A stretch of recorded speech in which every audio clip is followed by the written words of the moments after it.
The great Brahma gods from each of the 5 pure abodes brought the news to all beings that 100,000 years from now, a perfectly enlightened Buddha would arise in the world. Those who wish to meet up with him must maintain the 5 moral precepts and constantly develop loving kindness. Humans and deities wondered who the future Buddha might be, but no answer was forthcoming until a sign appeared, making the identity of the heavenly Bodhisattva known.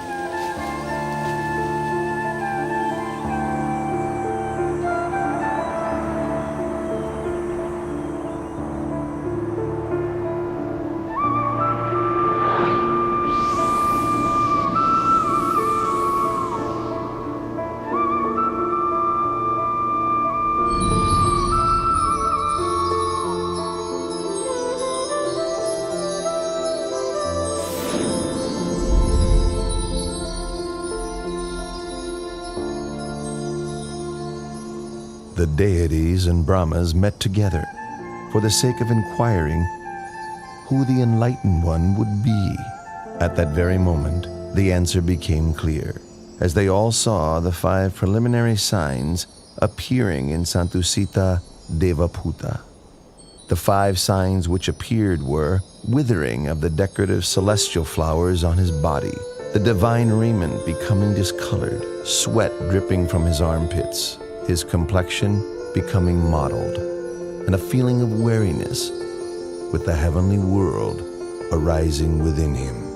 Upon recognizing the 5 preliminary signs, the deities invited Santusita, the Buddha to depart from Dusita heaven and take birth in the human world. Santusita Devaputa then made the 5-fold survey of the earth to see if conditions were right for his birth. The first criterion was that the lifespan for human beings at the time must not be too short nor too long, suitable for attaining the Dhamma. The continent must be India, and the country the middle country. He must be born either into the warrior caste or as a Brahmin, and his mother must be one pure in moral conduct with much accumulated spiritual virtue. Seeing that all of these conditions were fulfilled, the Buddha-to-be accepted the invitation to be born upon the earth.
How do you Royal astrologers, interpret the Queen's dream. Your wife, the Queen's dream, indicates that you are to have a son. He will possess tremendous merit, great power and might. He will be peerless.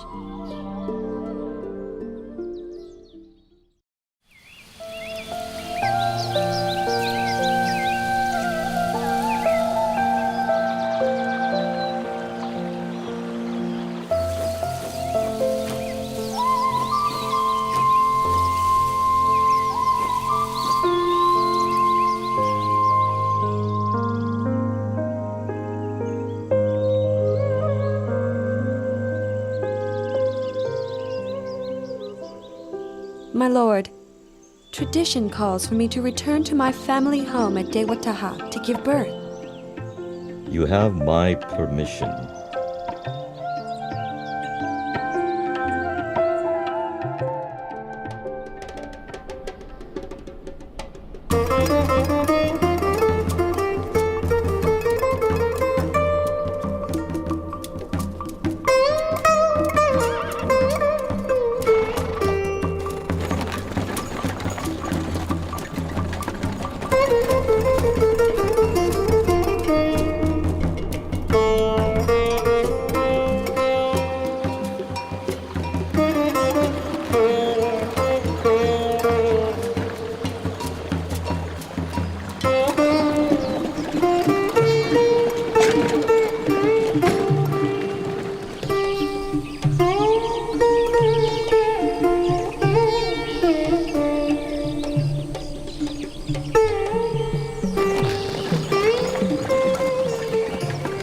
Counselors, let's stop and rest here. We have now completed half of our journey.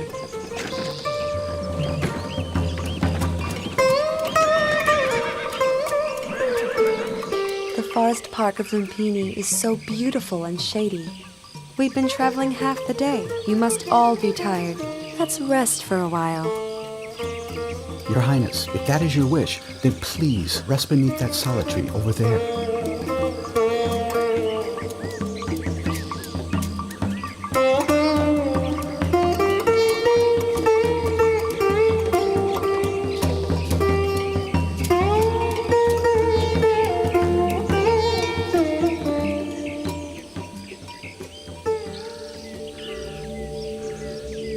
I feel as if I'm about to give birth. Quickly, join in and help. Her Majesty's time has come. Hurry, hurry!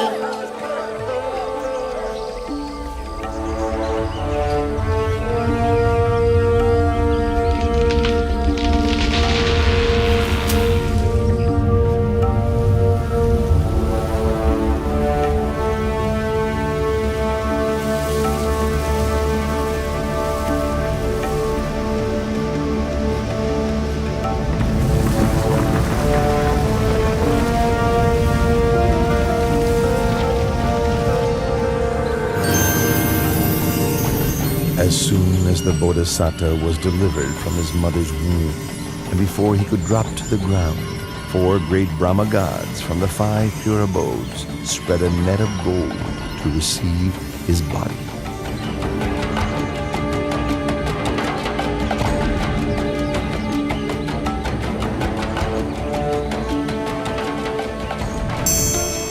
On that day, the full moon of the 6th month, the year of the Buddha's birth, equivalent to 623 BC.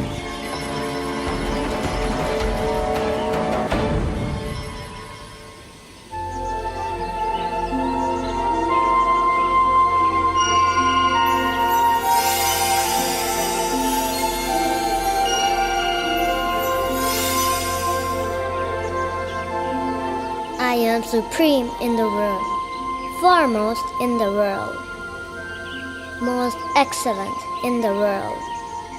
This is my last birth. There will be no more birth for me.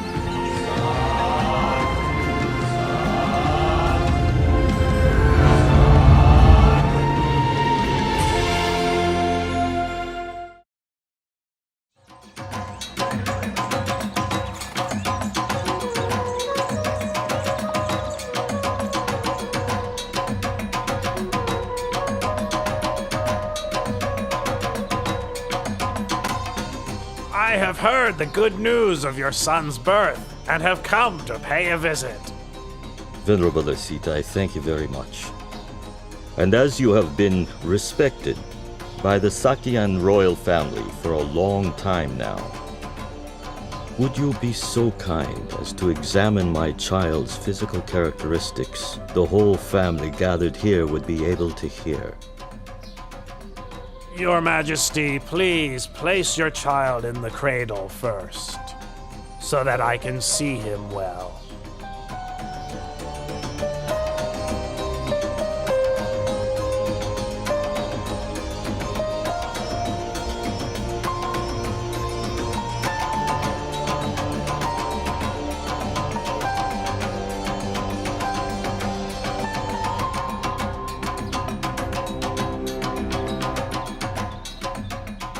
This royal child exhibits all the characteristics of a great being laid down in the ancient texts. I have never seen any being with the signs expressed to such perfection.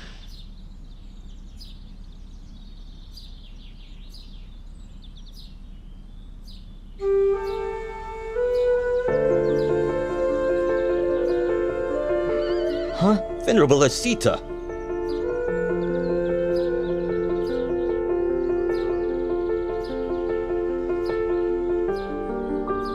I have examined the characteristics of your newborn son. I predict that when your son has grown up, should he lead the household life, he will become a wheel-turning monarch, a great king of the world. But if he should leave, he will become a fully enlightened Buddha, supreme teacher of gods and humans. Oh, but it's such a pity. What's such a pity, Venerable Asita? It's a pity that I am too old to have the chance to live to see this great being grow up.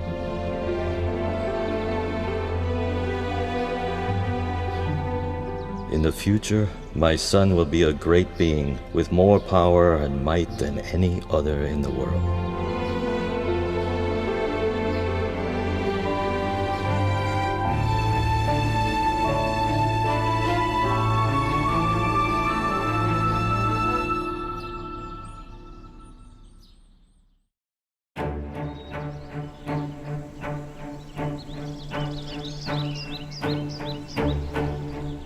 From the 108 Brahmins I invited for the naming ceremony, you 8 have been selected to interpret my baby son's characteristics. You are all proficient. Please give your prediction for my son's future life.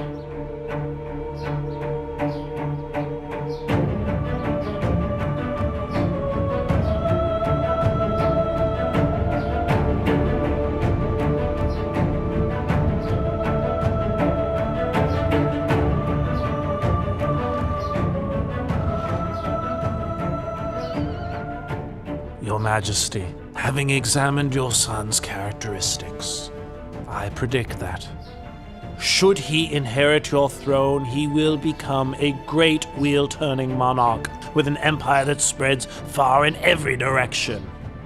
But should he go forth as a monk, he'll become the perfectly enlightened Buddha, the unequaled supreme teacher and guide to the world.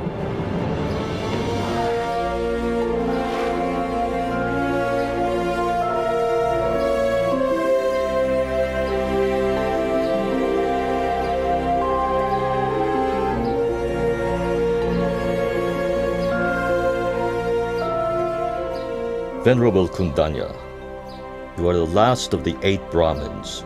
Do you agree with the other 7 Brahmins that my son has 2 courses, either to become a great wheel-turning monarch or to become a fully enlightened Buddha? I have considered your son's characteristics in detail, and can see only one path for him. He will certainly not live as a householder, but will go forth as a monk. Then he will become enlightened as the Lord Buddha. This is beyond doubt, Your Majesty. You predict my son will reject the household life. What would cause him to make such a decision? Your son will see 4 signs: an old man, a sick man, a dead man, and a monk. These signs will inspire him to give up the royal throne for the sake of the holy life, through which he will become enlightened as the Buddha. Well, I'd like my son to be a great wheel-turning monarch, ruling the 4 great continents, the greatest prestige for any king. From this point onwards, I will not allow my son to ever see an old, sick, or dead man, or a monk.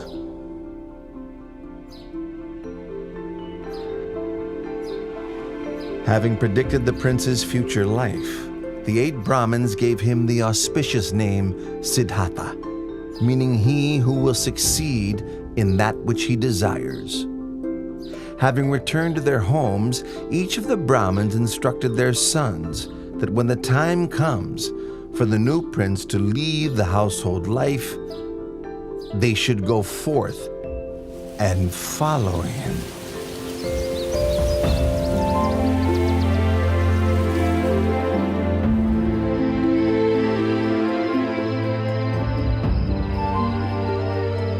Seven days after Prince Siddhartha's birth, his mother, Queen Siri Mahamaya, passed away and became a god in the heaven of Tusita.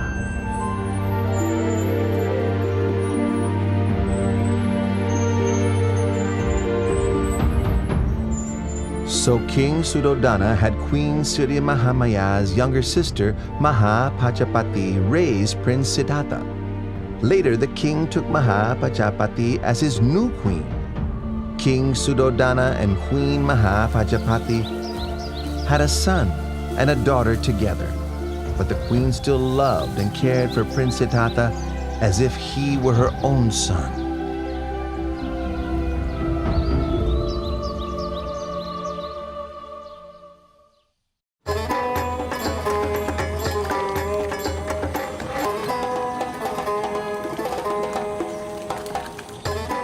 Both of you would like to go and watch the plowing ceremony, wouldn't you?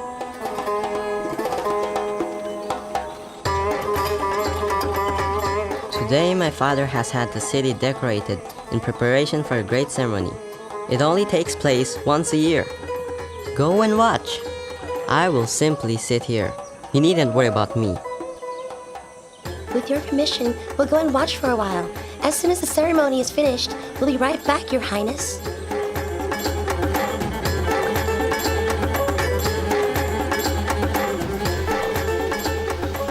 Left alone in a peaceful and shady glade, Prince Siddhartha began to sit in meditation, attaining the tranquility of the first jhana. As the afternoon passed by, the shadows of all the trees moved with the course of the sun, except for the shade of the rose apple tree under which the prince sat. It did not shift position,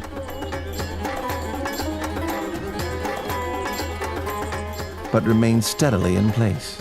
When the companions returned and saw this wonder, they were startled and conveyed the news to the king, who went to see for himself.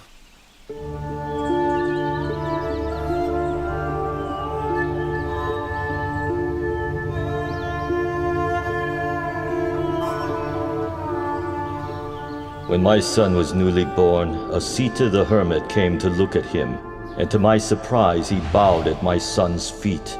On that day, I also bowed to my son for the first time. Now, my son has performed this marvel. Having seen it, I feel I must bow to him for a second time.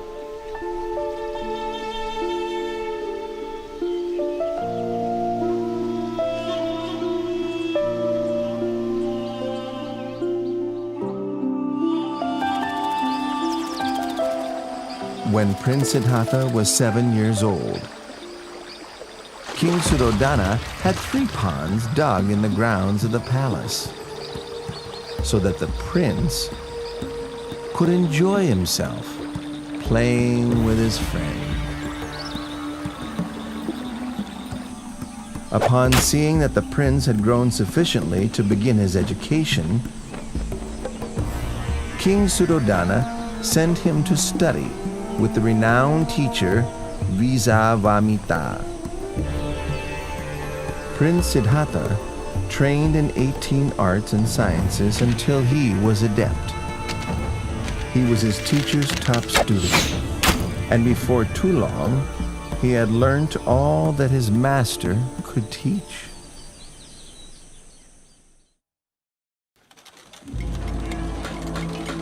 When Prince Siddhartha reached the age of 16, King Suddhodana had 3 palaces built for his son. One in which to reside during the hot season, one for the rainy season, and one for the cold season. The king, wishing to prevent his son from leaving the household life, consulted with his ministers and obtained the hand of Princess Yasodhara for him in marriage.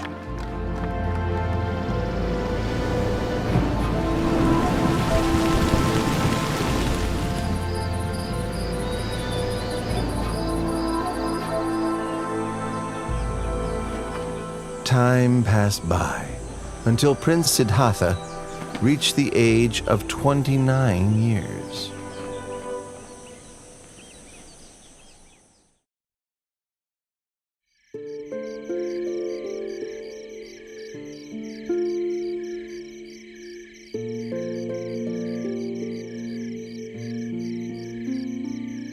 Siddhartha, there is nothing worth seeing outside of the royal palace.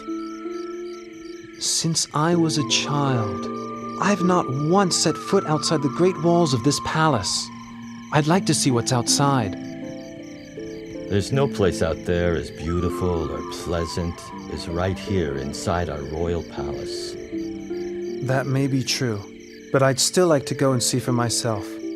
Please give me permission to go outside, Father. Well, if you really want to, I won't frustrate you, my son. I'll have a royal chariot prepared. Tomorrow morning, you may go outside. Thank you very much, Father.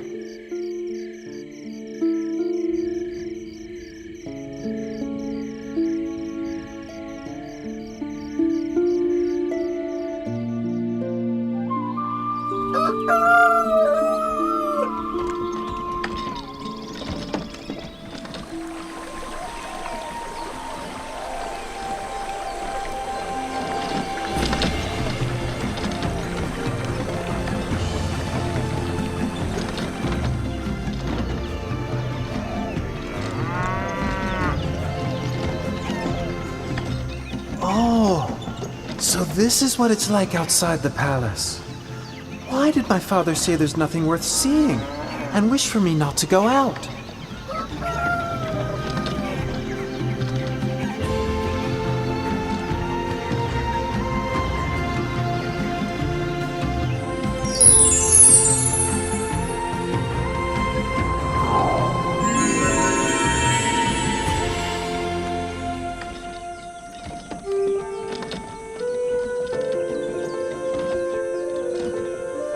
Channa, stop the chariot.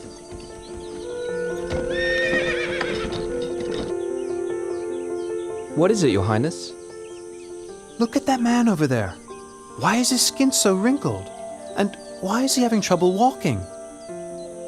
Oh, that's an old man, Your Highness.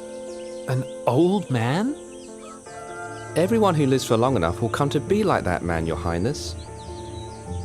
Everyone must come to a state like that?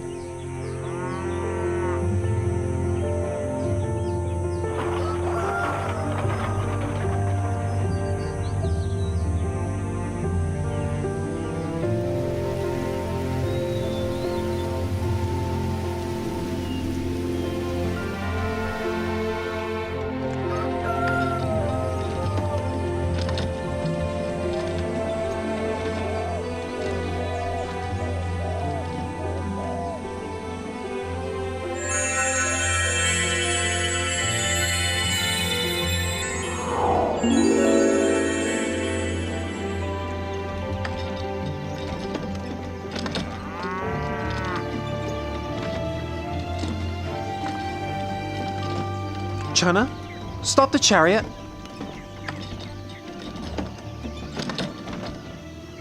What is it, Your Highness? Why is that man sitting and shivering over there? He is sick, Your Highness. He is sick? Sickness is a natural part of life. We must all experience sickness, every one of us.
Your Highness! Your Highness!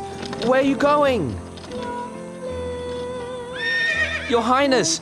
Please come back!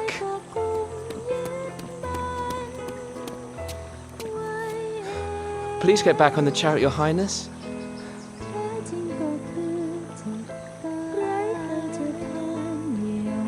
There's a man wrapped in that cloth, isn't there? Your Highness, that's a dead man. And must we all die? Yes, Your Highness. There isn't anyone that can escape death. Even me? Yes, Your Highness. Even you are subject to death.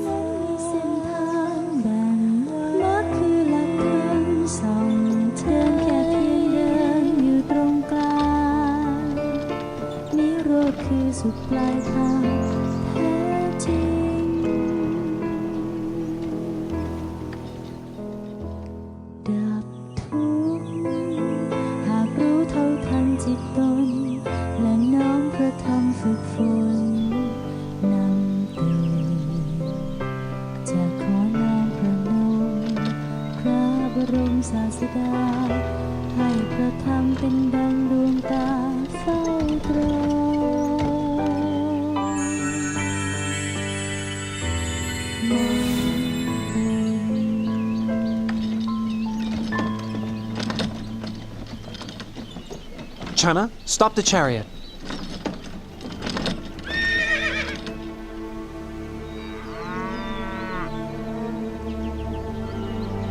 That is a monk, Your Highness.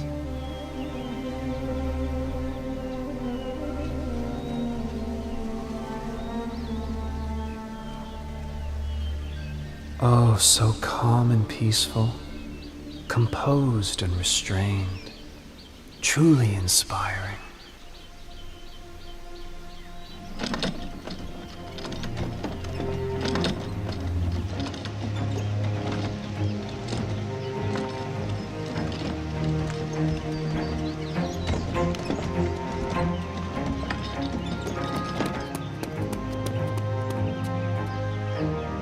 Your Highness, your wife has just given birth to a son. My dear child, I've just begun seeking for a path beyond suffering, and now you are born, like a snare for my heart. I will give you the name Rahula, which means fetter.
Yasodhara, you are as dear to me as my own heart.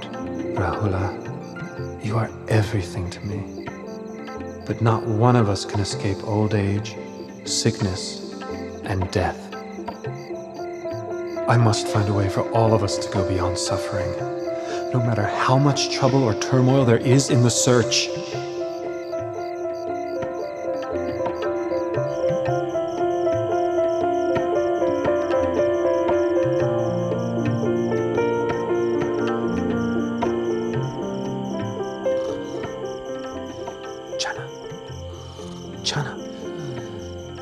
Chana, wake up! Chana, wake up! What is it? Chana, go quickly and prepare my horse, Kantaka. Don't let anybody see you. Meet me in front of the palace gate. Hurry! Yes, Your Highness.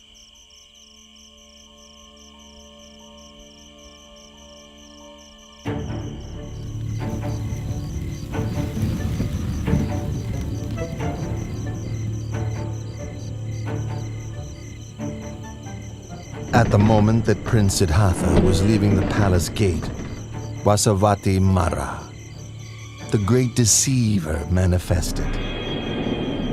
He was now worried that he could not use the prince's enjoyment of sensual pleasures to keep him under his control. Ha ha ha ha ha! Prince! Better go back into the royal palace. In there everything is lovely, pleasant, and comfortable. In just 7 days, you'll become a great wheel-turning monarch. Don't give all of this up. If you leave, you'll get nothing but trouble, torment, suffering, and sorrow. I don't want to become a great wheel-turning monarch. I don't wish for possessions or comfort and happiness, because such things are not likely to free me from suffering, nor are they likely to help me assist my loved ones and my subjects.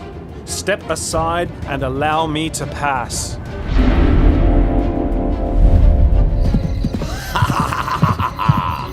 Do you think you can escape from my power? I'll be here waiting for you, you see? For a chance to overwhelm you with greed, hatred, and delusion. I'll follow you like your shadow. Let's see who will win this battle. Ha ha ha ha ha!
We've reached the river Anoma. Stop right here, Chana.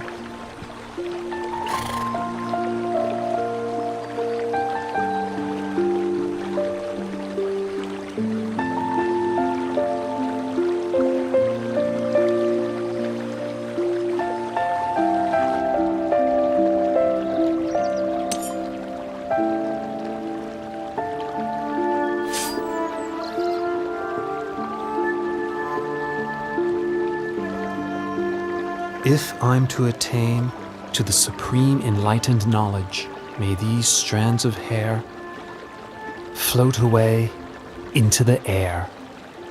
But if I'm not to succeed, may they fall to the ground right here.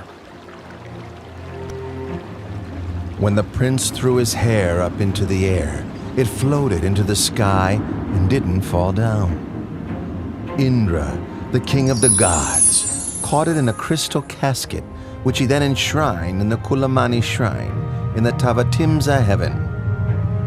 the Brahma Gatikara offered the prince the 8 requisites of a samana and received in their place the prince's raiment, which he installed in the Dusa shrine in the Brahma world.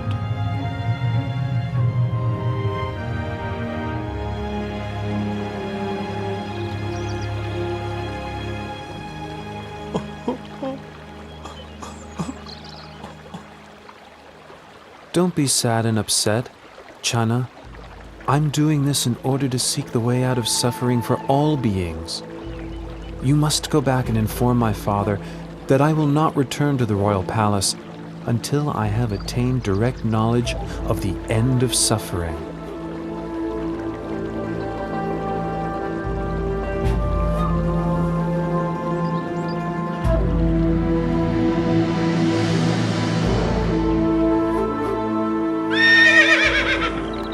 The horse Kantaka was so grieved to be parted from Prince Siddhartha that his heart gave out and he died right there. The power of his appreciation and gratitude to his master carried him to Tavatimsa heaven, where he was reborn as a god.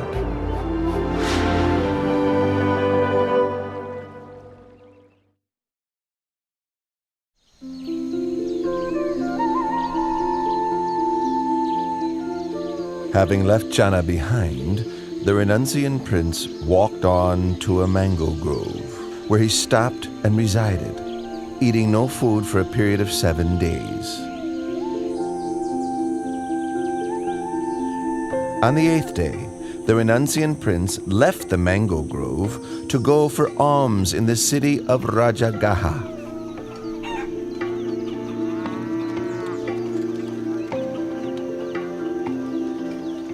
All the townspeople could see that this monk was different from other renunciants because of his radiant complexion and ineffably calm demeanor.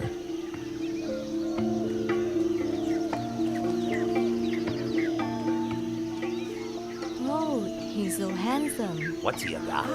Wow, look at that one.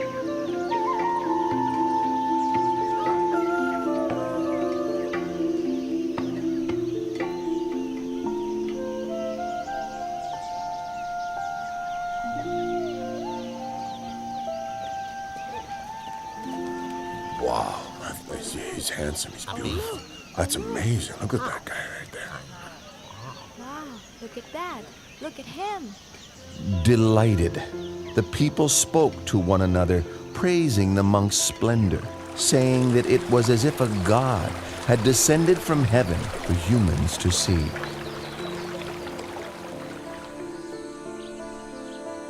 Once the renunciant had received a suitable amount of alms food, he returned to his place of rest. Sitting, the prince contemplated the motley food offerings within his alms bowl, all mixed together.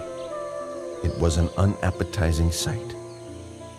In the past, I would partake of only the most refined and delicious foods. Now leading the holy life for the sake of seeking truth, can there be any point in being fussy over what I eat? This nourishment is merely a necessity for sustaining life. King Bimbisara of Rajagaha sent his men on the trail of this Samana, whom the townspeople regarded as splendid, like a god. He then went to see the renunciant prince for himself. When King Bimbisara saw the dignified, peaceful demeanor of the young monk, he felt greatly inspired. Then, exchanging conversation with the Samana, the delight in his heart increased all the more. Due to his suspicion that Prince Siddhartha had left the palace due to a dispute with his relatives over the throne, King Bimbisara offered the throne of Rajagaha to the prince. But the prince refused the king's offer, having renounced his own throne, not due to a dispute, but in order to seek the way beyond suffering.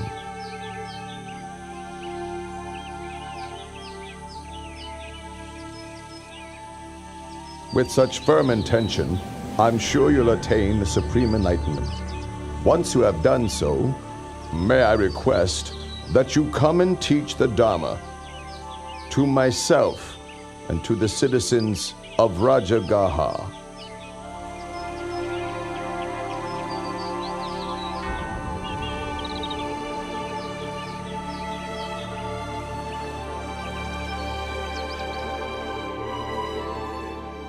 The renunciant prince traveled on to the hermitage of Alara Kalama in order to study and practice under him.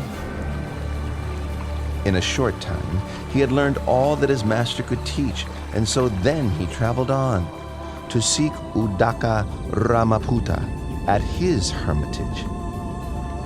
Before long, he had come to the end of this teacher's knowledge too. When he asked about attainments beyond that which he had already been taught, Udaka Ramaputta could offer no reply, but instead offered him the leadership of the community.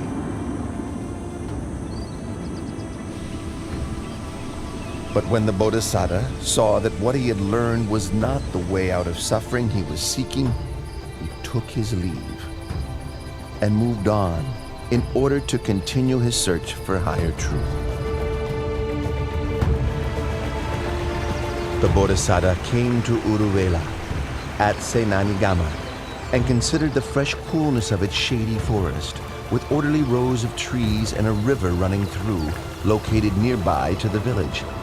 It seemed a suitable place for him to continue striving for liberation, so he ceased his traveling and settled in that spot.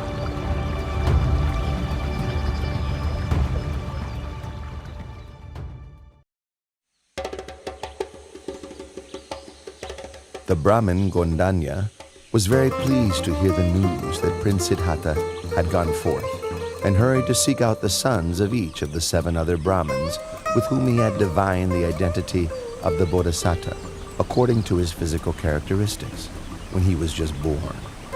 He managed to gather and persuade only 4 of these sons, and then together the 5 Brahmins left the household life and set off in search of the great renunciant. The 5 Brahmins now gone forth were Gondanya, Vapa, Badia, Mahanama, and Asaji. This group of 5 together were known as the Pankavaggiya.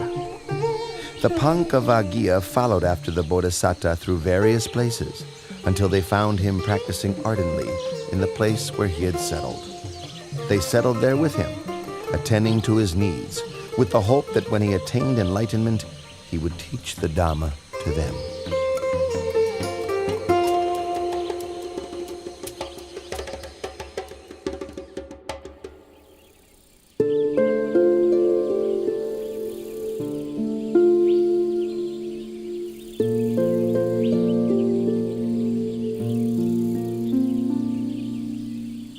The renunciant prince was intent on seeking the path to enlightenment, so he took up 3 of the extreme ascetic practices that were favored by the practitioners of those days.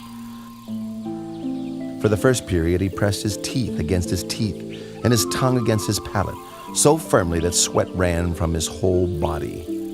The pain was as severe as if someone were gripping his throat tightly, strangling him. When he saw that this was not the way to enlightenment, he gave up on the practice and changed to another method. For the second period, he restricted his in and out breaths, stifling them until both his ears rung loudly, his head ached, and his stomach racked with pain, his body as if on fire. But no matter how great the distress, he did not give up his efforts until he saw that this was not the way to enlightenment. Seeing this, he gave up the practice and changed to another method.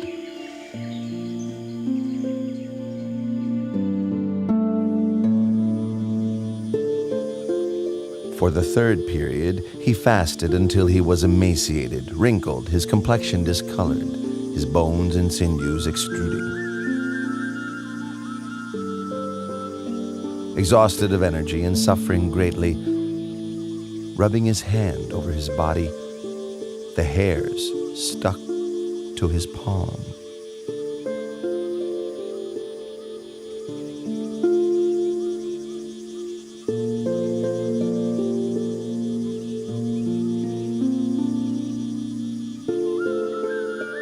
I've carried out the extreme ascetic practices, pushing the body to limits which no other could exceed. Why have I not yet attained enlightenment? Or perhaps this path is not the way to liberation. The Bodhisattva is worrying and wondering about the path to realization. What's the best way to help him?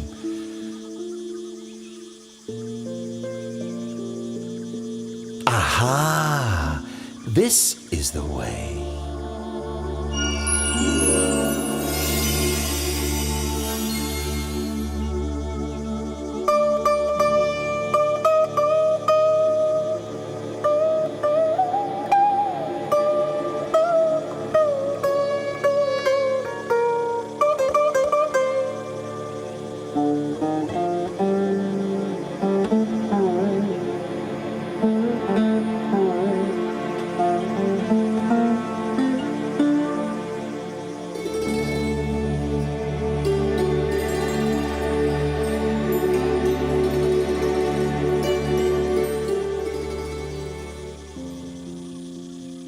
One string of that lute is too tight.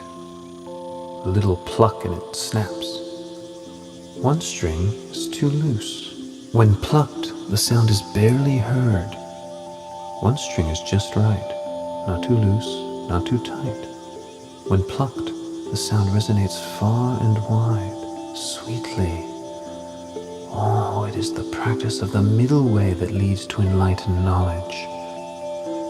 But the current state of my body surely can't support efforts in developing the mind along the middle path of practice.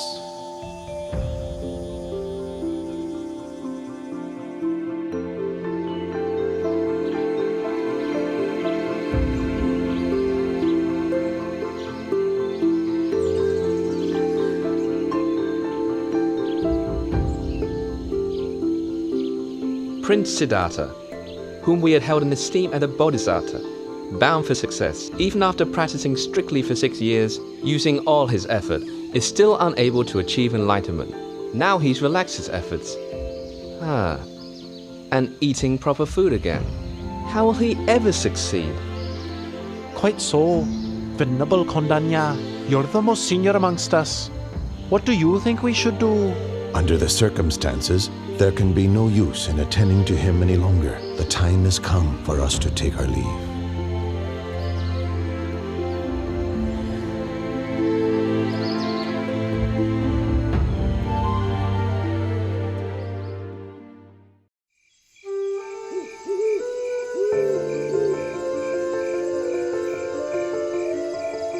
On the night of the 14th waxing moon of the 6th lunar month, as dawn was approaching and the Bodhisattva close to waking, 5 auspicious signs appeared in his dreams.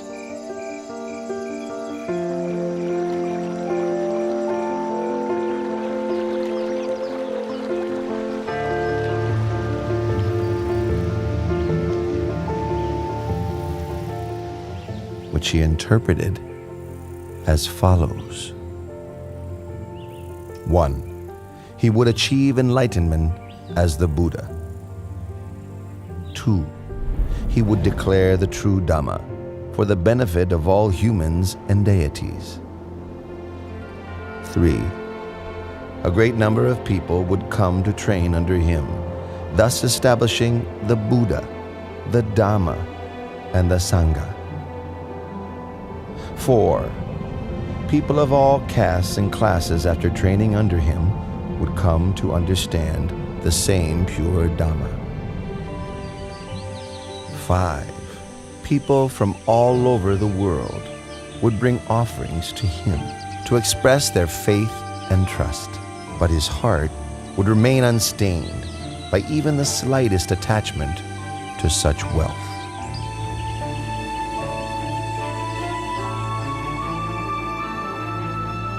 In the village of Uruvela Senanigama, there lived a wealthy man's daughter named Sujata. When she was young, she made a vow to the deity abiding in a banyan tree close by, so that she might have a husband of equal wealth and birth, and that her first child might be a son. Once her wishes had been fulfilled, she prepared a rice dish, prepared with cow's milk and honey, as an offering to honor the tree deity.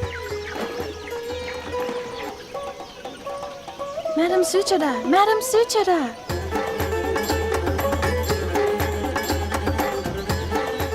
What's the matter, Puna? Why are you rushing in such an excited way? It seems that the tree god has come to receive your offering. I saw him at the banyan tree over there with my own eyes. He's glowing with a beautiful halo all around him. Everyone, quickly, help! Puna, go and fetch a golden tray for the honeyed milk rice. We'll take it out to offer to the tree god. Quickly, go, go!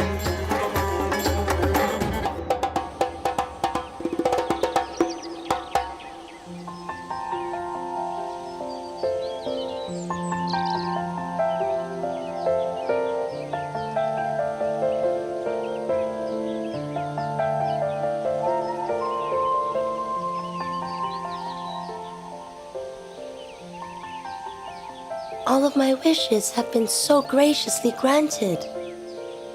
Please, may I offer this meal of honeyed milk rice and this golden tray to you?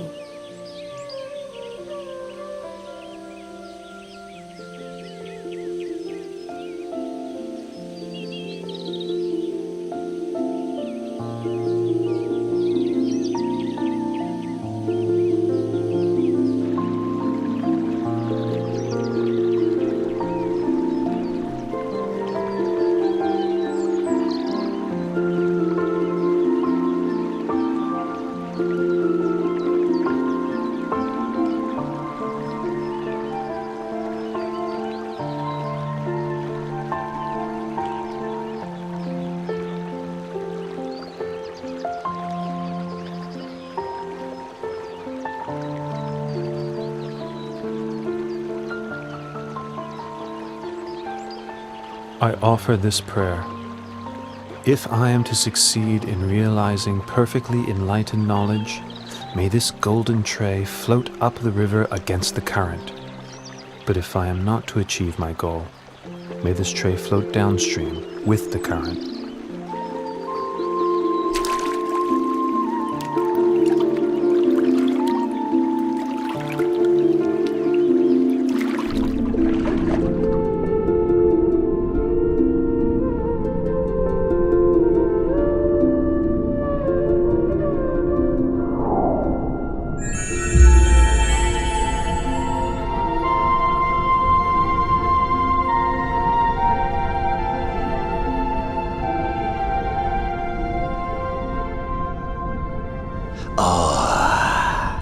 In no long time, 3 Buddhas have become enlightened here, and now one more is about to attain to the Dharma.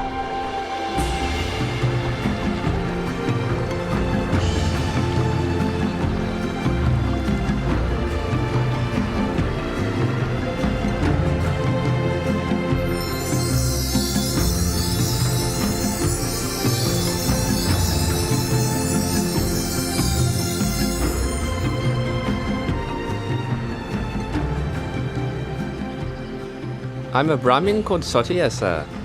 I'm inspired with great faith at the sight of you. Please let me show my respect. May I offer you 8 handfuls of blade grass?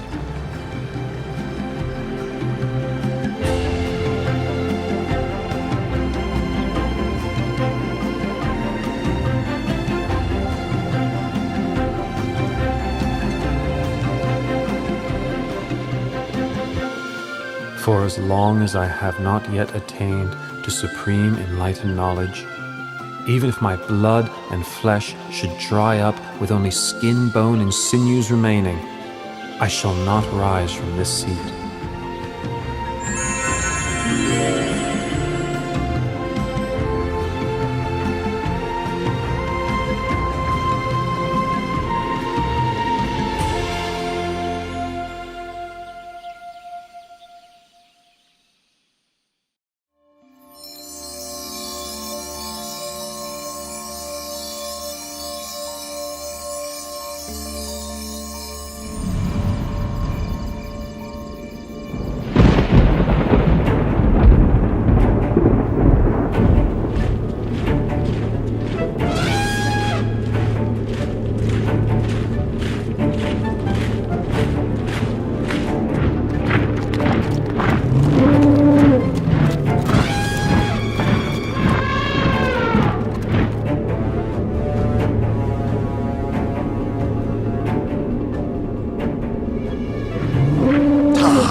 I've been following Prince Siddhartha's every step, so as to stop him from achieving enlightenment.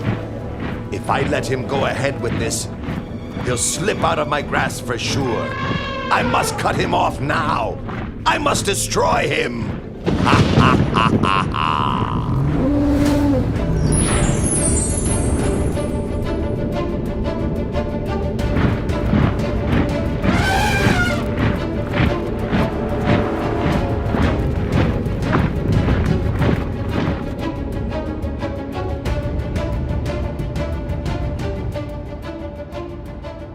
The power of the Bodhisattva's spiritual qualities and goodness, accumulated over countless lifetimes, protected him as though in invisible armor, his heart steady and peaceful, unshaken by fear.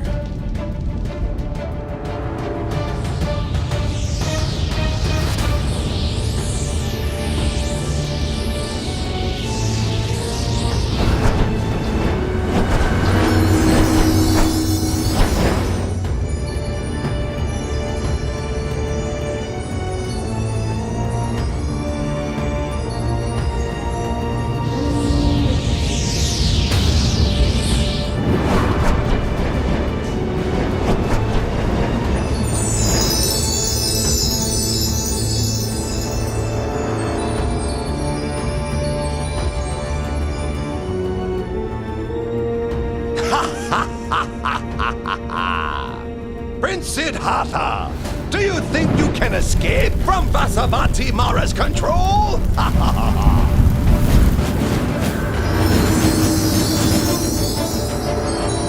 Huh?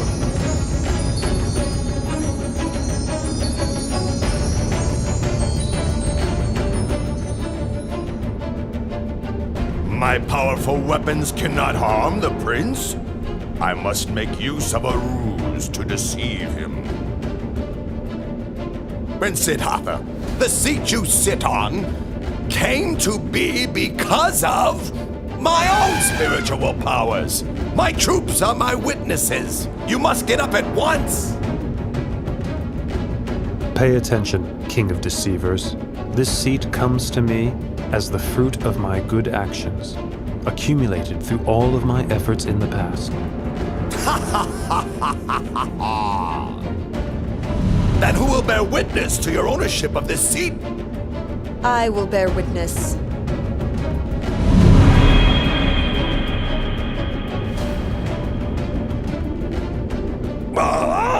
Dharani, goddess of the earth!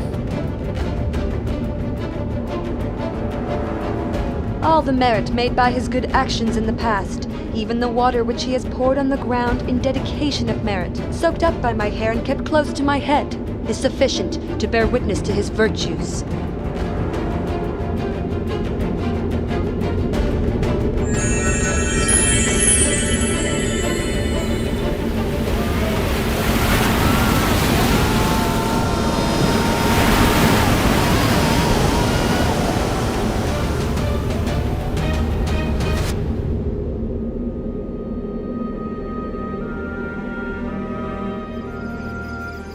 After his victory over Mara and his host of deceivers, the Bodhisattva's mind was firm, focused, and concentrated.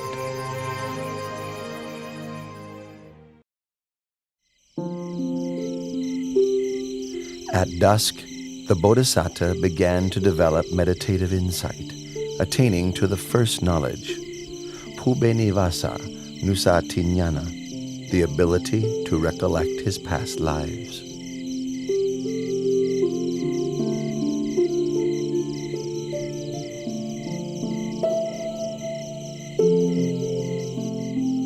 In the silence of the late night, he attained the second knowledge, Kutu Papa Tanyana, knowledge of the passing away and rebirth of beings according to the results of their actions.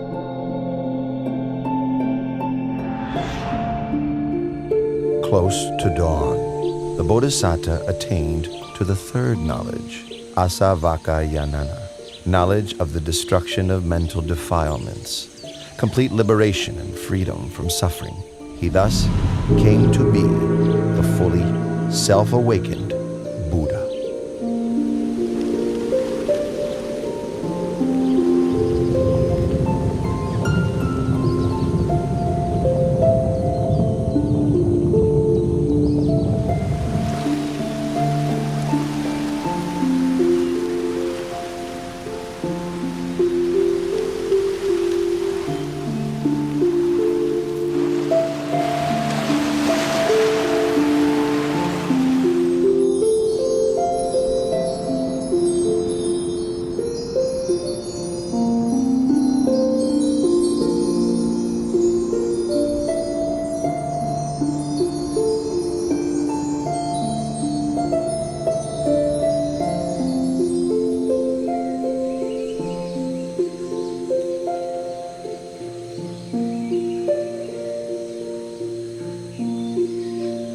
Craving, with you I've been born again and again, but now you are revealed, and your power redundant.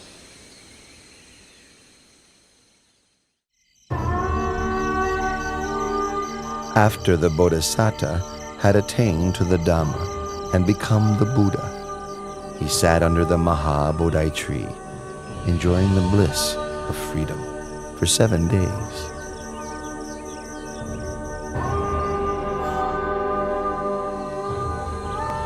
Then he went and stood in the open, gazing back at the Maha Bodhi tree and recollecting its virtues. He stood there and gazed without blinking for 7 days.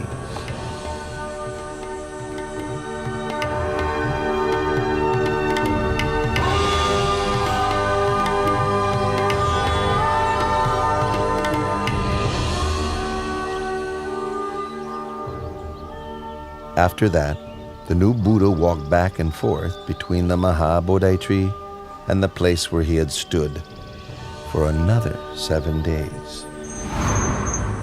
Having walked meditation for 7 days, for the 4th week he sat meditation in a crystal shelter prepared for him by heavenly beings. He sat and contemplated the most profound Dhamma for 7 days.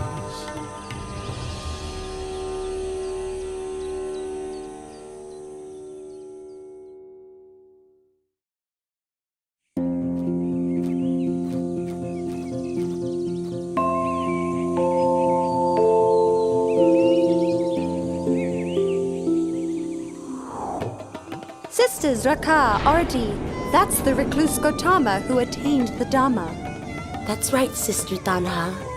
That's him for sure. Our father, Lord Mara, together with all his troops, could not defeat this one and was humiliated. It's up to us to find a way to take revenge. Tanha, Raka, in this world, I've never met a man whose heart could resist the 3 of us. We who embody infatuation and desire. Ardi, you're right. We will use our femininity to ensnare the recluse Gautama in the bonds of sensuality and entangle him for countless time.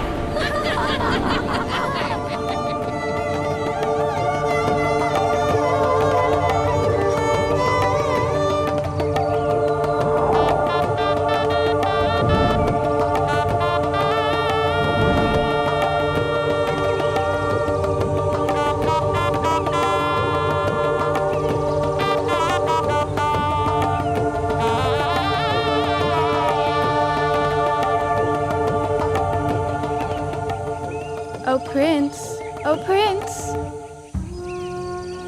Prince. Ow.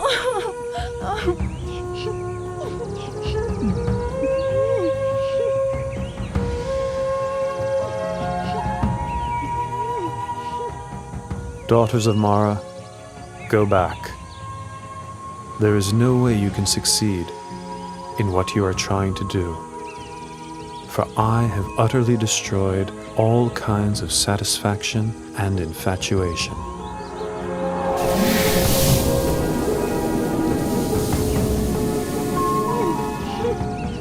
My name is Tanha, and this is Rakan Arti. We're not here to tease or deceive you, but the truth is, we are quite taken with the sight of you.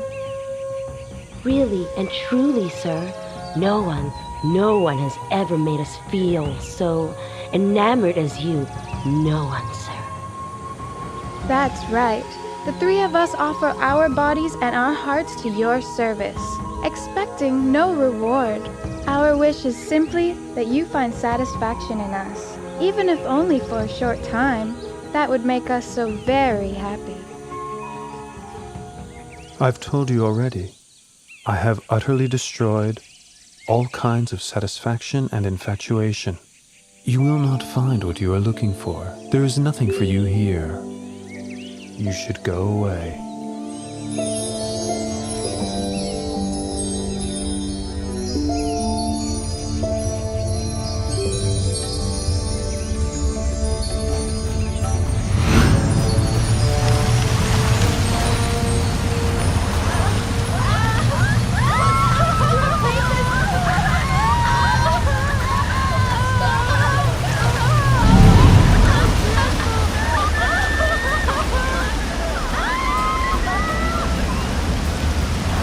From this moment on, no one will ever again be able to wield power over the Samana Gautama, the Enlightened One.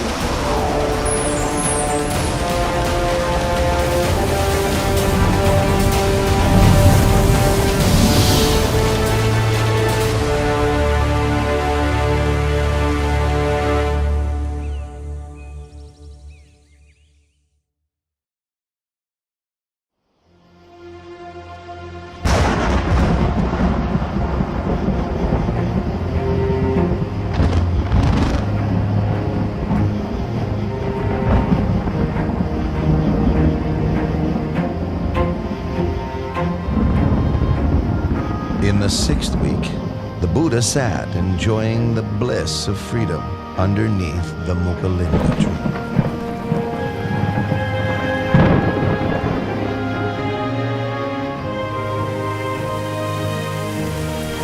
As he sat, the rain fell constantly.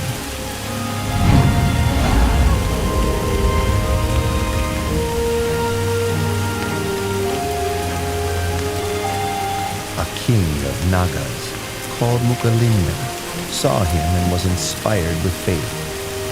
He coiled his body around the Buddha, then opened his hood over the Blessed One's head to protect him from the wind and rain.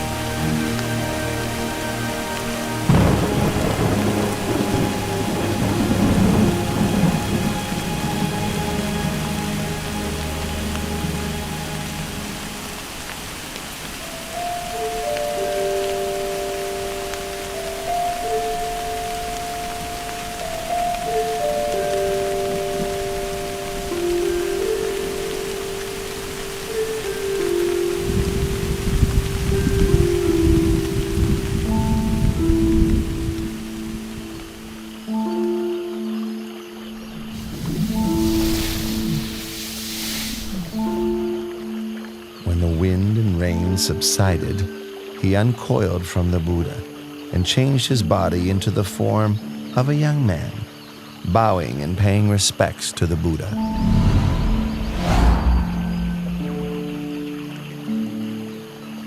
I, Naga King Muchalinda, am the Buddha's servant. I pay homage to the Blessed One.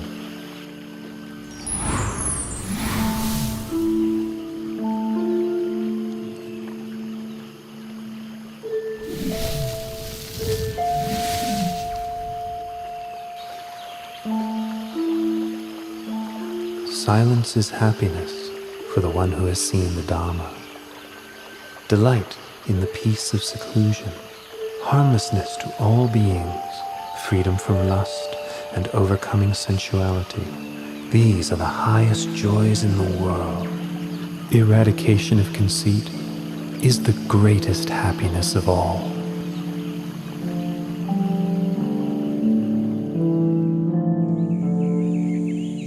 In the 7th week, after his enlightenment, the Buddha sat and enjoyed the bliss of freedom under the tree called Rajayatana for another 7 days.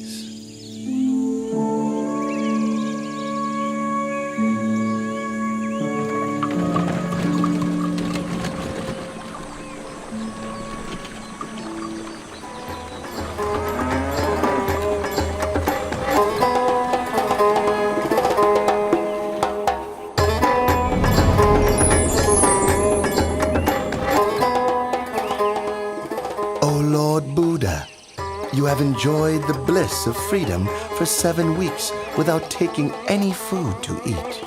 Please accept this medicinal fruit I have brought for you from the heavenly world.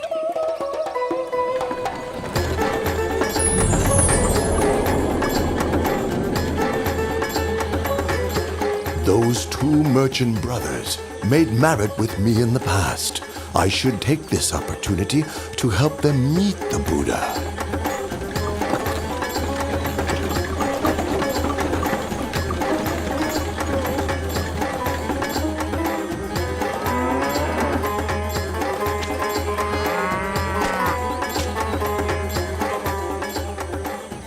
Look, Tapusa, all of our carts have stopped as if fixed to the ground.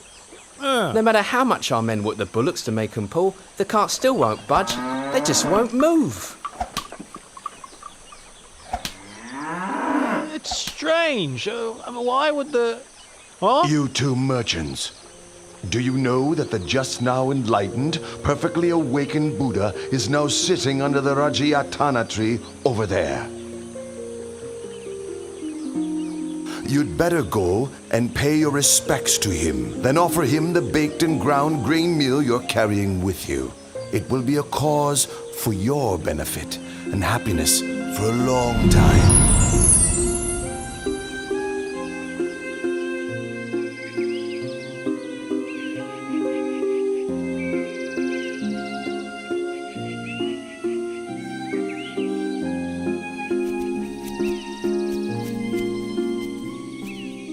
Your 2 humble servants bring baked and ground grain meal to offer. Please may the Lord Buddha accept our offering. I lost my alms bowl before my enlightenment.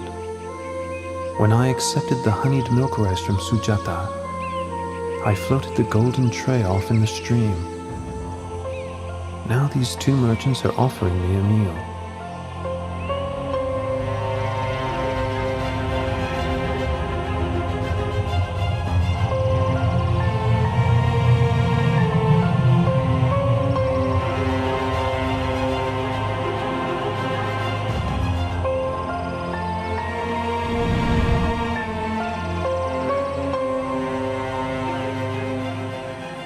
A recluse should not have more than 1 alms bowl.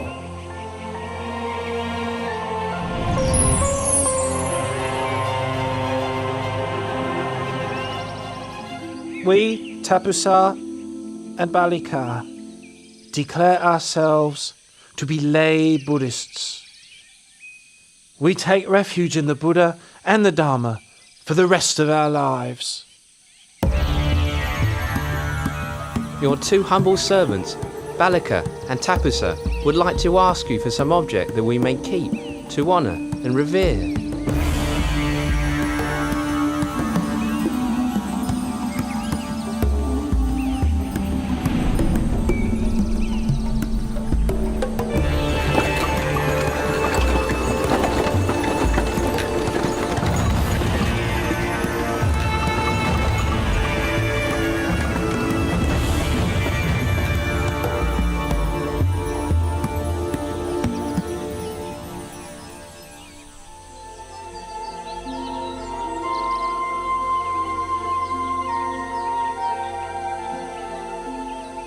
I have attained the Dharma, which is profound and subtle.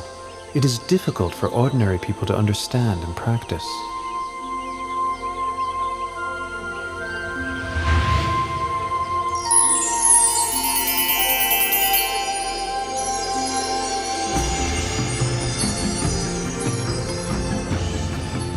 There are several kinds of people in this world. The quick-witted, upon hearing my teachings, know and understand them quickly, just like a lotus flower above the surface of the water that blossoms as soon as it receives the sun's rays. Those of moderate intelligence, having heard my teachings and then receiving some further explanation and training, are able to know and understand within a short time, just like a lotus flower, level with the surface of the water, ready to blossom the next day. The slow-witted having heard the teachings, receiving further explanation and training, persevering with faith, are able to know and understand in the end, like a lotus flower below the water, which grows upwards before finally breaking through the surface and blossoming. The final kind of person, no matter how many times they hear the Dhamma, are unlikely to grasp the meaning or understand, although their listening may be a cause for realization in a future existence. This type may be compared to a lotus down in the muck and mire, falling prey to fish and turtles, not rising up and blossoming. This being the case, I'll preserve my life for the sake of spreading the Dhamma. I will teach humankind until the Dhamma becomes firmly established and widespread for the benefit and happiness of all for a long time.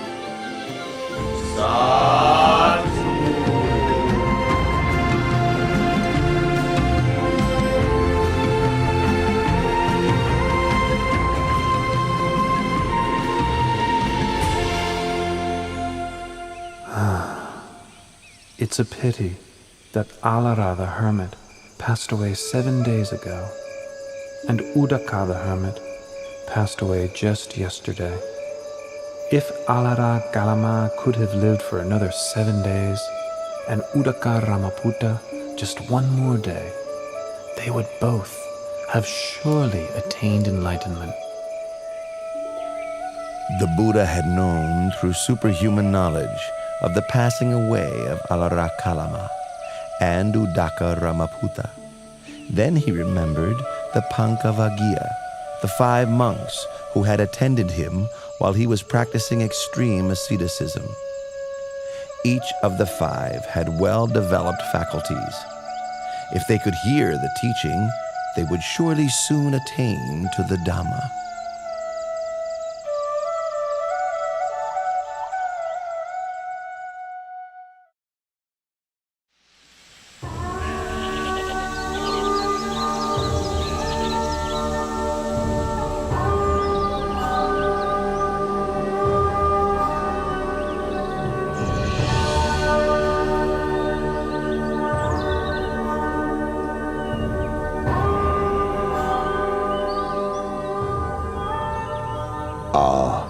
That's Gautama, the recluse, the one to whom we formerly attended. So it is. The one who gave up his austerities. All right. If he comes here, we won't bother to get up and welcome him. We'll just put out a seat. If he wants to sit down, then let him sit.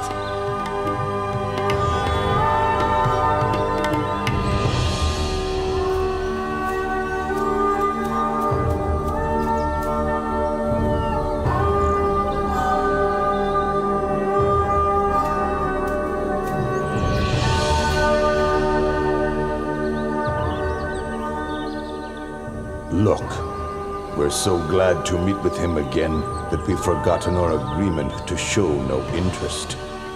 Even I, myself, forgot it completely.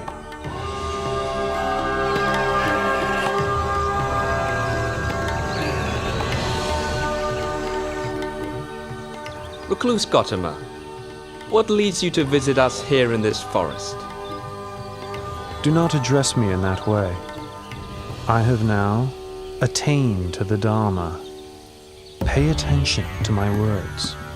If you follow my instructions, before very long, you will realize the Dhamma. While practicing austerities for a long time, you did not become enlightened. So how could you? How could you have attained liberation after giving up your efforts and causing us to abandon you? Throughout all of that time, did I ever say anything like this to you all? No, it's true. You have never said anything like this to us before.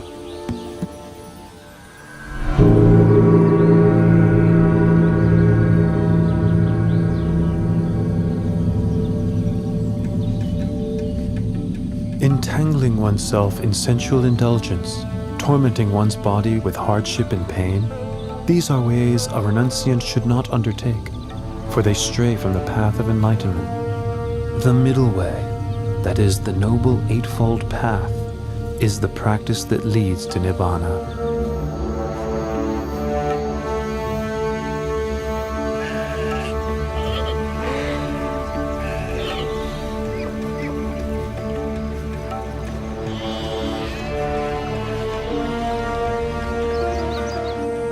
There are four noble truths as follows. Suffering, disease of the body, disease of the mind, should be understood. Craving, which is the cause of suffering, should be abandoned. Cessation of suffering should be realized. The path of practice leading to the cessation of suffering should be developed. Once the Buddha had given his first Dhamma teaching, the Venerable Gondanya gained the vision of Dhamma and thus became the first stream enterer. Anya Kondanya knows the truth. Lord Buddha, please grant me ordination as a Buddhist monk. You are now a bhikkhu. Well taught is the Dhamma. Practice the holy life and put an end to suffering.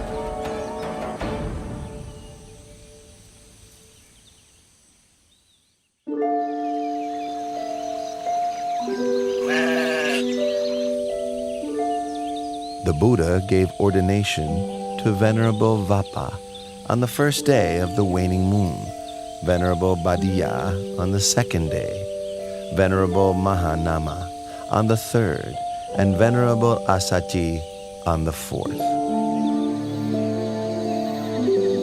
On the fifth day of the waning moon of the 8th lunar month, the Buddha gave the teaching known as the Anattalakkhana Sutta.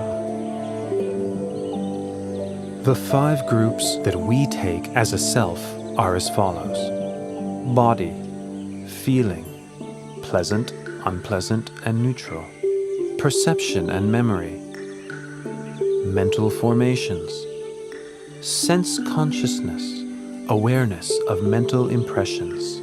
These 5 aggregates are not me, not him or her, not mine, not his or hers, not myself, not his or herself. All these things are impermanent and insubstantial. It is their nature to arise, persist for a while, and then pass away. After listening to the teaching, each of the Pankavaggiya attained to arahantship.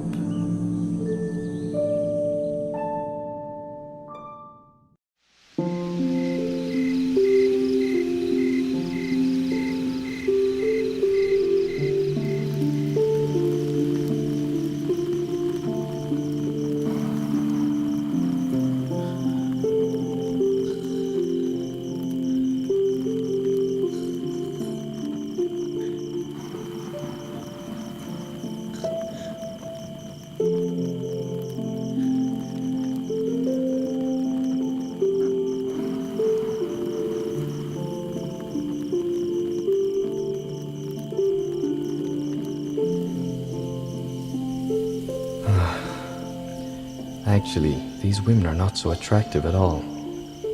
My father built me 3 mansions, one for each season of the year. He hired beautiful maidens to play music and entertain me. I thought I was living a happy life, but now I feel tired of this way of life. Is this all I came into this world for? Are these the only things that can give one happiness in life? Then why do I feel so bored and fed up?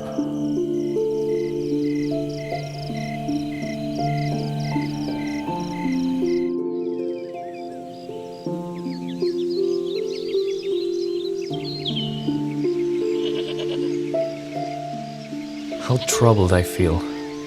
How frustrated. How troubled I feel. How frustrated. It is not troubling here. It is not frustrating. Come this way, Yasa, and I will teach you the Dharma.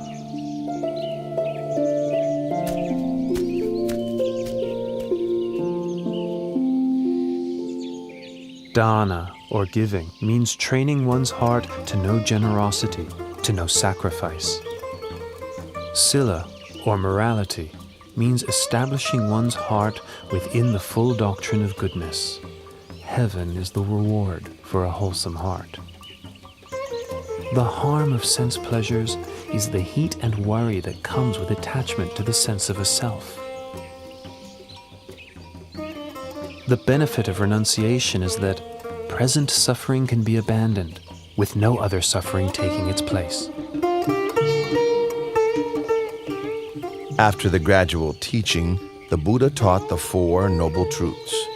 Once he had given this teaching, Yasa attained to the fruition of stream entry.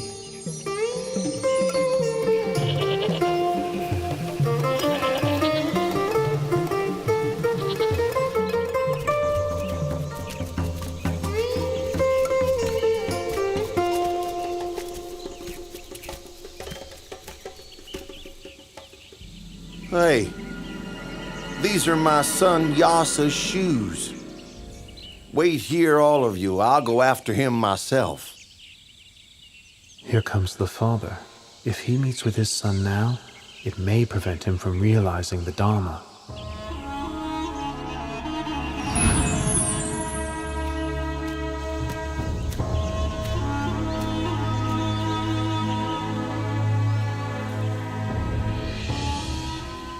You sitting there, have you seen a young man named Yasa?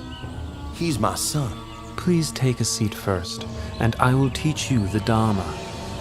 And after that, you will meet with your son. Then the Buddha gave the same Dhamma teachings that he had given to Yasa.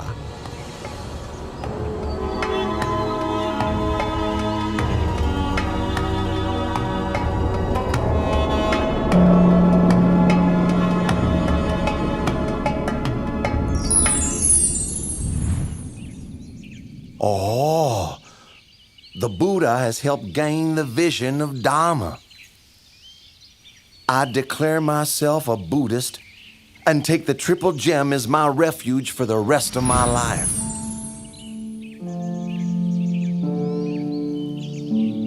Yasa, hurry back home. Your mother doesn't stop crying out of worry for you. Let's go back now, my son.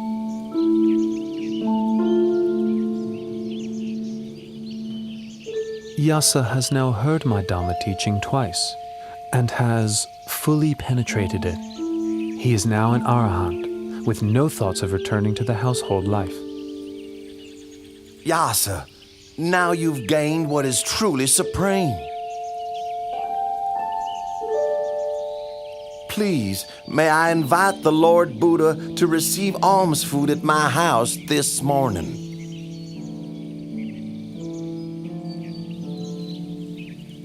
Once the wealthy man had left, Yasa requested ordination as a bhikkhu.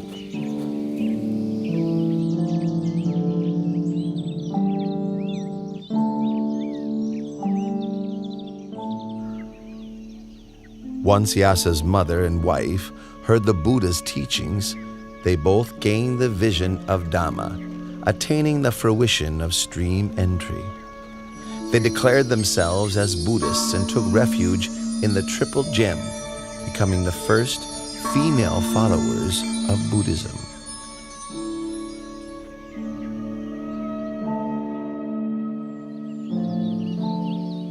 Vimala, Subahu, Punaji, and Gavampati. You were my close friends during the time when I was a layman. Now I've gone forth and do not concern myself with worldly pursuits. For what reasons are you all here?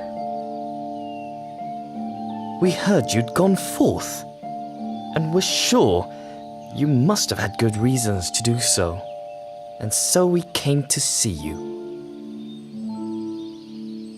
Well, if that's the case, I will take you to meet the Lord Buddha, the one who has shown me the light. I will request the Lord Buddha to give you instructions as well. Follow me.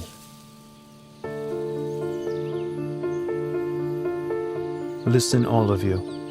Once you know the unwholesome and the roots of the unwholesome, know the wholesome and its roots, know decay and death as well as their causes, know the cessation of decay and death, the path leading to the cessation of decay and death.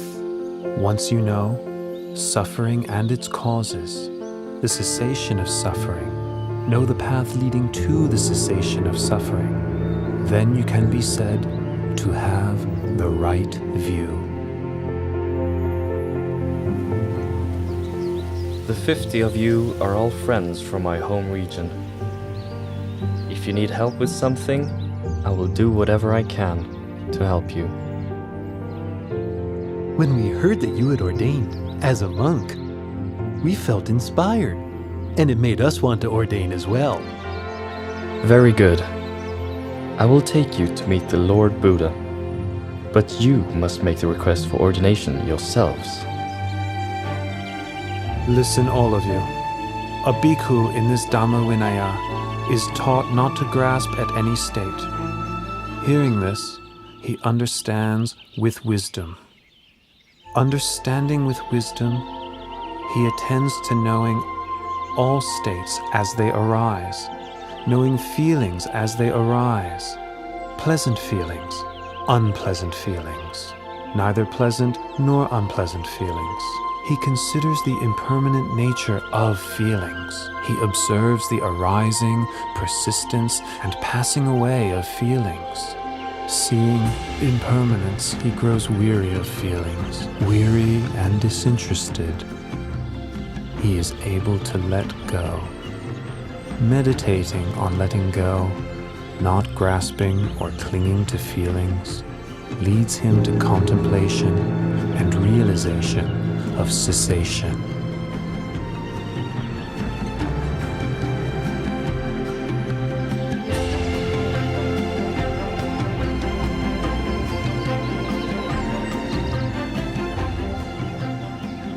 Bhikkhus, you have now attained the sublime Dhamma. So go forth and travel from place to place, spreading the Dhamma. Proclaim Buddhism for the benefit of the many, but let no two travel on the same route. As for myself, I will go to Uruwela Senanigama to spread the teachings there.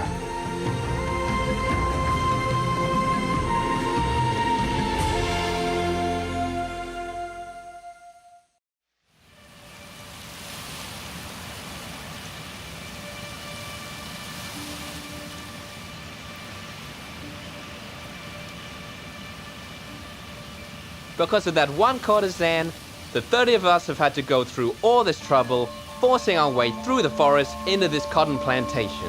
That's right. She stole our clothes and our jewelry. We catch up with her, then...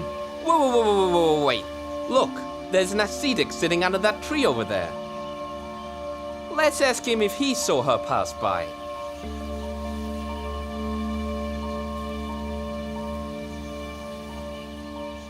Ascetic, sir?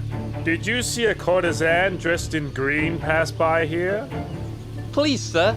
She took off with our clothing and our jewelry. So now we're searching for her, but we can't seem to find her. O Bhattavaggiya, is it better for you to seek for this woman, or to seek for yourselves? I guess it would be better to seek for ourselves. In that case, I will teach you the Dhamma. The wise person rids himself of infatuation and preoccupation with the 5 sensual pleasures. He sees that life is short, and to be distracted by such pleasures is like being snagged and bound up, just as a fish is caught by a hook. Having taken the bait, it's a cause for much suffering and struggle thereafter.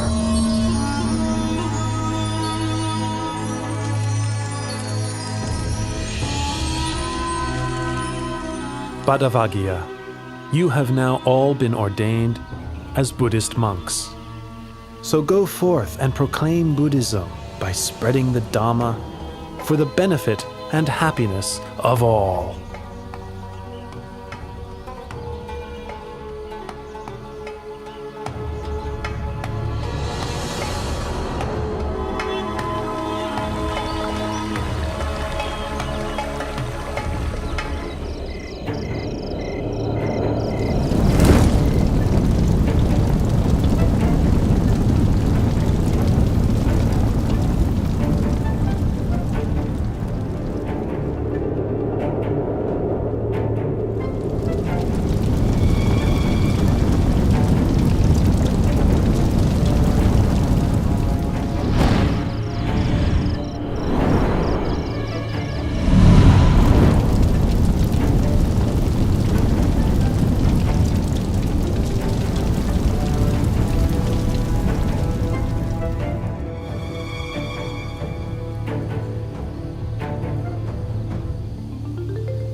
Ascetic, sir, why are you coming into my hermitage?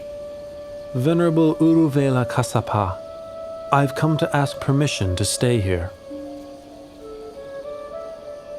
Here we practice fire worship, but this ascetic is not one of our kind. What does he want? I'm sorry, sir. I have no accommodation for you here. Please look elsewhere. But I would suggest that you travel in a different direction from this. This bank of the Naranya Jara is occupied by we 3 Jatila brothers. My name is Uruvela Kassapa. The surrounding area belongs to myself and my 500 followers. Further on down the river is the hermitage of my younger brother, Nadi Kassapa, and his 300 followers. The area beyond that is occupied by Gaya Kassapa, my youngest brother, with his 200 followers. These 3 riverside hermitages are full. There's no room for you to stay. But I can see a place which is available. Where, ascetic? In your fire-worshipping shrine. Please, give me permission for me to stay there. Ascetic, I don't mind if you stay in there, but I must warn you that there is a fierce and strongly poisonous serpent king in there. If you spend the night in there, your life will be in great danger. Uruvela Kassapa, please give me permission to stay. The Serpent King will do me no harm.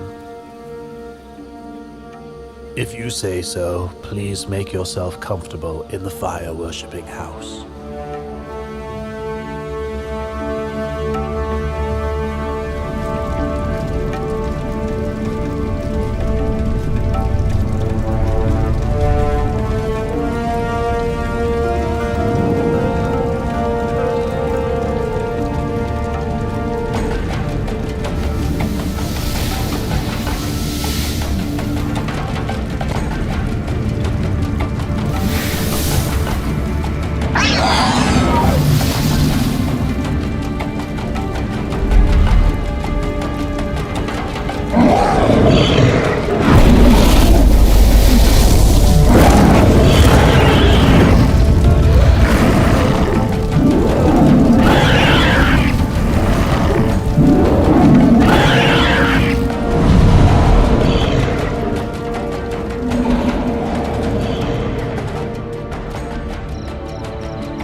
By now, The recluse must have been burned up by the fire of the Serpent King.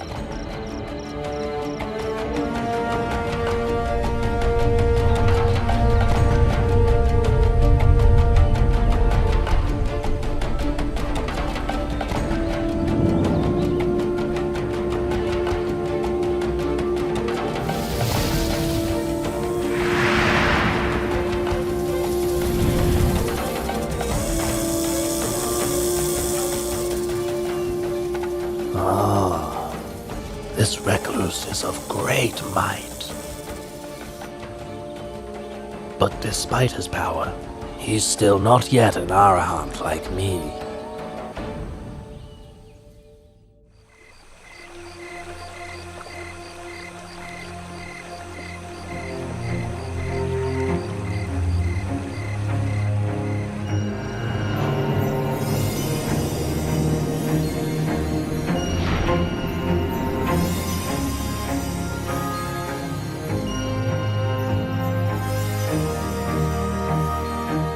This ascetic is indeed of great might.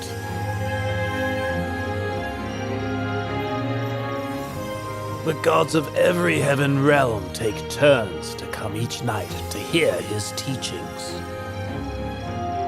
But despite his power, he's still not yet an Arahant as I am.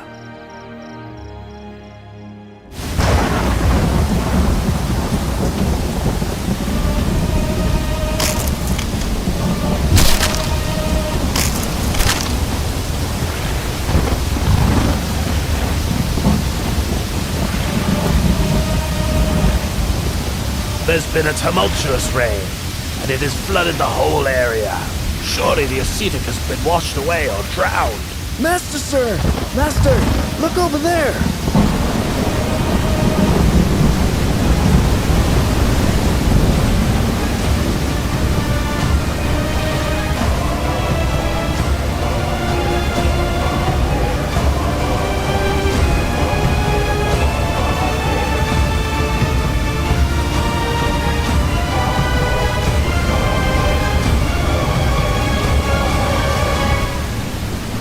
This ascetic has so much power. But despite all of this, he's still not yet an Arahant as I am.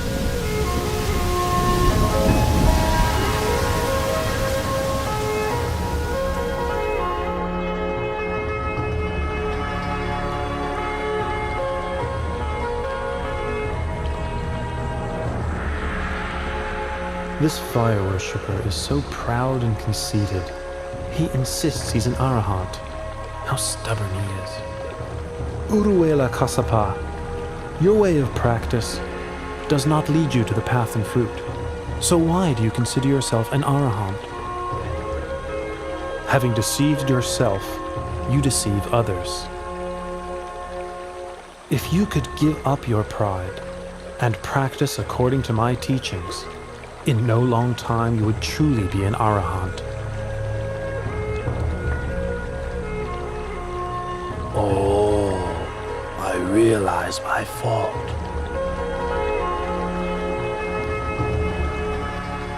Please may the Buddha allow me to take ordination and teach me the Dharma. You are the master of a great hermitage with many followers. You should make this known to all of them.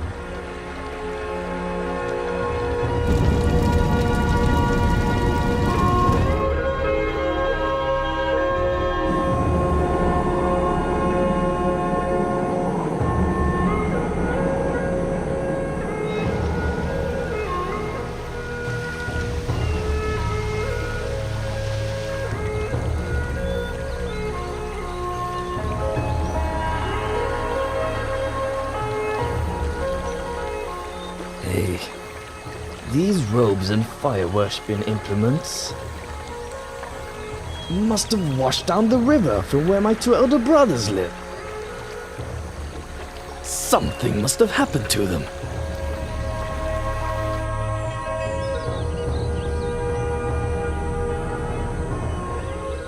Brother Urvela, Brother Nati!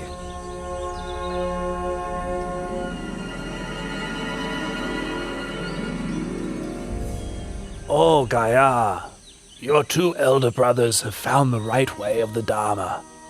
Quickly bring your 200 followers to approach the Buddha, the one who illuminates the path.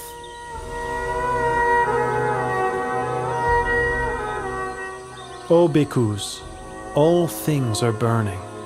Contact with the eyes, ears, nose, tongue, body, and mind are burning.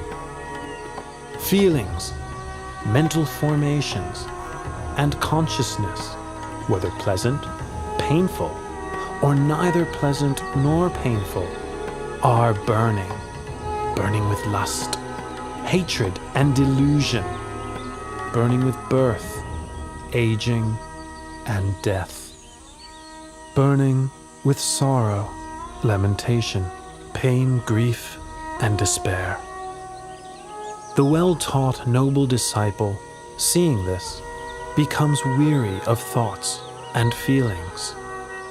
Being weary, he releases his clinging.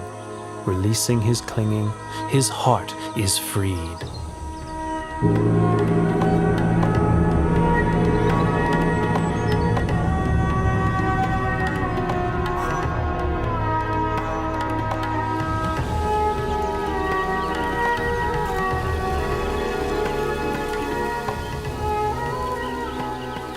Oh, the Buddha has come to stay right here.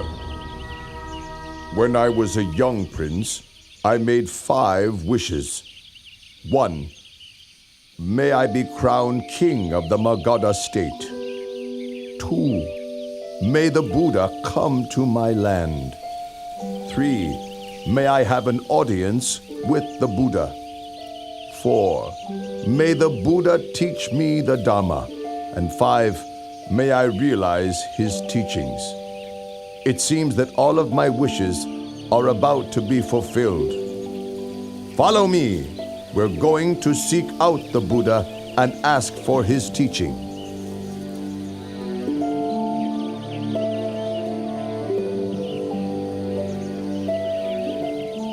Dana, or giving, has forgiveness as its highest form.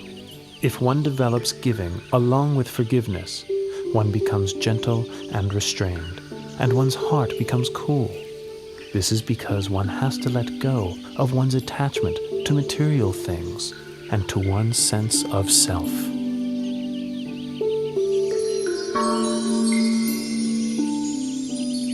And now, all of my wishes have been fulfilled. Oh yes, your teaching fills me with the greatest joy.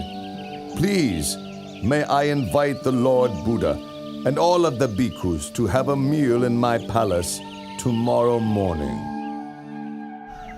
The Lativana Park where you're staying is far from the city. It is not convenient for the faithful lay people to visit. Please, may I offer the Veluvana Park to you. The Veluvana Park is cool, shady, and very large. Not far from the city, but still quiet and peaceful. Please, give me your permission to build a monastery for you here.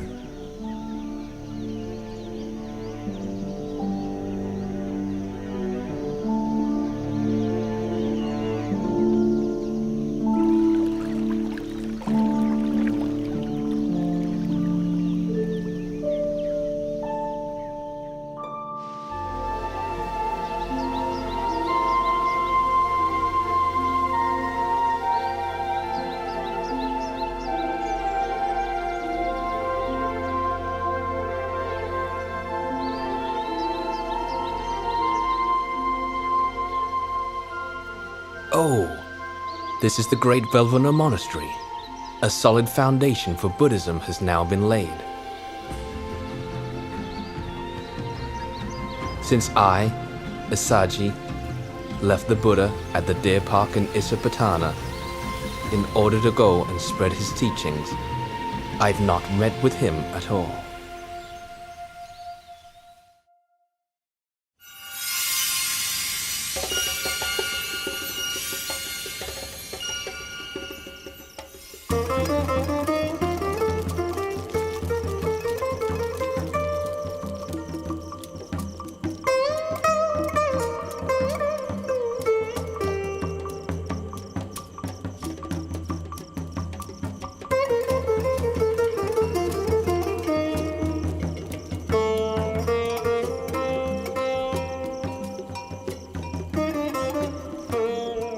Upatisa, you're not enjoying the play, are you? You seem completely indifferent and uninterested. Ask yourself the same question, Kalita. You seem quite unimpressed yourself. Neither the actors nor the viewers will live for more than 100 years. In no long time we'll all be dead. We're absorbed in watching entertainments, seeking fun, but for what benefit? Surely it would be better to seek the path beyond all suffering. I've been thinking the same way as you. All right then. Let's seek out a teacher under whom we can live and practice. To which hermitage should we go? Which teacher should we seek out? These days, there's so many sects. But we should choose the school of Master Sanjaya. It's large and respected, with many followers, located right in the city of Rajagaha. Besides ourselves, we'll have to persuade our followers to go with us. All right, we'll leave tomorrow.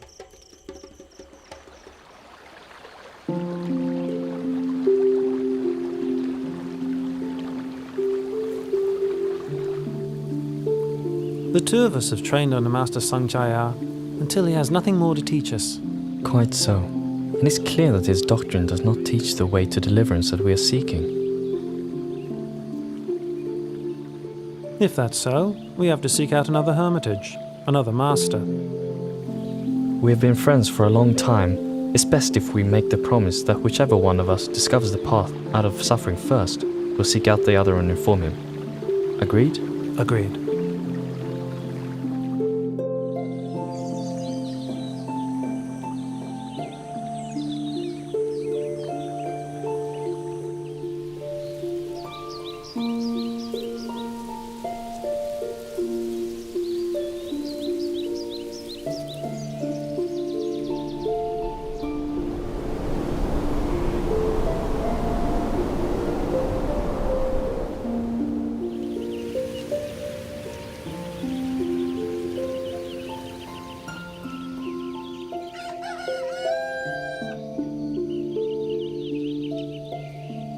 This renunciant walks with such inspiring mindfulness and composure. I've never seen any recluse like him before. I must take this opportunity to prepare him a seat and attend to his needs. Then, when he has eaten, I'll politely ask him where he comes from.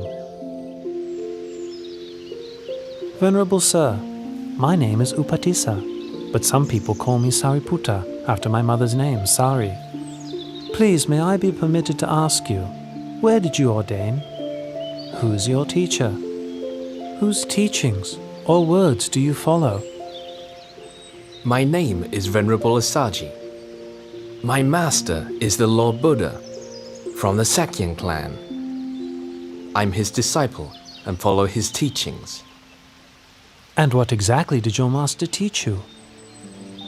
I've just been ordained, and thus cannot give you all of the profound teachings, but I can give you a brief version.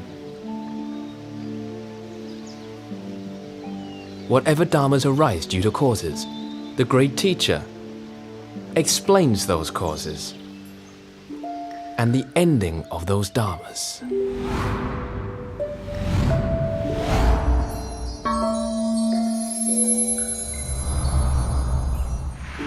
Oh, Upatisa, you repeat to me such short teachings that you heard, and it's enough for me to see the Dharma. Quickly, let's go and persuade Master Sanjaya to seek out Venerable Asaji's teacher.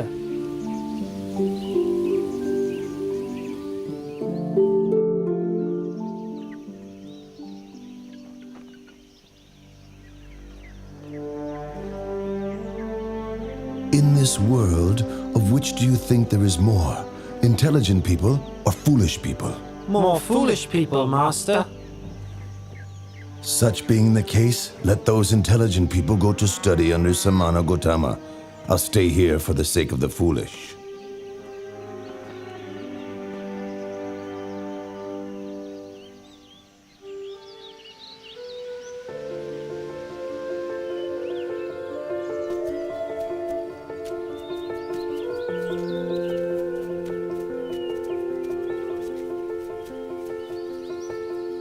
Bhikkhus, those two friends walking in here together are to be my pair of foremost disciples.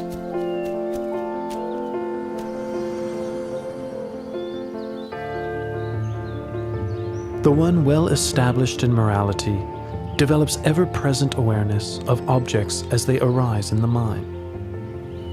Seeing such objects arising and ceasing continually, he begins to grow weary of them. Becoming weary, he lets go of his grasping and clinging. Letting go of grasping and clinging, his heart is released. Having heard the Buddha's teaching, all of the two friends' followers attained arahantship. But Upatissa and Kolita themselves, with their great accumulation of spiritual qualities and wisdom, were disposed to a slower but more profound realization of the Dhamma, and therefore did not yet become fully enlightened.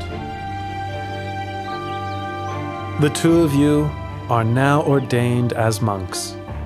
I give you the names which will be an honor to your mothers as follows: Venerable Sariputta and Venerable Moggallana.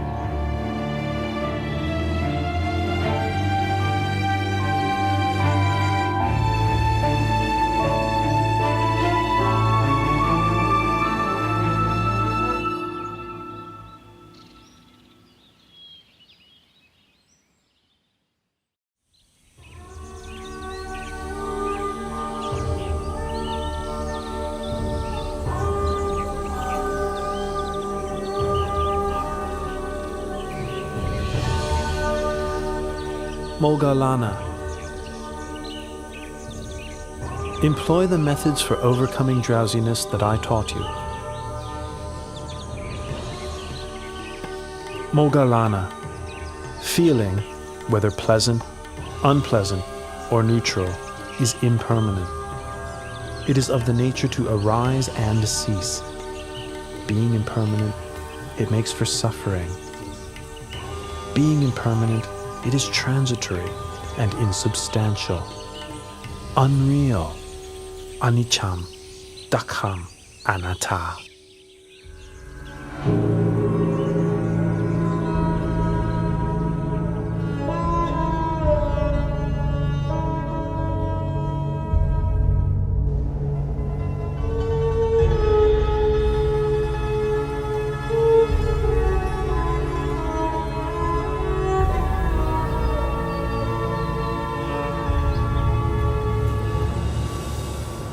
Venerable Buddha, sir, I take the view that all things are disagreeable to me. I do not delight in anything. That being the case, you should not delight in your view, should you? Diganaka. Some people have the view that all things are disagreeable to them. Some have the view that all things are agreeable to them. And others have the view that some things are agreeable and some things disagreeable to them. Each of these views are based on grasping and clinging to the notion of a self. Remaining attached, one continues to grasp at feelings as they arise. Whoever should reflect on such feelings as impermanent phenomena, conditionally arising, existing, and passing away, will come to grow weary of conditioned phenomena. This weariness leads to the fading of lust. With the fading of lust comes freedom from attachment. When the heart is freed from attachment, one knows the heart has been freed.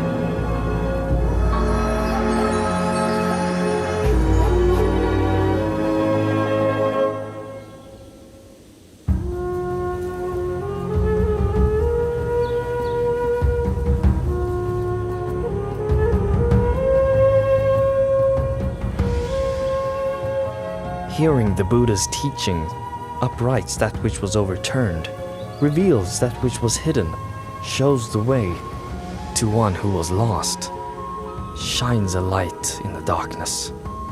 I take the Buddha, Dhamma, and Sangha as refuge for the rest of my life.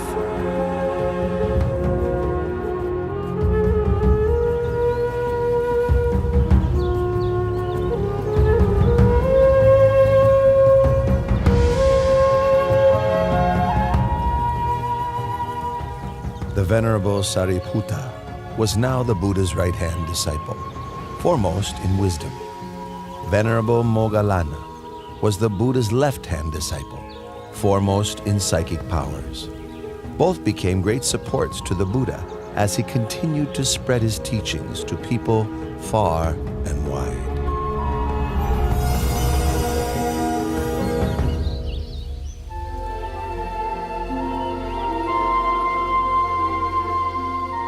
Oh, Venerable Asaji, today has brought such a wonder.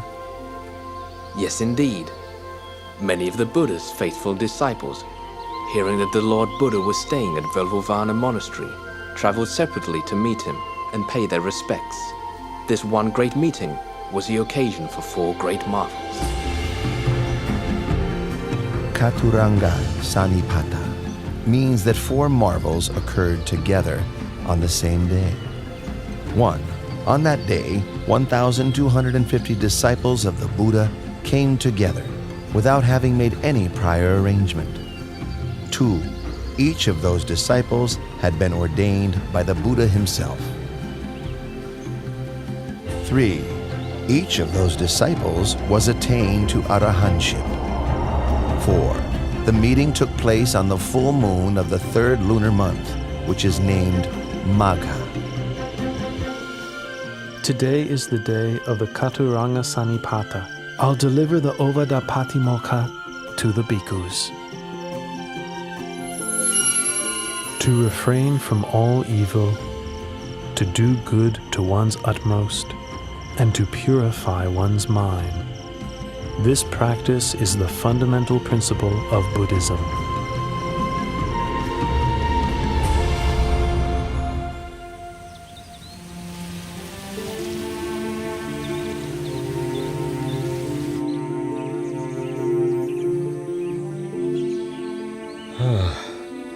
Kalodaihi, my senior counselor, ever since I first heard that my son had attained enlightenment and become the Buddha, I've been wishing to meet him. 9 times I've sent a counselor, each time accompanied with a retinue of 999 subjects to invite the Buddha to come to Kapilavatthu. Each time, the party of 1,000 has disappeared without a trace.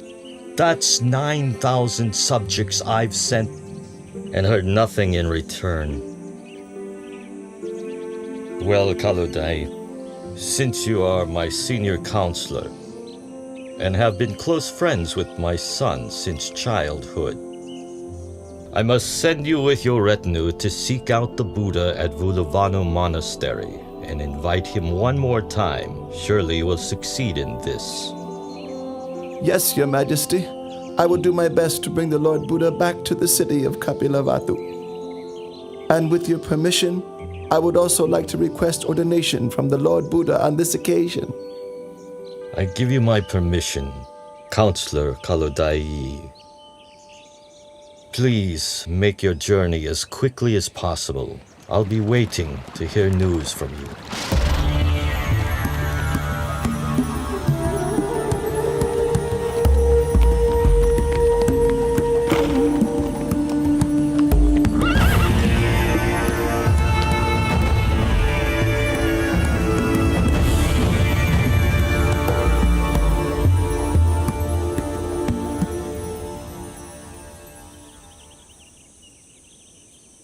Each of you should diligently train yourselves thus.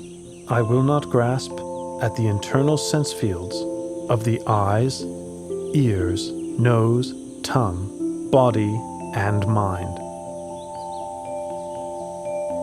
I will not grasp at the external sense fields of form, sound, smell, taste, bodily contact, and mental objects. I will not grasp at contact between the internal and external sense fields. I will not grasp at feelings. I will not cling to the 5 aggregates of the body: feeling, perception, thoughts, and consciousness. I will not cling to this world or the next. when I cease clinging to all that I've seen, heard, known, felt, sought, and imagined, all feelings of attachment to these will also cease. Listen, all of you. A person's heart may be purified through consistently applied efforts in practice, through wisdom, through Dharma, and through morality, not by means of one's class, family, or property. Lord Buddha, summer begins tomorrow. All the farmers have harvested their crops. The path to the city of Kapilavatthu is open and suitable for travel. Your father has a strong wish to meet with you and your disciples. Please, out of compassion, travel to the city of Kapilavatthu and teach Dharma to your father. Please teach Dharma to your relatives there. I accept your invitation, Kalu Dai. Please inform the bhikkhus so that they can prepare themselves for travel. The road from Rajagaha to Kapilavatthu is 60 leagues. The Lord Buddha, along with 20,000 disciples, will travel 1 league per day. In 60 days, they will arrive at Kapilavatthu city.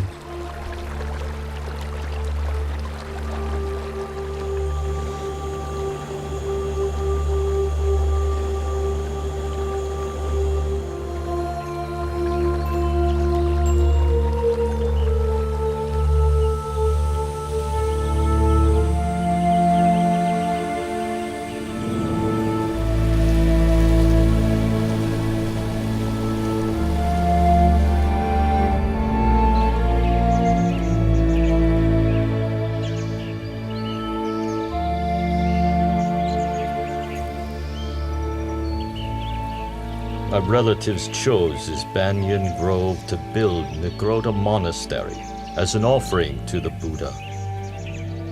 It's been 60 days since Venerable Kaludai sent news of the Buddha's departure from Rajagaha city.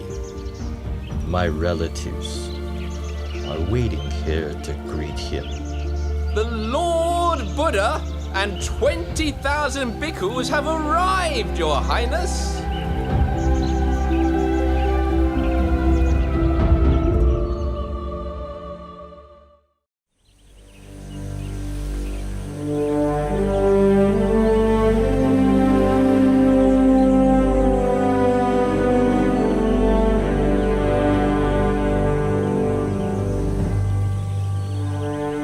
The Lord Buddha's relatives are clinging to the view that the Buddha is junior to them because he is younger in age.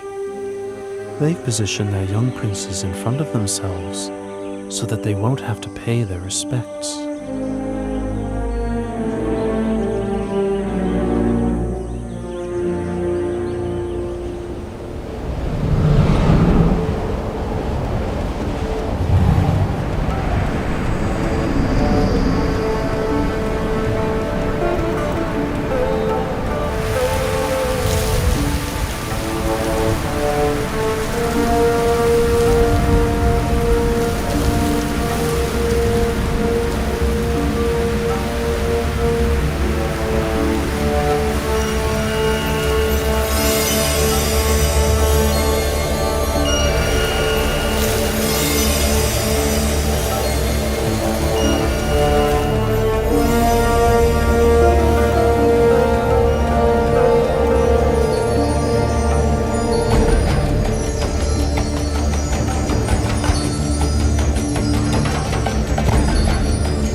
When my son was newly born, and the Sita the hermit bowed to him, at that time I also paid homage for the first time.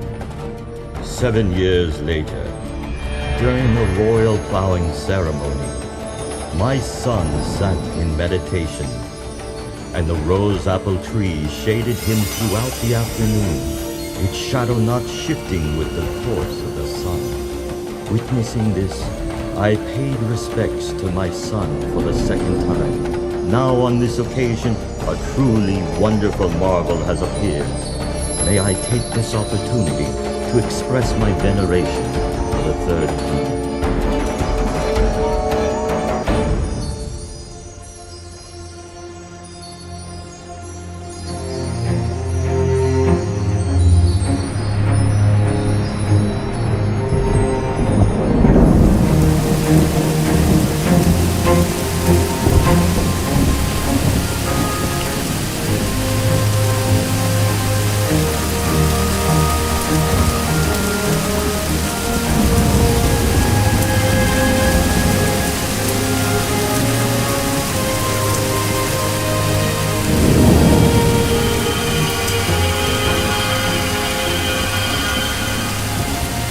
This is Pokaravasa, the red rain. Unlike ordinary rain, it soaks only those who wish to be soaked by it. For those who wish to remain dry, every drop will roll right off, just like water drops roll off of a lentil field.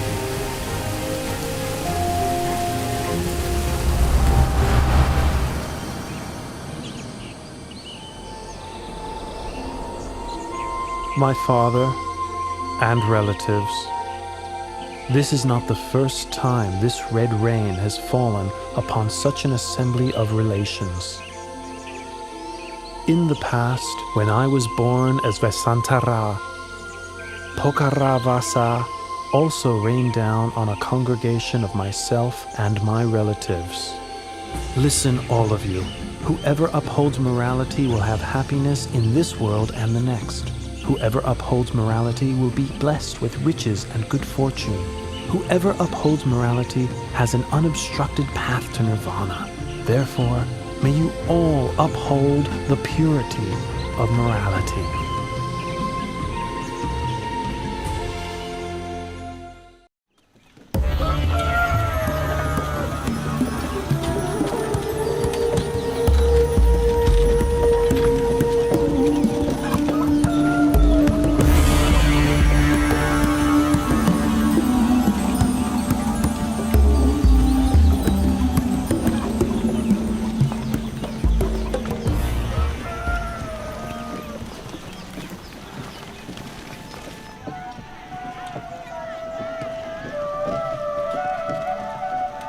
My son, why do you bring shame to me by going around collecting alms of rice and food in this manner?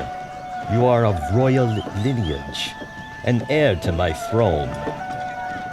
Or are you of the opinion that I cannot afford to provide you or your disciples with enough food myself? Father, at the moment of my enlightenment, I departed from the Sakyan royal family lineage and was established in the lineage of awakened Buddhas.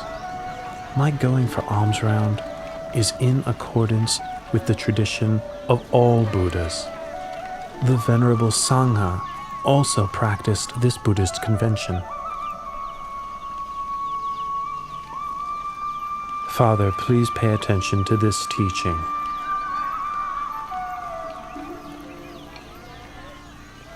When a person clings to and indulges in form, feeling, perception, mental formations, and sense consciousness, that person is bound by the snare of Mara and burdened with the whole mass of suffering. When such a person doesn't cling or indulge in these, that person is freed from the snare of Mara and released from the whole mass of suffering.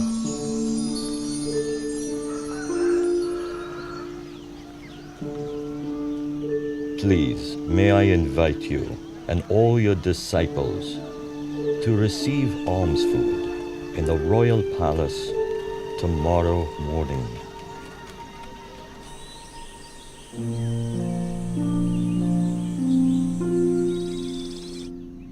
In the 3 days since your arrival in the palace, myself and Queen Mahabhajapati have listened to your teaching and developed in the Dharma more and more each day.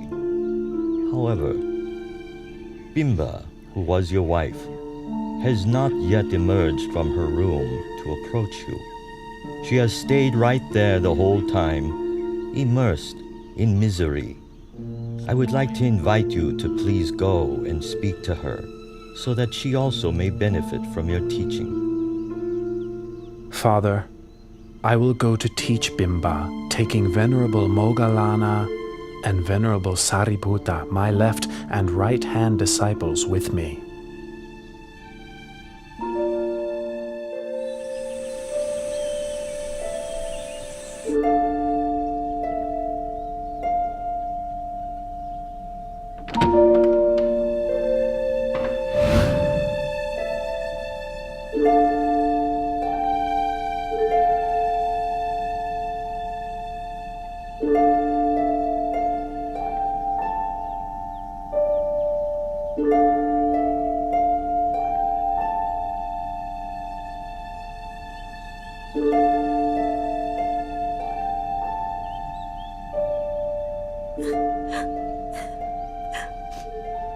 Why have you been so unkind to me, your wife?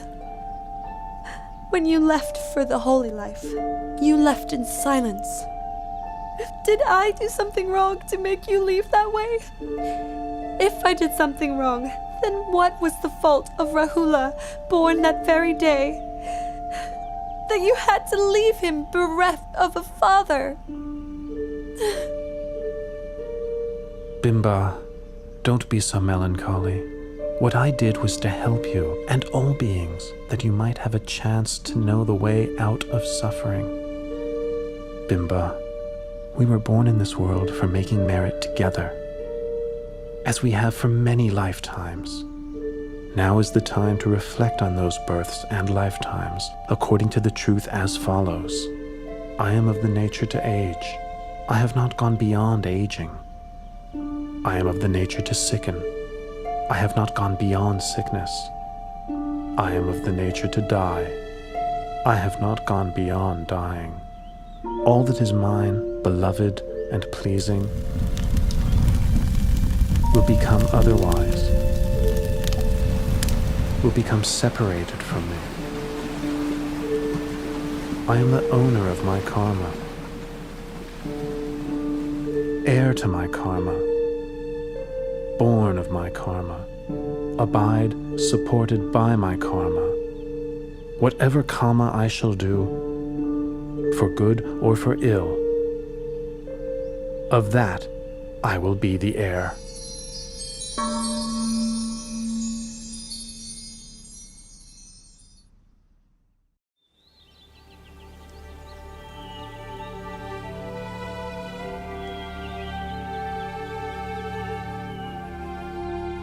My mother tells me that you have great treasures, you have great wealth. But since ordaining, you have no desire for royal wealth. As your royal successor, I wish to request my inheritance, which is mine by right. External treasures bind one to the round of death and rebirth on the wheel of samsara. Better to give the noble treasure, that is, the most excellent internal treasure, instead of worldly wealth.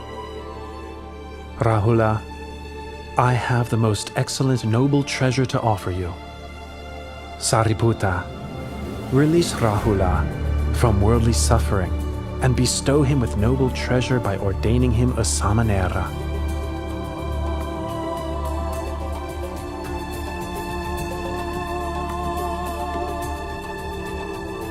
Rahula, from this point on, you are a samanera Rahula.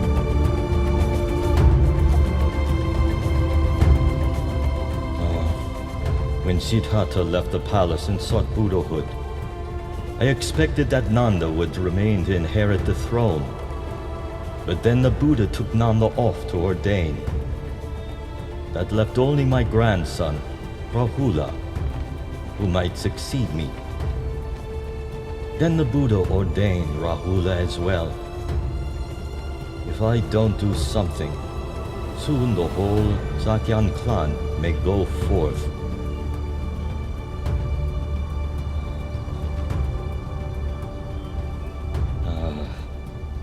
I must quickly go to the Nigrota monastery and plead with the Buddha.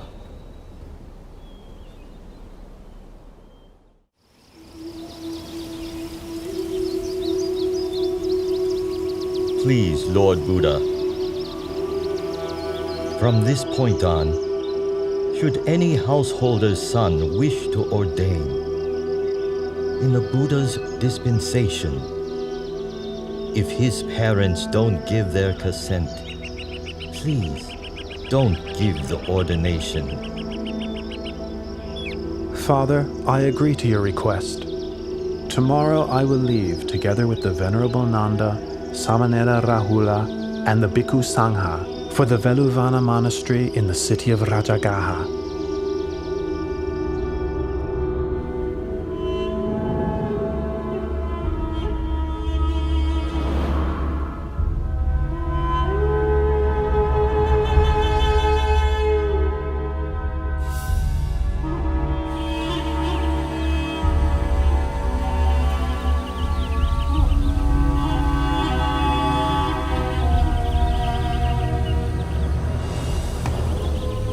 Nanda.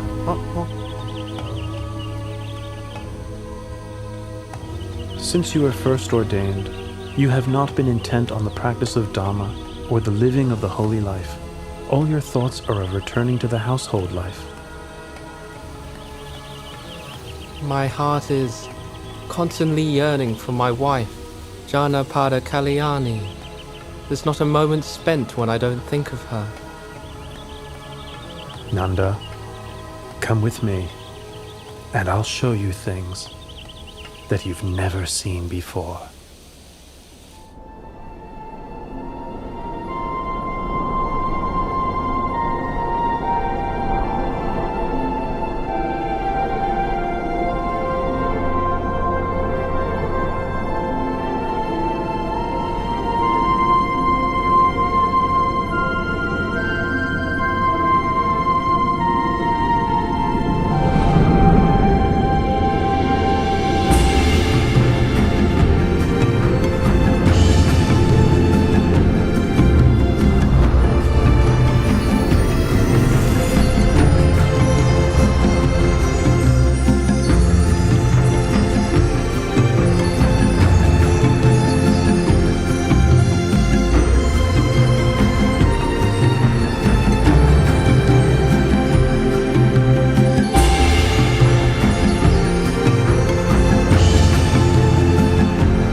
Nanda, those are Apasara goddesses in heaven.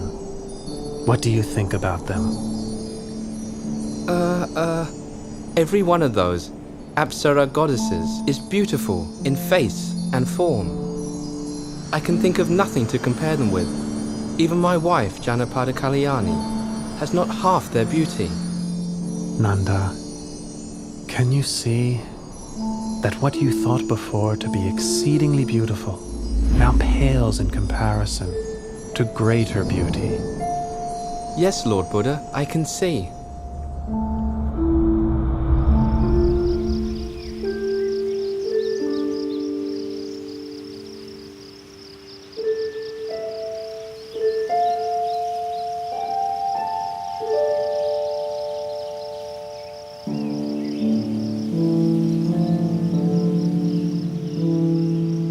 From this point on, I'll make up my mind to practice the Dharma. I'll live the holy life without letting my heart be obsessed with Janapada Kalyani ever again. I've now seen for myself that there are countless goddesses in heaven, many times more beautiful than her.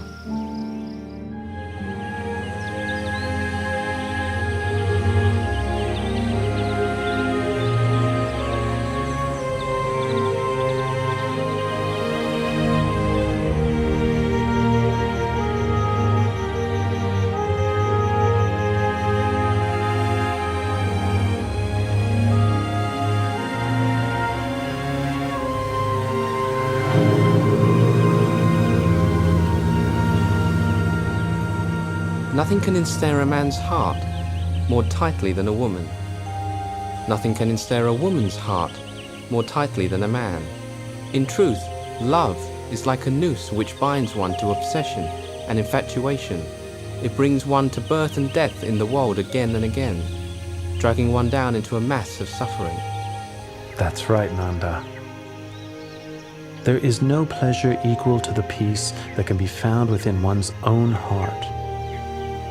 For as long as humans rush around seeking external distractions, they will never meet with genuine happiness. Nanda, when you release your clinging and view the whole world as empty, your heart will be free, open, expansive, radiant, and joyful.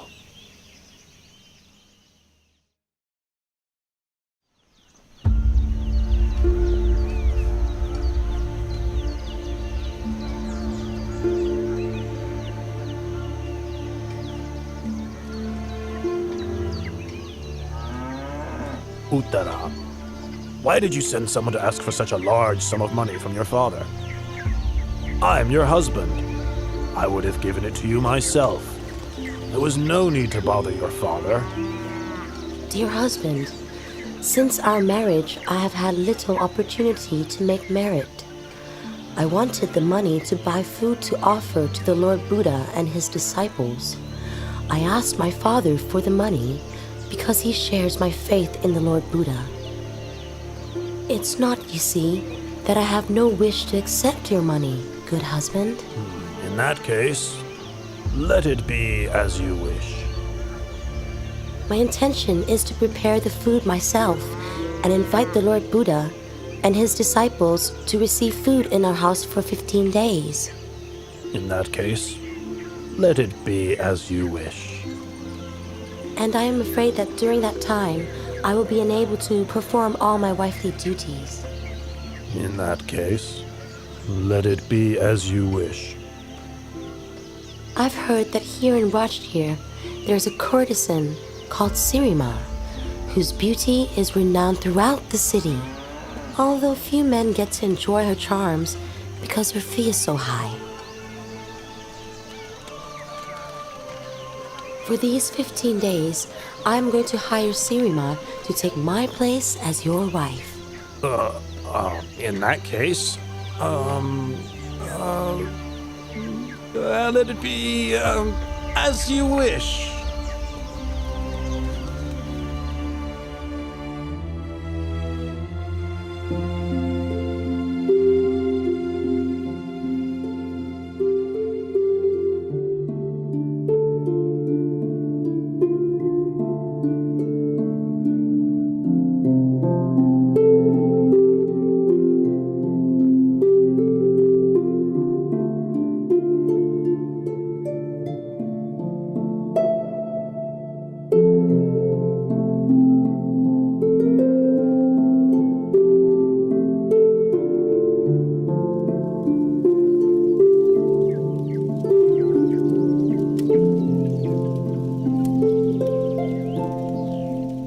Uttara, are you exhausted?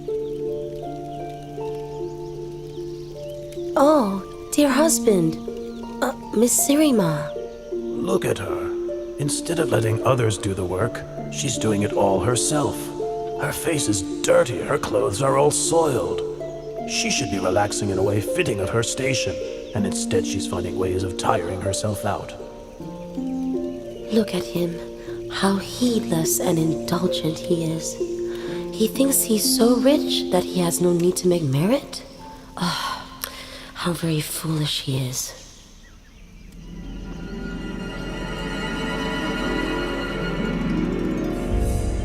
Look at Uttara. She's looking at me with a smile of contempt. It's as if she's scolding me with her eyes. It's sickening. I'm not putting up with this. You, Uttara, look at me. You want to fight? Well, you're gonna get what you want.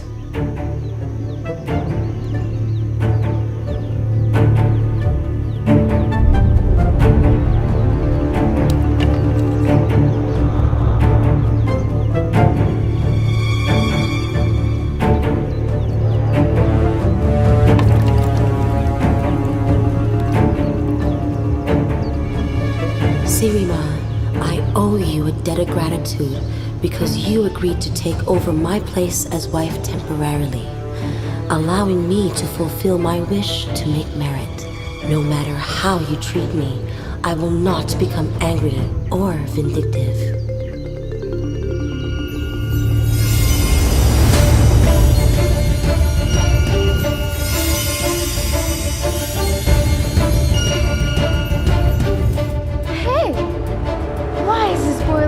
Unable to hurt her. Hey! This prostitute is dared to attack our employer! Come on! Let's get her! Yeah, let's get her! Come on, guys, let's go! All of you, don't hurt her. Sirima is like a friend to whom I owe a debt of gratitude. I am not angry with her.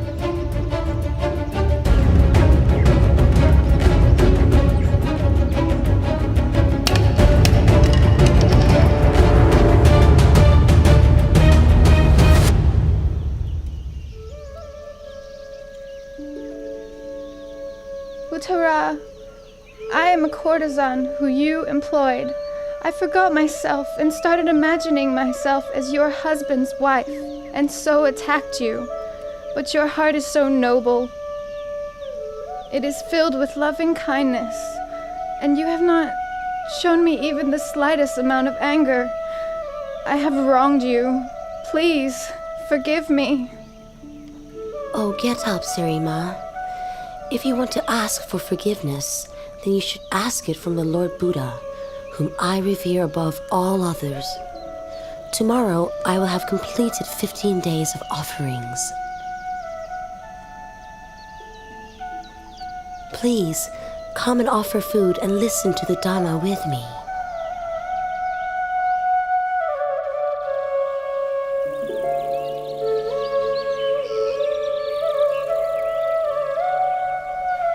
A person should overcome anger with non-anger, overcome evil with goodness, overcome stinginess with generosity, overcome careless speech with words of truth.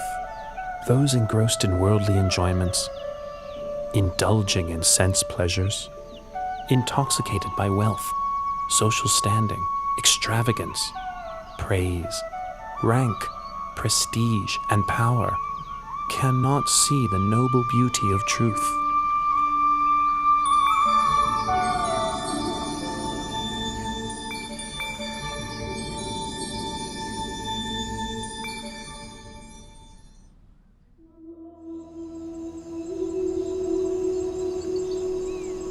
Oh, she's still so young and beautiful, too young to die. The day this woman listened to a talk from the Buddha, she gave up her life as a courtesan and turned to making merit every day. But life is uncertain, and now, not much later on, she's dead. Let's get down to work. It's already time to cremate the body. Hey, wait a minute. We can't cremate her yet. Well, why not? The Buddha has requested King Bimbisara to order us to keep the body for 3 days. For 3 days! Oh, whatever for?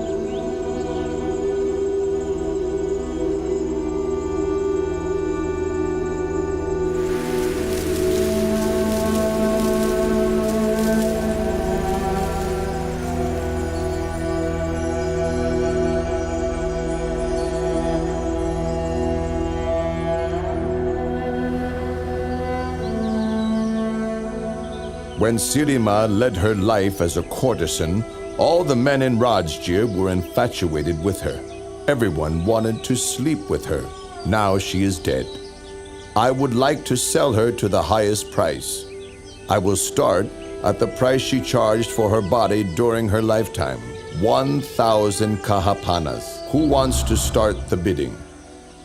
Ow! Sirima's been dead for 3 days. Her corpse is starting to decay. The fluids are flowing out of her body. The smell of the corpse fills the whole cemetery. Somebody would have to be crazy to buy the body. Hey!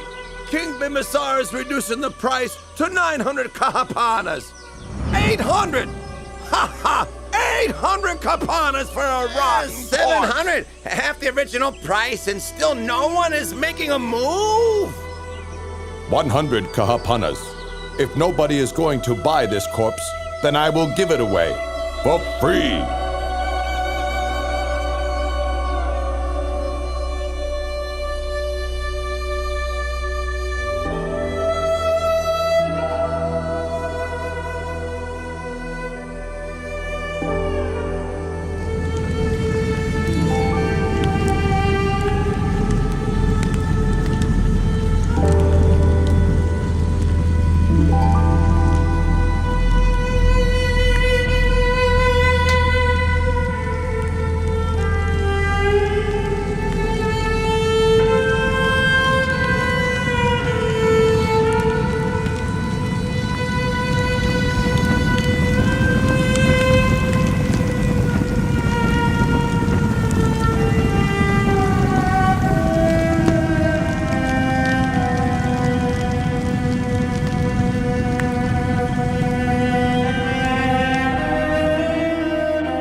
It is the nature of all conditions to arise, persist for a while, and then pass away. Investigate the impermanence of all conditioned phenomena. The tears of beings wandering through samsara are beyond measure. The bones which are laid down upon this earth cover it without gaps. This is something that is truly sobering to know. One who is still attached to forms, sounds, tastes, odors, and physical sensations cannot find liberation from this world.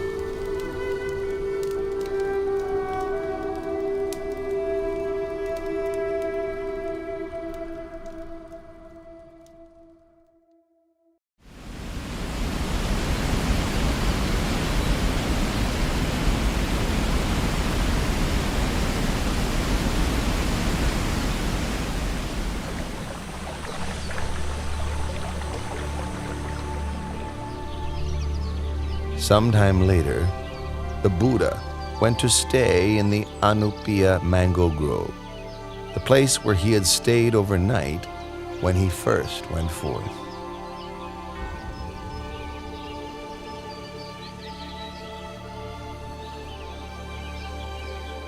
Five Sakayan princes, Prince Badiya, Prince Anuradha, Prince Ananda, Prince Bagu, and Prince Kimbila, along with Kolian Prince Devadatta, and a barber named Upali, approached the Buddha and asked for ordination. The Buddha ordained Upali the barber first, followed by each of the 6 princes respectively.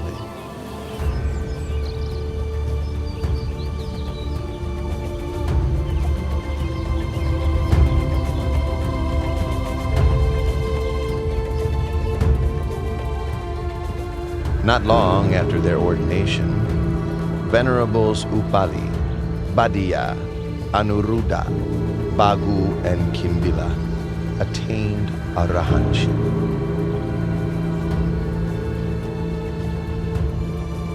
Venerable Ananda, receiving instruction from Venerable Punamantaniputta, attained the fruition of stream entry.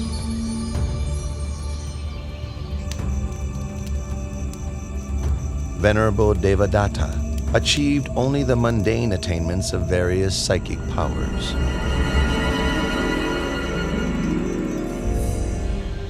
Later, the Sangha requested of Venerable Ananda that he act as the Buddha's personal attendant. Venerable Ananda, the Sangha is in agreement that you would be suitable for the position of the Buddha's attendant. What are your feelings toward this?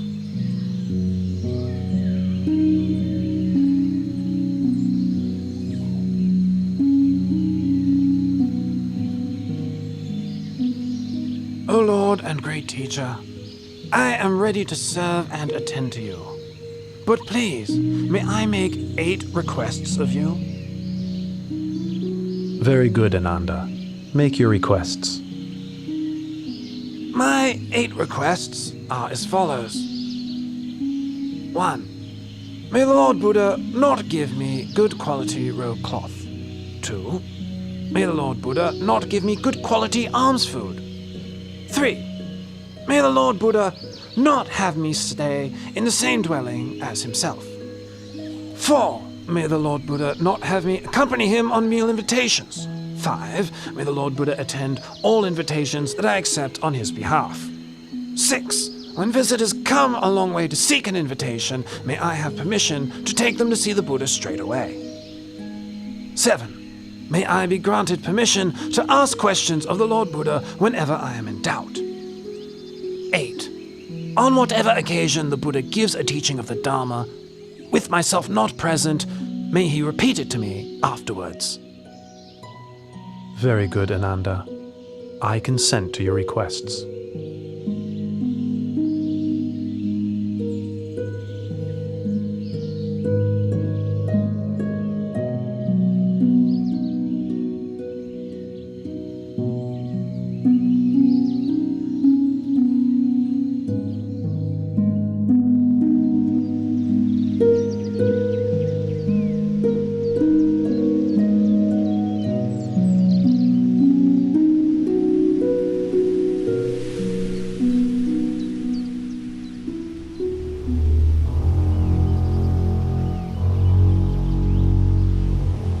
I am from the royal clan.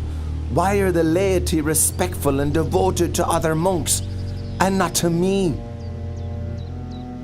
Ah, Prince Ajatasattu, son of King Bimbisara of Rajagaha. He is still young, doesn't yet know right from wrong. I'll display my supernatural powers and gain the devotion of the young prince. Then whatever I may wish for, he'll find a way to get it for me. Ha ha ha ha ha!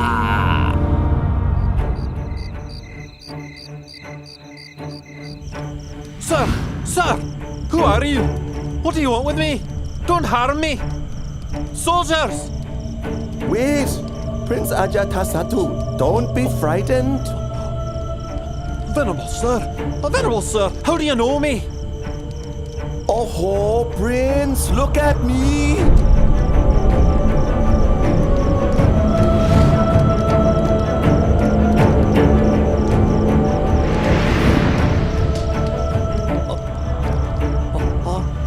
Venerable sir!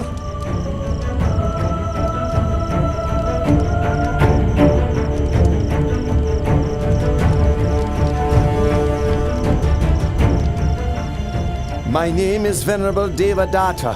I wish you no harm. I am here to help you. To help me? To help me with what? You will know when that time comes. Farewell for now. Just a moment.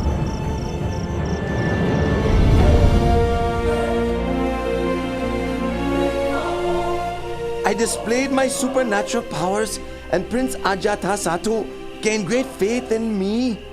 Now, whatever I may wish for, he gives to me. What a suitable leader I would be for the Sangha.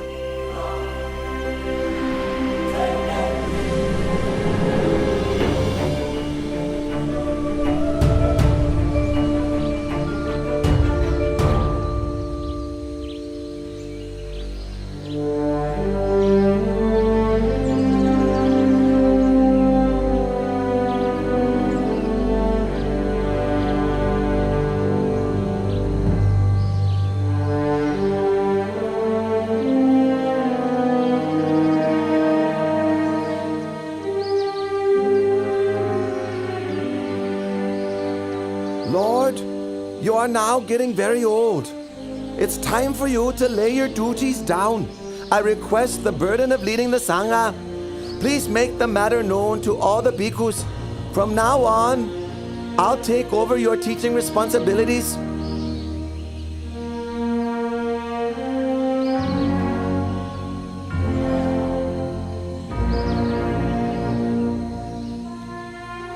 Absolutely not, Devata. But Lord! Lord!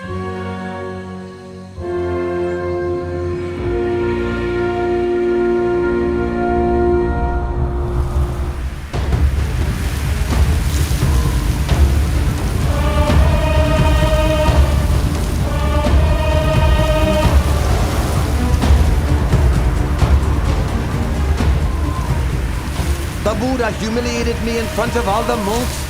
Then he enacted the Pakasaniya Kama, preventing the other monks from speaking to me or meeting with me. From this point on, I'll set my mind on bringing him to destruction. He can't do this. He can't do this to me. Your Royal Highness, please think it over. Even though you have now inherited the throne as you wished, you must still execute your royal father. Should he change his mind and wish to take his throne back, he will be sure to kill you. Therefore, you must act first without warning.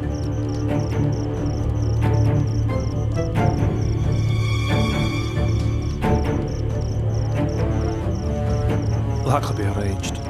I'll keep him imprisoned until his life comes to an end. It's your decision, Your Royal Highness.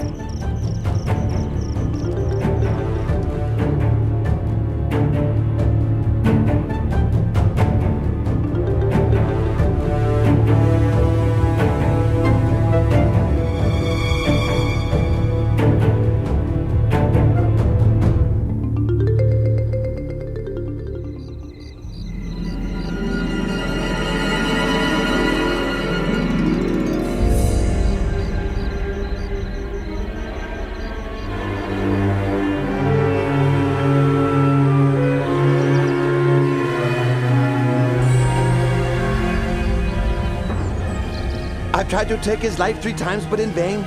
It's time to try my last resort. I have to pretend to be strict in Dhamma Vinaya, so that all the bhikkhus will become my disciples.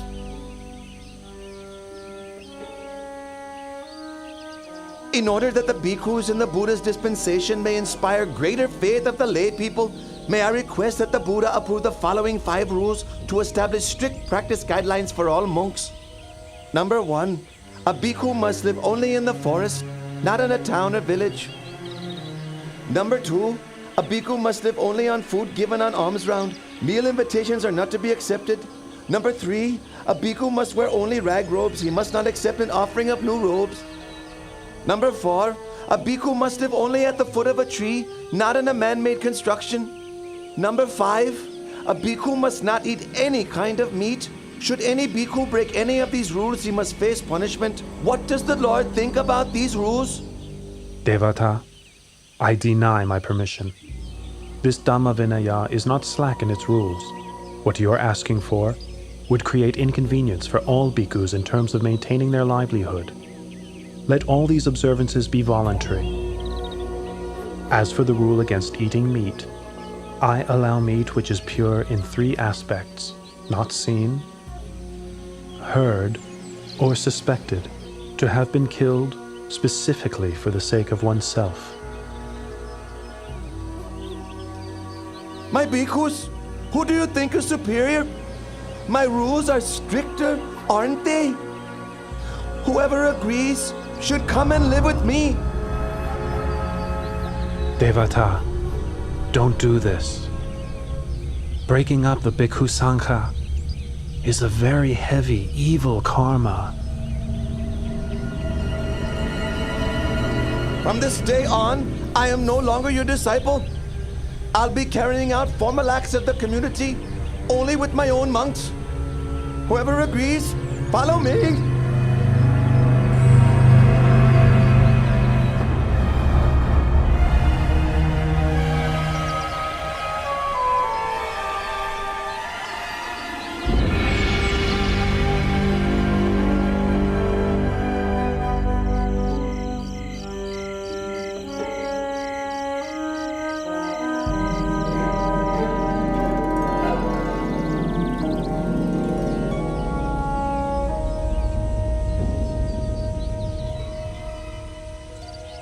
Devadatta, can't you see that you're not a suitable leader for the Bhikkhu Sangha?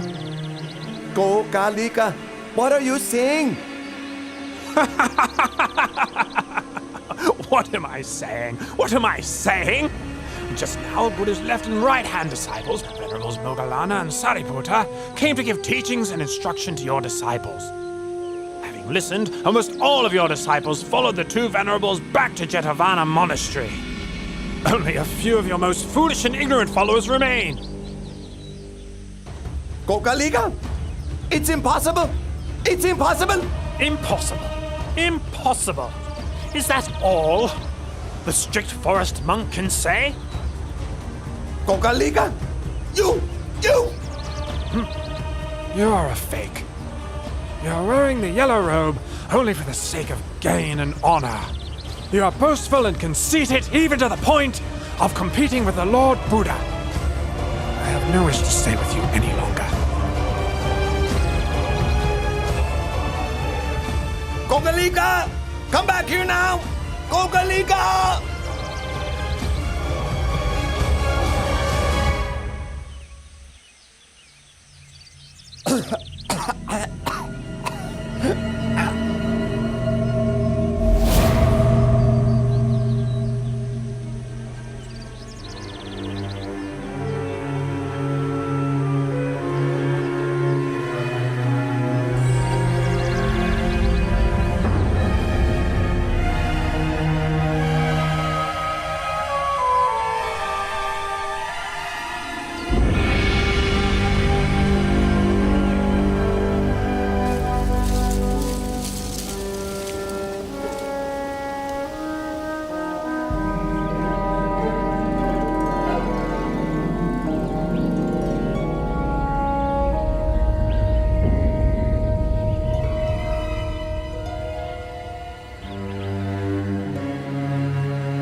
I've been seriously ill with no improvement for a long time. It must be because of my offensive and injurious behavior towards the Buddha. But in return, the Buddha has nothing but loving kindness toward me, expressing not even the slightest ill will or resentment. Now, coming to the end of my life, I'd like to seek out the Lord Buddha in order to ask for his forgiveness. Monks, be quick and take me to Jetavana Monastery.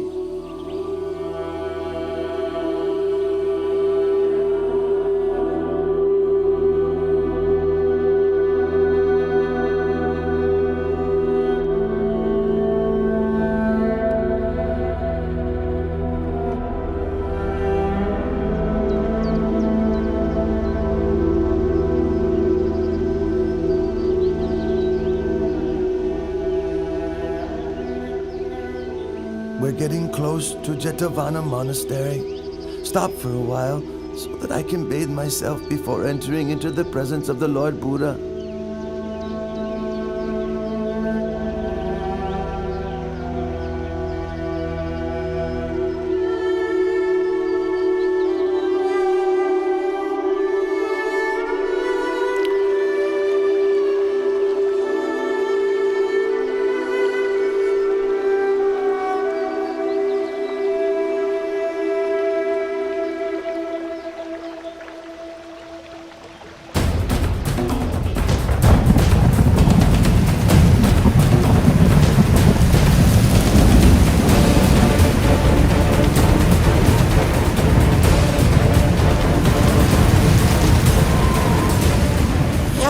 Please!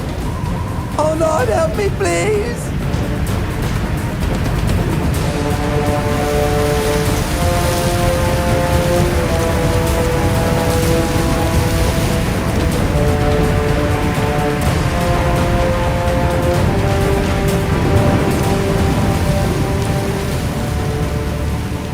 Oh, Blessed One, knower of worlds purified in knowledge and conduct, Great One, teacher of gods and humans, I leave my chin bone as an offering to the Buddha, and I take the Lord Buddha as my refuge forever.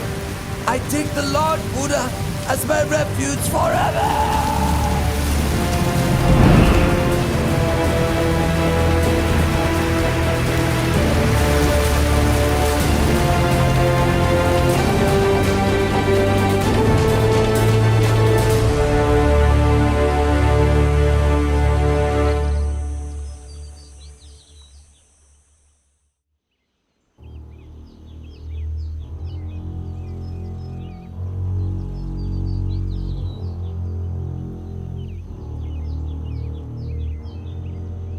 Venerable Devadatta has performed gravely serious evil karma. Even coming so close to Jetavana Monastery, he still was unable to catch a glimpse of the Lord Buddha. Rather, he was swallowed up by the earth and sank down into hell. And I myself cooperated with him in committing a tremendous many evil deeds. I can't sleep at night. Dr. Shivaka, what should I do? Your humble servant thinks that your highness should go and approach the Lord Buddha in order to pay your respects and to ask for his forgiveness. You are right. Let us go together to pay our respects to the Buddha.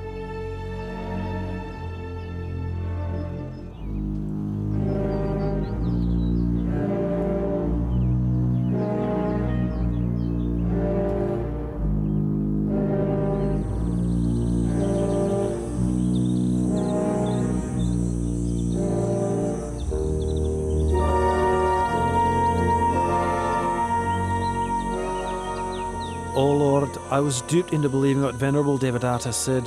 I thereby committed gravely serious wrong actions which affected the Buddha. I now realize my mistake. Please, may I beg your pardon? Please forgive me. I promise I will never do unwholesome deeds like that again. Your Majesty, it is a timeless law that in this world, hatred can only ever be appeased by non-hatred. One who associates with fools is doomed to sorrow for a long time. One who is perfect in morality shines like a bright flame. One with mindfulness is happy and grows in the Dhamma at every moment. If a king rules with Dhamma, all his citizens will be happy. Bhikkhus, all conditioned things are of the nature to arise, persist for a while, and then pass away. Therefore, we should consider such things as impermanent, uncertain, unreliable. The tears of beings who wander from birth to death on the wheel of samsara are countless. Their corpses pile up to cover every inch of the earth. It's such an enormous pity, and worthy of sadness. Those who cling to attachment to the forms, sounds, smells, tastes, and touches of this world have not the slightest chance of ever going beyond it. I declare myself as a Buddhist lay practitioner and take the Triple Gem as my refuge for the rest of my life.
The king has no alternative but to receive the heavy results of his terrible deed, murdering his own father.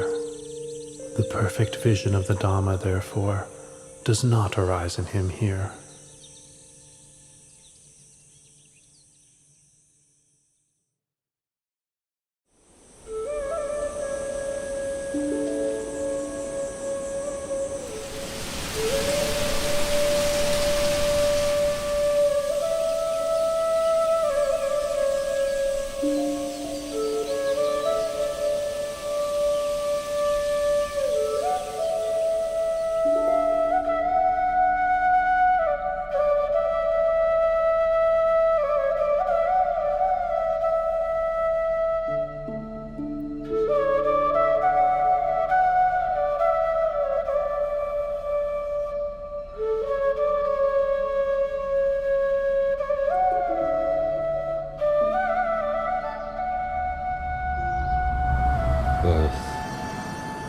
aging, sickness, death. Greatness, striving, struggle, conceit, suffering. Your Majesty, the Lord Buddha has arrived at the royal palace.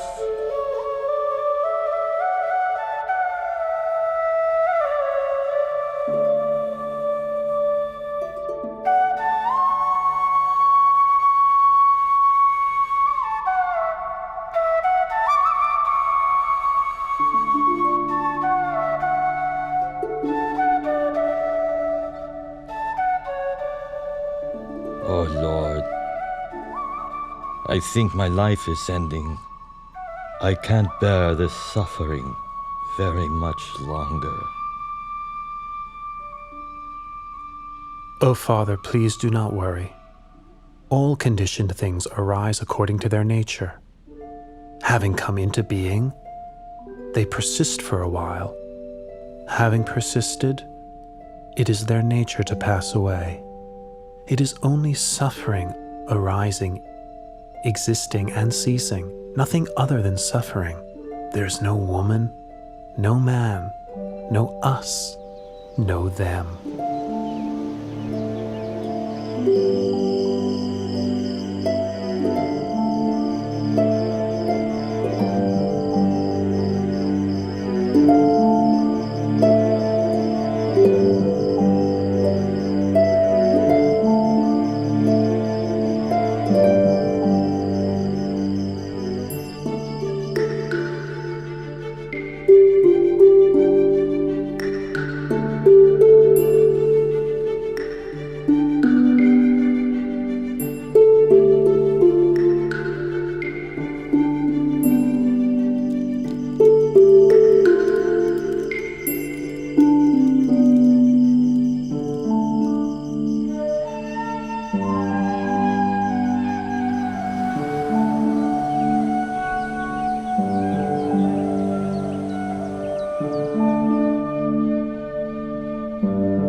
Throughout the last 7 days, Lord Buddha, you have taught me the Dharma day and night.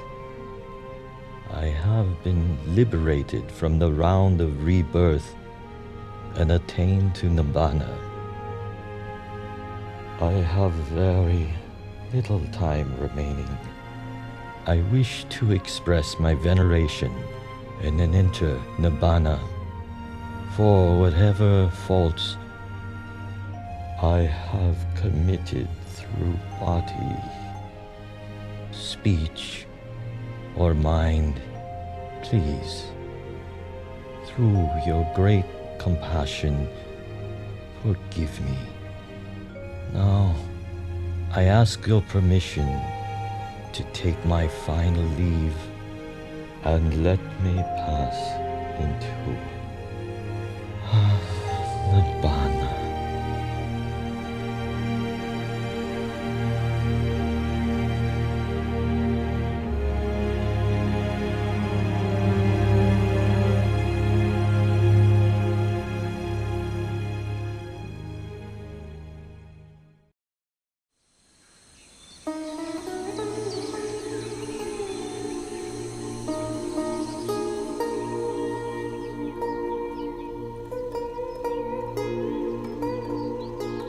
asked for ordination from the Lord Buddha 3 times, but he has not yet given his permission. However, we won't give up our efforts. Let us shave our heads, put on the yellow robe, and follow the Lord Buddha wherever he goes.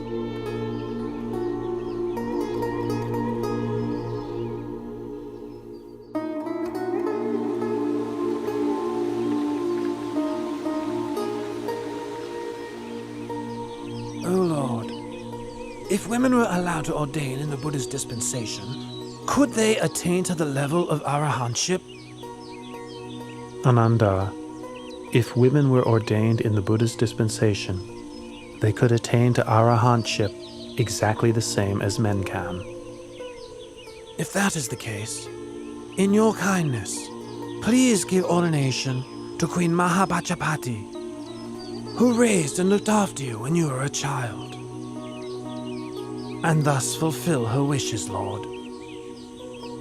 Ananda, if Pachapati will practice according to the 8 strict conditions, I'll give her my permission.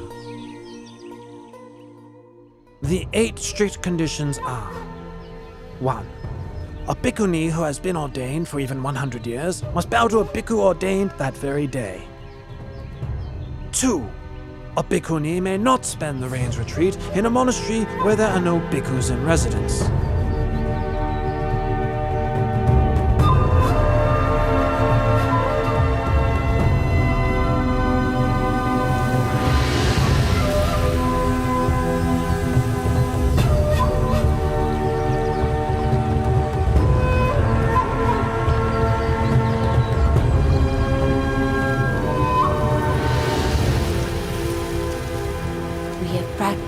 8 strict conditions for the period of 2 rains retreats. Please, may the Buddha consider our ordination. I permit your ordination.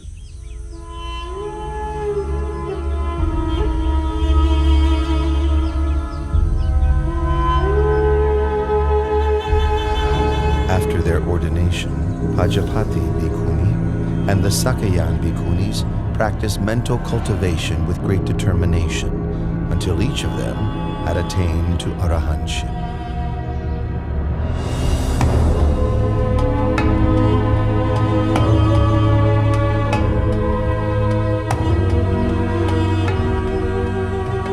Now King Mahanama of the Sakyan clan has inherited the throne of Kapilavatthu. It goes to show how unstable and impermanent even kingship is in this world. Prince Siddhartha, my husband, relinquished the royal throne without a second thought when he went forth. My relatives, my son, and even Queen Mahapajapati Gotami have followed after him and ordained. That being the case, it is best for me also to relinquish material comforts and ordain in the Buddha's Dhamma Vinaya.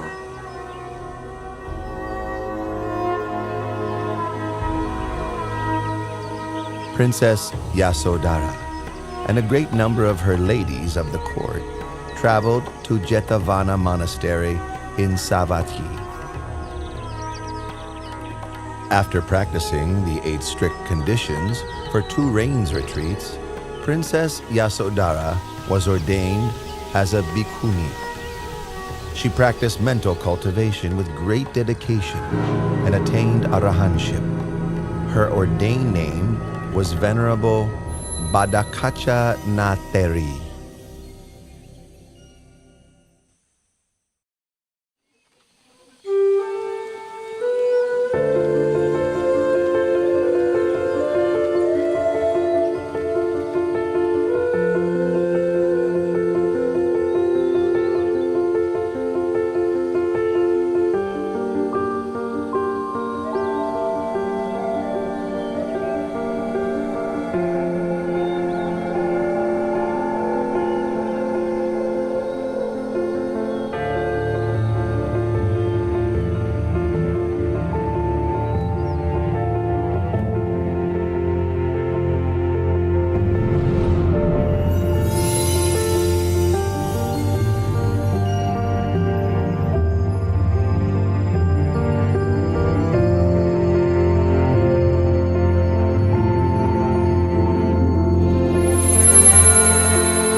Having performed the twin marvel, the Buddha arose from his crystal seat and stepped forward with his right foot. He placed it on the summit of Mount Yugandhara. Then he stepped forward with his left foot, placing it on the summit of Mount Sumeru, upon which Tavatimsa heaven is located.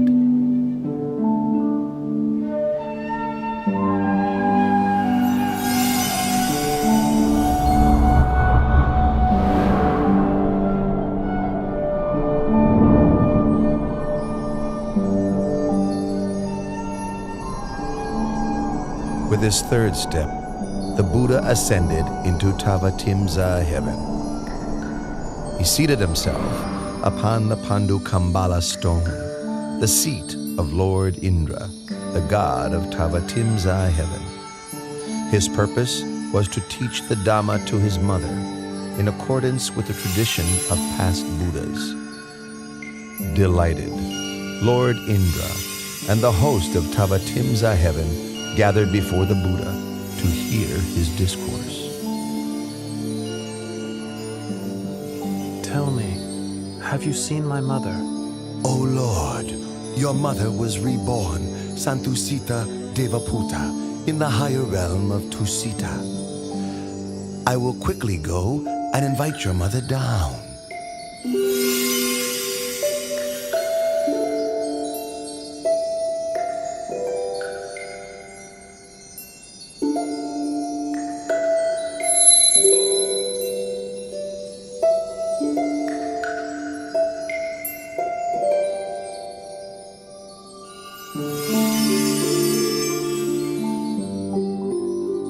Mother, please come and sit close by. The kindness you showed me in your past life was great beyond measure. As an expression of my gratitude, may I take this opportunity of teaching you the Dhamma during the 3-month range retreat here in Tavatimsa, so that you may attain the path, fruit, and nirvana.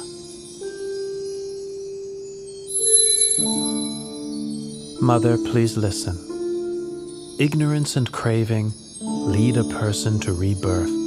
Agitated, their heart rushes around within samsara. For as long as the aggregates come into being, the supposition of a being is also there. In truth, such conditioned things are not worthy to be called a being. There is only suffering which arises, and suffering which decays and ceases. Aside from suffering, nothing arises. Aside from suffering, nothing ceases.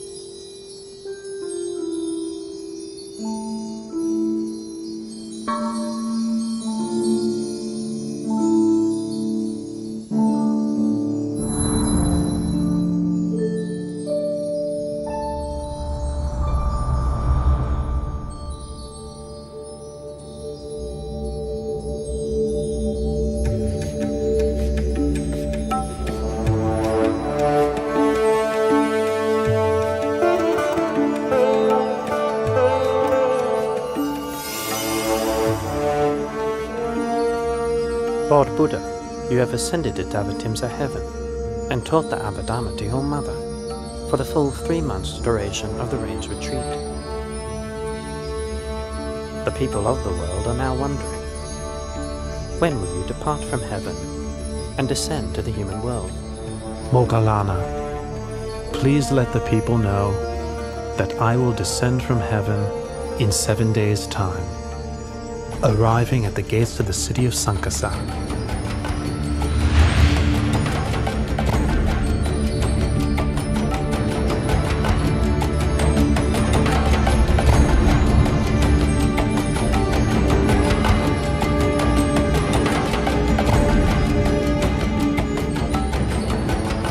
This is the last day of the Rains Retreat.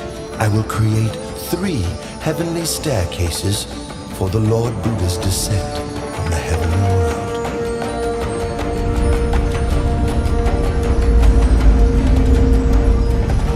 The crystal staircase for the Lord Buddha is in the middle.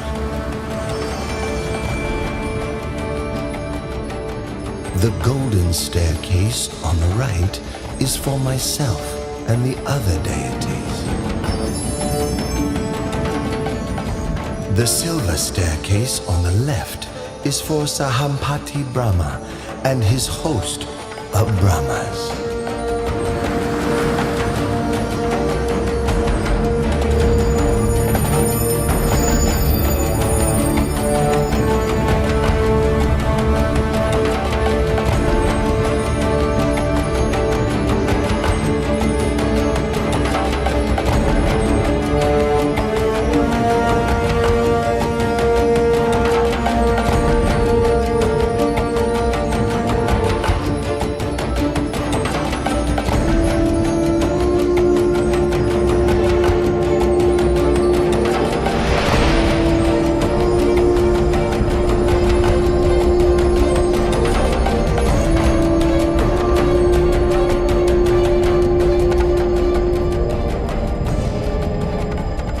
As he descended from heaven, the Buddha performed the marvel called Loka Vivarana, making the realms of heaven, earth, and hell visible to all.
Having revealed this amazing sight, he stepped down to earth at the gates of the city of Sankhasa.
Oh, this renunciant has a very noble appearance.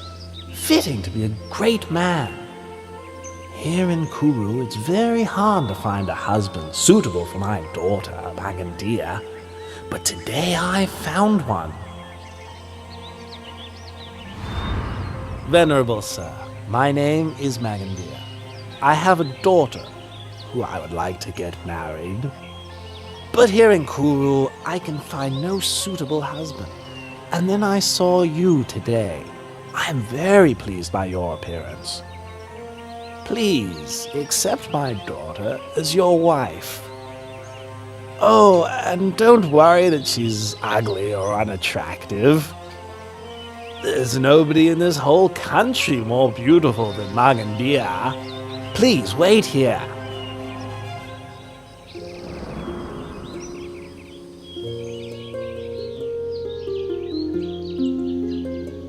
Oh, my dear child, Magandia.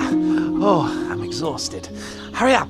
Make yourself as attractive as you can. Now, right now. Quickly, my daughter. If you're tired, then sit down and take a rest, husband. And why do you want our daughter Makandia to dress up prettily? Come on, please. Sit down and rest. No. Magandia, are you ready yet? Hurry up.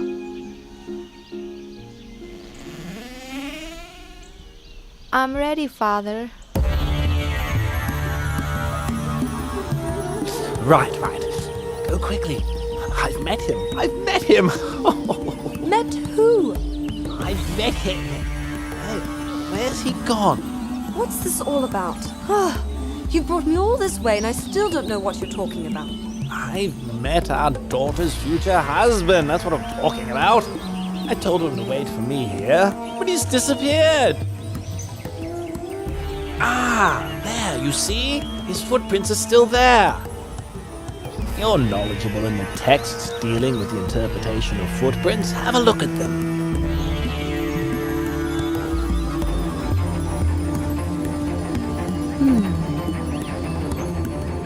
2 footprints that exactly match in this way are the footprints of a great being. They show that he is beyond craving, beyond anger, beyond delusion, without defilement. Such a one is not interested in household life. No defilement? What? Every man likes beautiful women. Let's see what happens when he sees our daughter. The main thing is to find where he's gone to.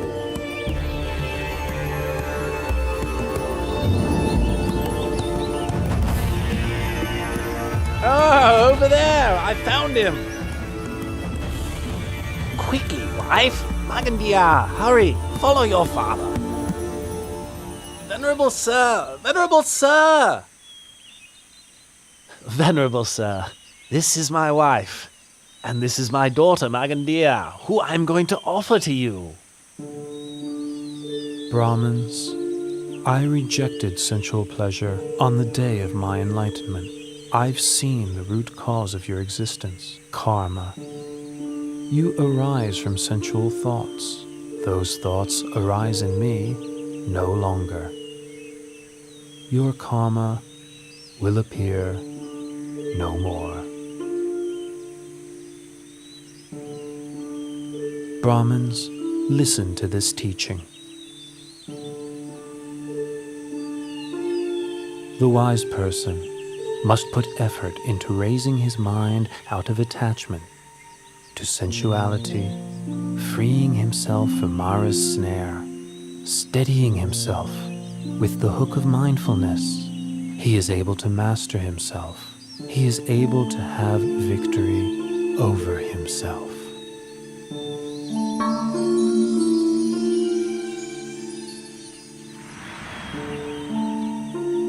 Your teachings have illuminated the path ahead for us both.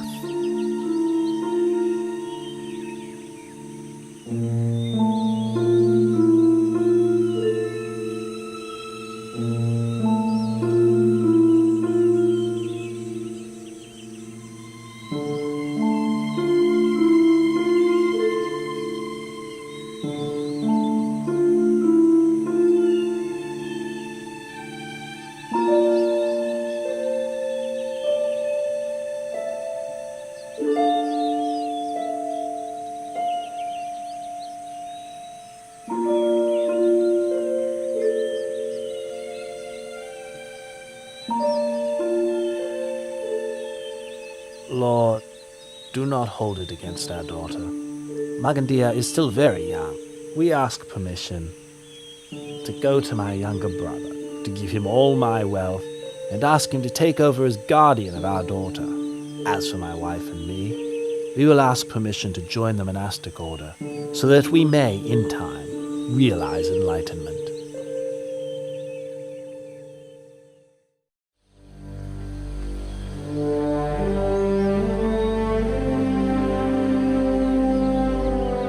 My name is Varanja Brahman. I am the ruler of this town of Varanja. Hearing of your reputation as a perfectly enlightened Buddha, I wish to have a Dhamma discussion with you. But why is it that when I, your senior in years, arrive here, you make no gesture of respect? Don't rise up to welcome me, and don't invite me to sit on the same level as you.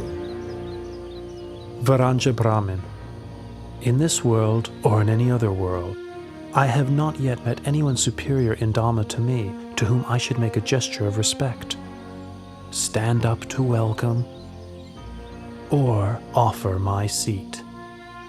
It's my view that your way of practicing and conducting yourself is quite tasteless. Brahmin, my way is indeed tasteless. I have abandoned the taste of the sensual pleasures of form, taste, smell, sound, and bodily touch. But I am not tasteless in the way that you understand it. You have no assets. You teach non-action and praise annihilation. And furthermore, I would say that you are loathsome. Brahmin, I have no assets or wealth, because such things consist of forms, tastes, smells, sounds, and touches. Venerable Brahmin, I teach non-wrong action, non-evil action by body, speech, and mind. I praise the annihilation of lust, hatred, and delusion.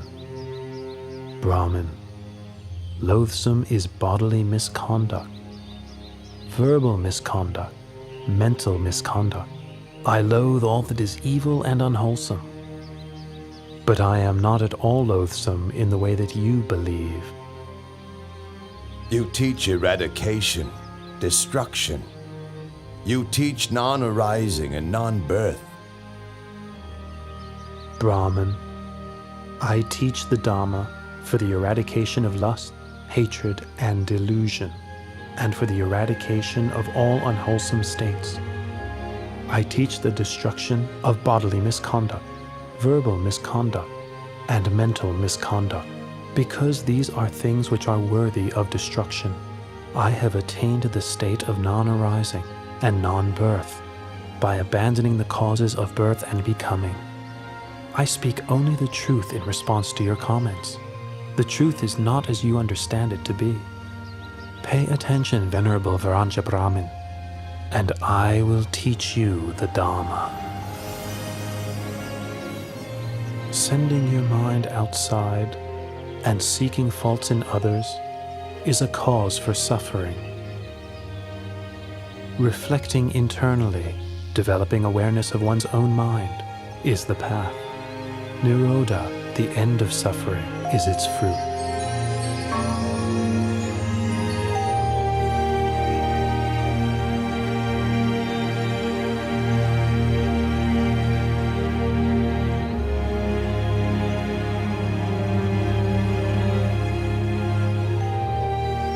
The Dhamma teaching you have given has illuminated the way for me. For the rest of my life, I take the Triple Gem as my refuge, and please may I invite you to spend the Rains Retreat here in order to teach the Dhamma to the citizens of Varanja.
Come out where I can see you right now. Otherwise, you'll do what? Who are you? What are you doing here? I should be the one asking you the same question.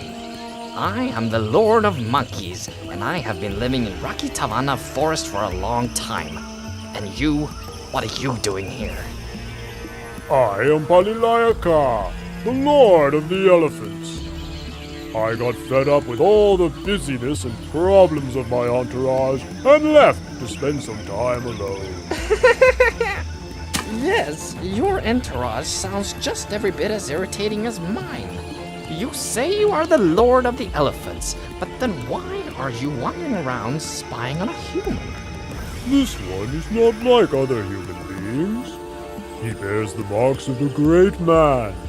From the moment I saw his bearing and the graceful, peaceful way he moves, I felt full of faith and inspiration.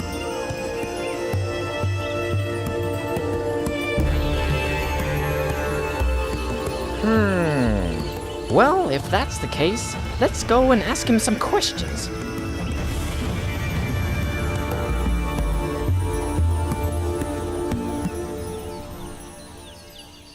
Did you know that the Lord Buddha has left the Gositarama monastery?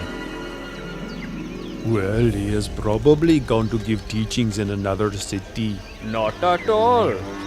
I have heard that one of the senior monks expert in the monastic discipline has had a falling out with a senior monk expert in Dhamma teaching over some small matter of the discipline. Not only that, but students of the two senior monks have sided with the teachers so that the quarrel has spread, and now there is a major conflict. It got so bad that even when Lord Buddha himself admonished the monks and urged them to give up their conflict, they wouldn't listen, and so he left the monastery alone. That's terrible. Those monks are really stubborn and intractable. How long will it be before we will be able to hear the teachings from the Lord Buddha again? That's the point. The monks' dispute means that all the rest of us aren't able to listen to the Lord Buddha teach. The Lord Buddha must be fed up with the disobedient monk. From now on, we shouldn't make any more food offerings to them. Oh, good idea. Let's encourage all the other lay supporters to do the same.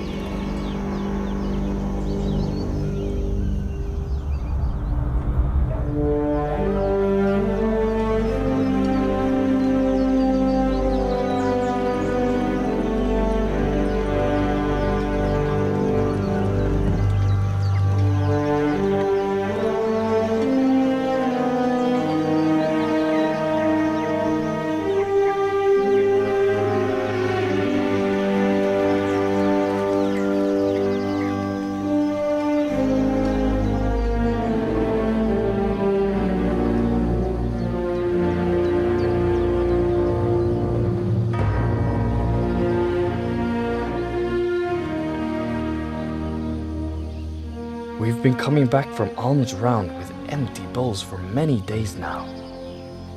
Nobody in Kosambi is filling our bowls with any food offerings anymore. If this continues, how will we survive? What will we eat? The lay people are unhappy that we are continually arguing and in conflict, and that by ignoring the Lord Buddha's admonition, we made him leave. And where has the Lord Buddha gone to reside now? Even though we've come to our senses, we have entered the rain's retreat period, and it's not possible to go off in search of him.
Venerable Ananda, I, Visakha, and my wife, along with all the wealthy families of Savatthi, have come to know that Lord Buddha is currently living alone in the forest. And so we wish to send an invitation to him, requesting that he graciously come to reside here in our city of Jetavana.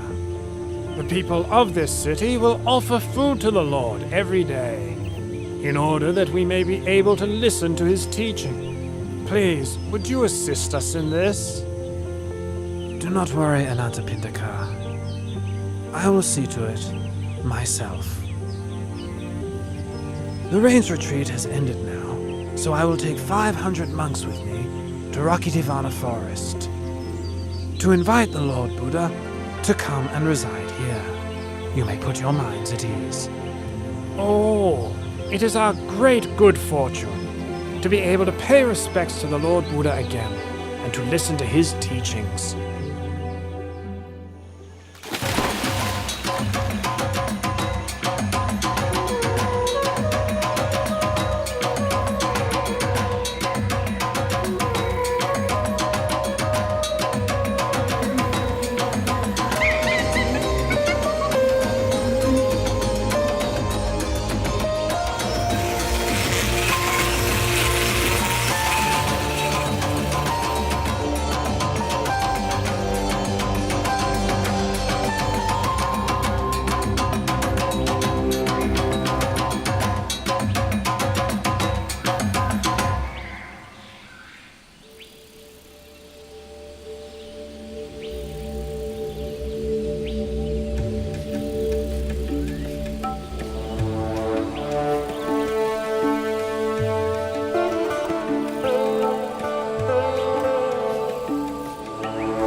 Palilayaka, that is Venerable Ananda, my personal attendant, and those monks accompanying him are my disciples.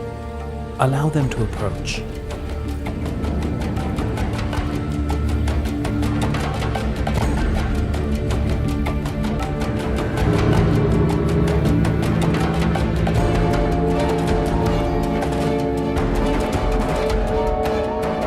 Lord of Elephants, Lord of Monkeys, allow me to kindly thank you for your service to me in looking after me in this forest. Now is the time for me to return to Jeta's Grove Monastery.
How many tens of thousands of years more must pass before another such great being appears in the world? It has been our great fortune to have had the opportunity to serve the Lord at such close quarters. What a great shame The Lord has to leave after such a short time. It will be very unlikely that we will have such an opportunity again.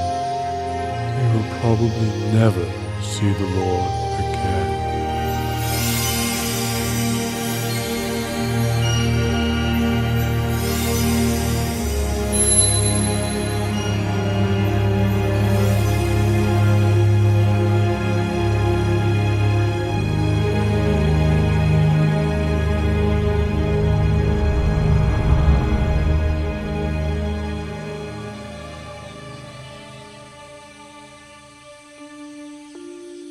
The Lord Buddha has forgiven us for our dispute.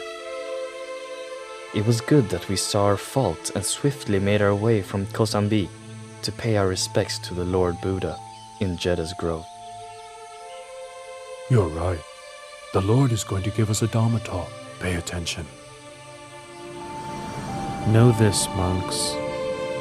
This flourishing or decline of this teaching is not dependent on the actions of outsiders, but depends upon the fourfold assembly of monks and nuns, laymen and laywomen. Consider the fool whose acts of body, speech, and mind cause harm to self and others. You have all entered the Sangha and have been training in the well-expounded teachings that I have given to you. Be diligent in your efforts so that you may realize the fruits of the training that you have not yet realized, that you have not as yet fully penetrated, so that you may become truly noble.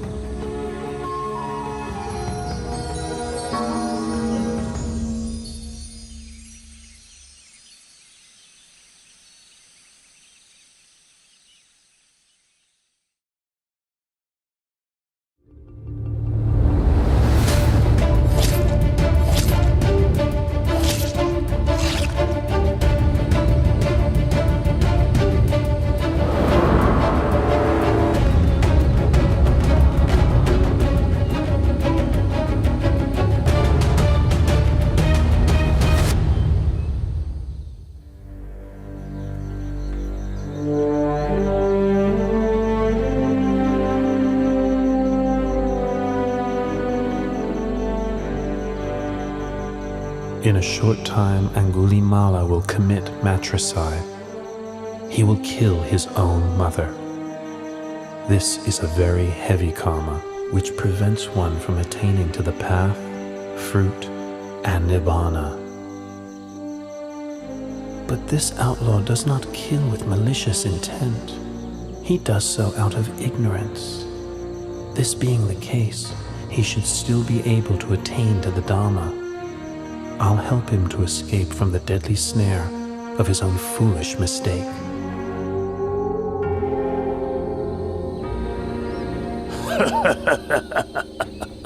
I've already collected 999 human fingers. If I kill just one more person, I'll have the full 1,000 fingers, as instructed by my master.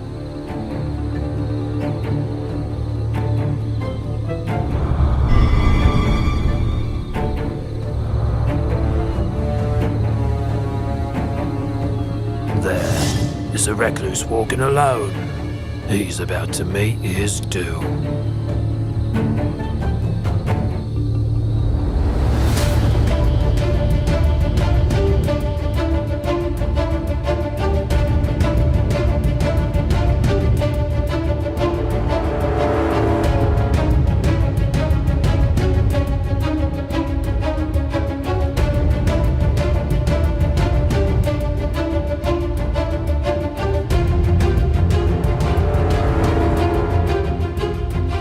That's strange.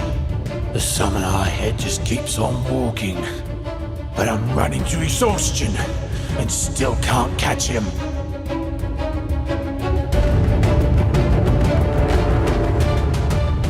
Oh. Stop there, summoner! Summoner, stop there! I have stopped already. It is you who have not yet stopped. A holy man should speak only the truth. But there you are, striding onwards, telling me you've stopped. Here I am standing still, and you tell me I haven't stopped?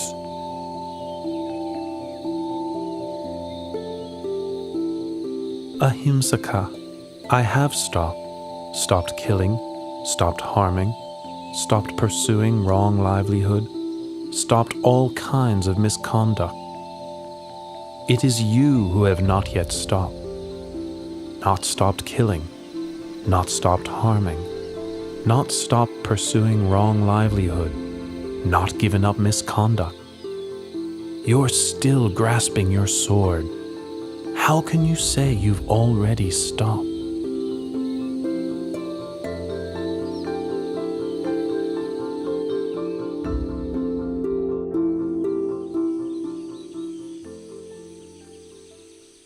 The words you have spoken are immortal and true, but never before heard, even in my master's hermitage. Ahimsaka, all things which arise are of the nature to eventually cease. The sword which you were carrying has now been laid down. So let go of the mental defilement associated with your wrong actions. Should your heart dwell on those actions, it will soon become spoiled. Focus on recollecting your good action. Your heart will become increasingly cheerful and radiant. Be industrious in making merit, maintaining morality, and brightening your mind in every single moment.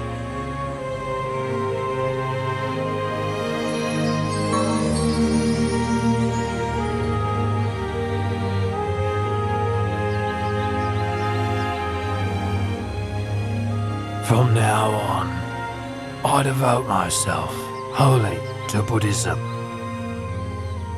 Please give me ordination in your excellent dispensation. I agree to give you ordination. Follow me back to Jetawana Monastery.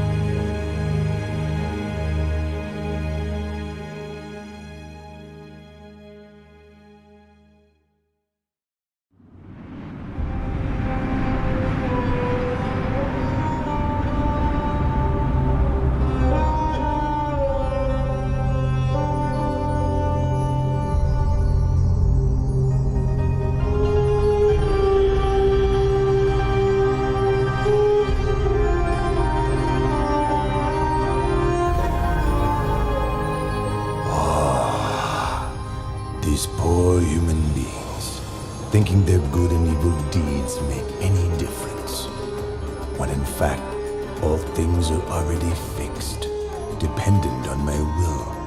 They are so ignorant. The Brahma god Baka has the wrong view. I will help him to see the truth of things.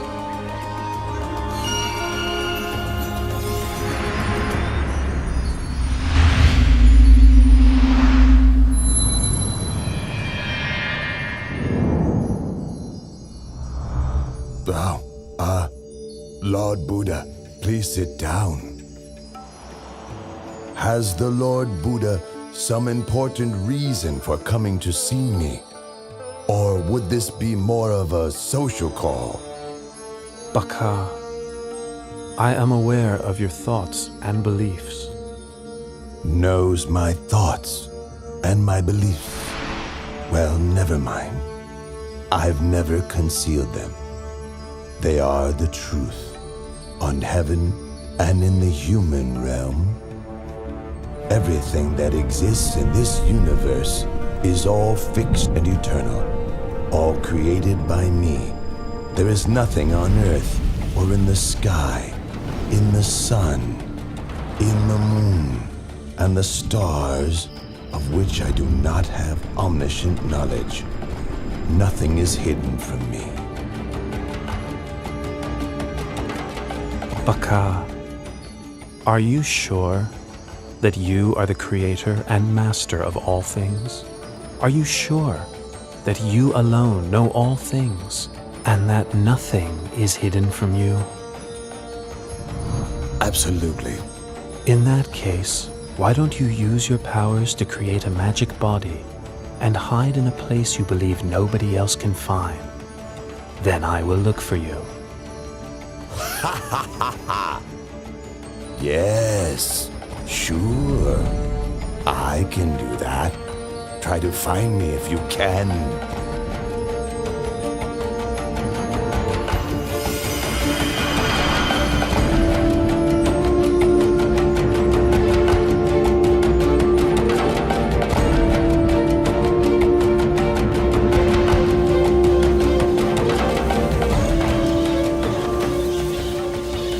Baka, you want to be a bird, do you?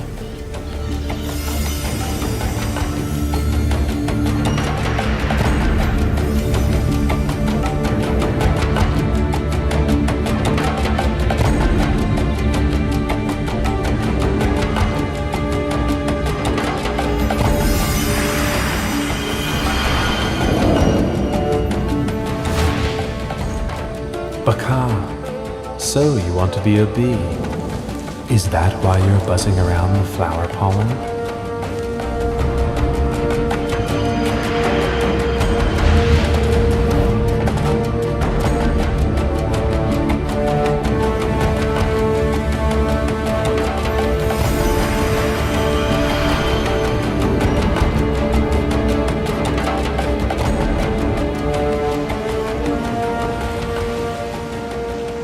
Baka, do you not want to enjoy the happiness of the Brahma realm any longer? Is that why you have made yourself so fine and mixed yourself with the sand grains on the seafloor?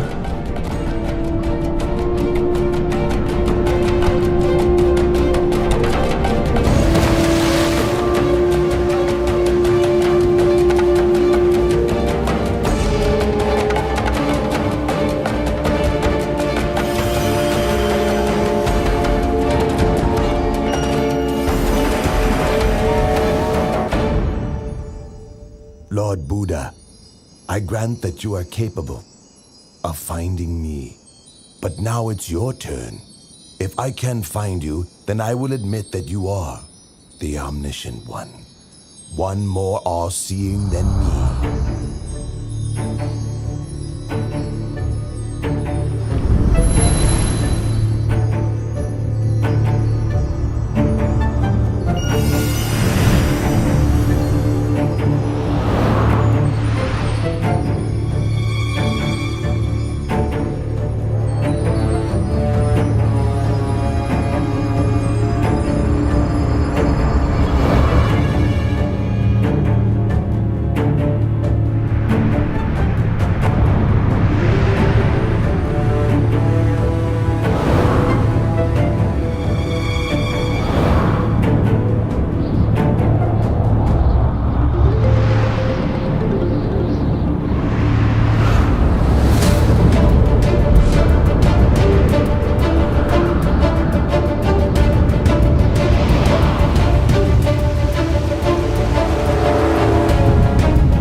All right, I give in.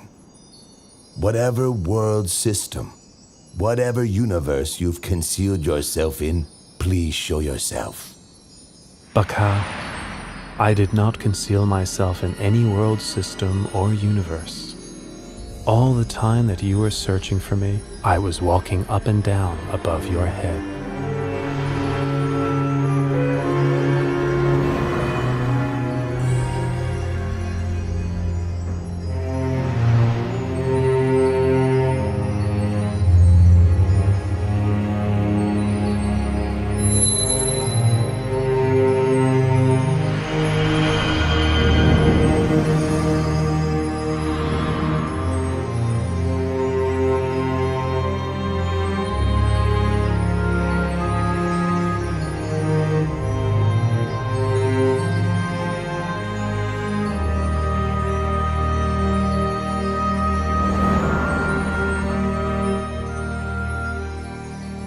Lord Buddha, I offer my obeisance. The powers that you have shown to me exceed those of all the deities and Brahma gods. Baka, pay close attention to this teaching. The power and pleasures in this Brahma realm are very long-lasting. They encourage you to think that all things are permanent. In fact, all phenomena have the nature to arise, persist for some time, and then pass away. All things exist in dependence on causes and conditions. All beings are born of their actions, heirs to their actions, are related to their actions, have actions as their refuge, are owners of their actions. Whatever actions are performed, good or bad, we must receive the results.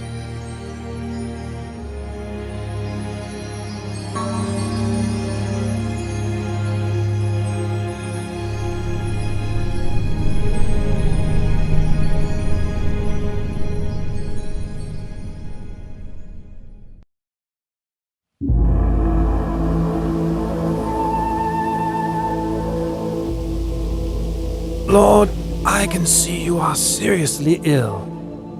But although your pain is intense, your mindfulness remains firm, and your patience immense.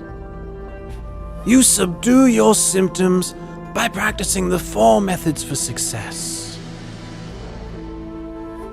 I am so happy that you will live on for a long time as a refuge to your ordained and lay disciples. Ananda, I am now 80 years old and my body is decayed and deteriorating. It's like an old cart held together with bamboo.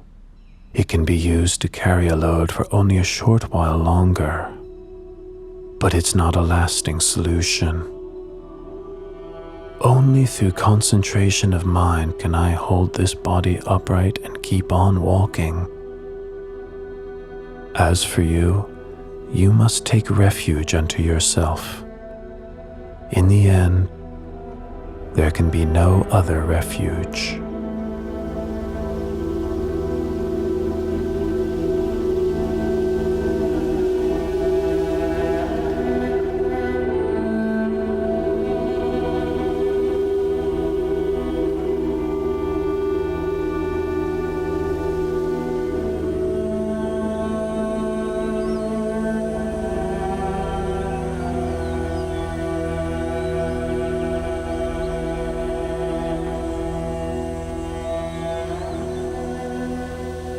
Ananda, the precincts of Baliwea Jettiya are peaceful and quiet.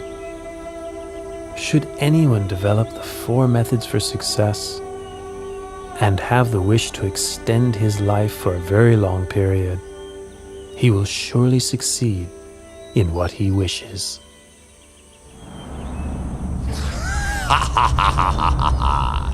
The Lord Buddha has displayed the light omen to Venerable Ananda, in order that Venerable Ananda might invite him to extend his lifespan and continue teaching the Dharma for a longer time. Don't count on it! I must obstruct Venerable Ananda's heart and prevent him from understanding so that he will remain silent and appear indifferent to the light omen. Ha ha ha ha ha!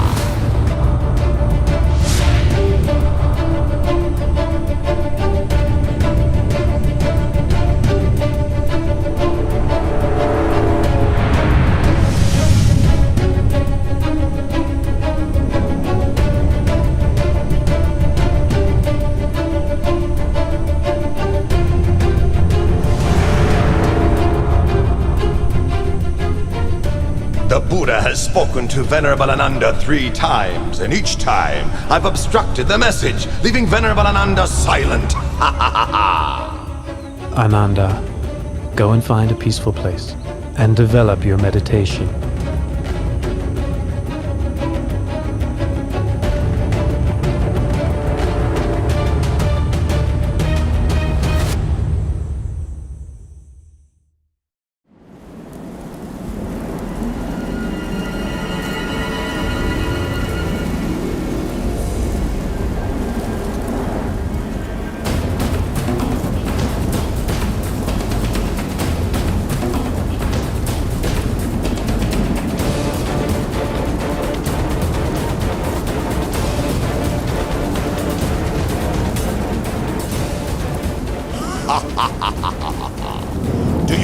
remember that after you had attained enlightenment, you said that for so long as the assembly of ordained and unordained Buddhist men and women had not yet become established in Dhamma, humans and gods had not yet attained to the path and fruit, and Buddhism had not yet spread widely in all directions, you would not yet pass into Parinibbana. Well, now all your goals have been achieved. You may as well pass away this very day. Why trouble yourself further with benefiting sentient beings?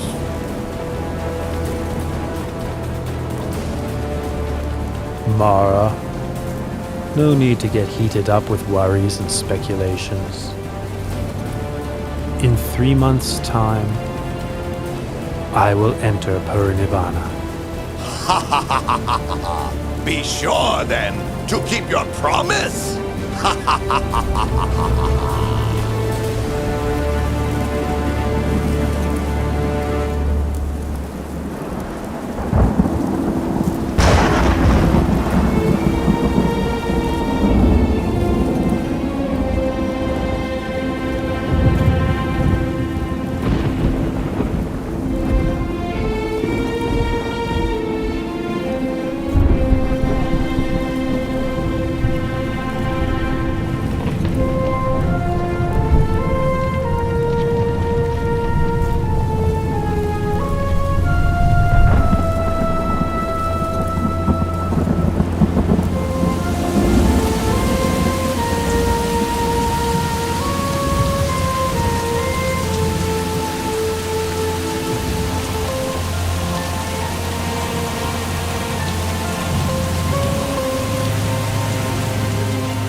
What was the cause of that sudden, unexpected earthquake? Please tell me. Ananda, there are 8 possible causes for such an earthquake. 1. Movement of the winds. 2. A person with psychic powers. 3. The Bodhisattva departs from the heaven of Tusita and enters his mother's womb. 4. The Bodhisattva is born. 5. The Buddha becomes enlightened.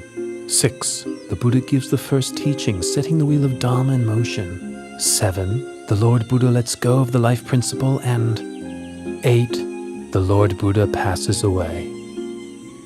I have now let go of the life principle. In 3 months' time, I will enter Parinibbana.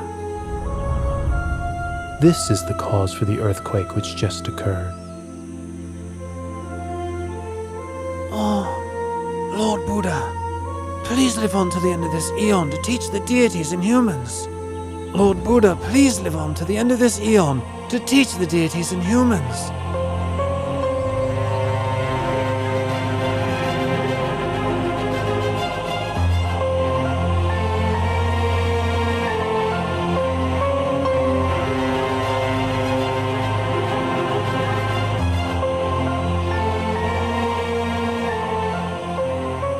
Ananda, why do you make this request of me 3 times? Oh Lord, you said that whoever develops the 4 methods for success, should he desire to extend his life for a long period of time, he would be able to do so. That's why I have just now pleaded with you 3 times. Ananda, I have displayed the light omen, giving you the chance to invite me to extend my life 16 times already. 10 times in the city of Ratchagaha, and 6 times in the city of Vesali. The 16th time was just now, in the precincts of Pawala Chetia. After which, I let go of the life principle. Had you made your invitation on any of these occasions, I would have turned it down only twice, and accepted the 3rd invitation. But now I have met with Mara, and resigned to dying. That which the Tathagata has let go of has undone, abandon. It is not suitable to ask that he take up such a thing again. Ananda, all conditioned things have impermanence as their very nature. Having arisen, they must eventually cease. Complete cessation is the fulfillment of happiness. Nothing can be compared with it.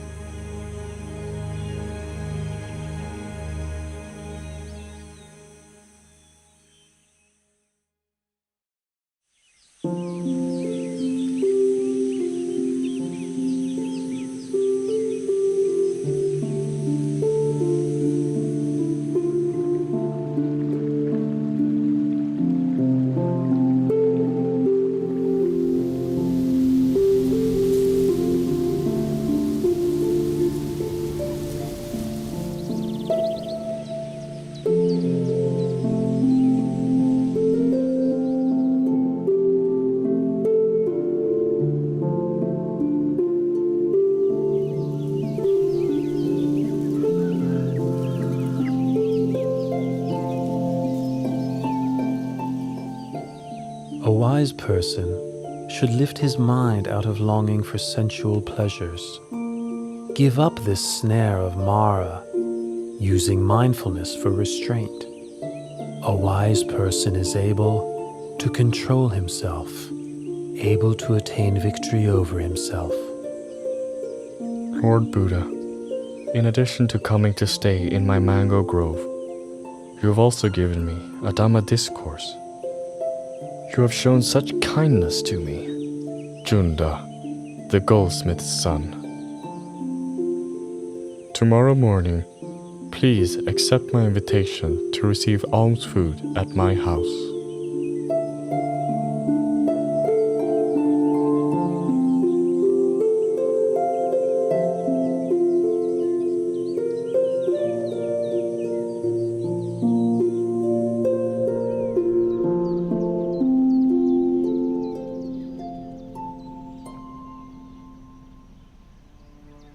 This dish is called sukaramatava. It is a fine and nutritious food. Please may the Lord accept it. Junta, this sukaramadava is food that has been prepared, especially for me, and is suitable only for me. Apart from mine, no stomach could digest it. I give you the remaining portion to please bury in the ground. And for my monks and disciples, please bring them food of another kind to eat. Yes, Lord.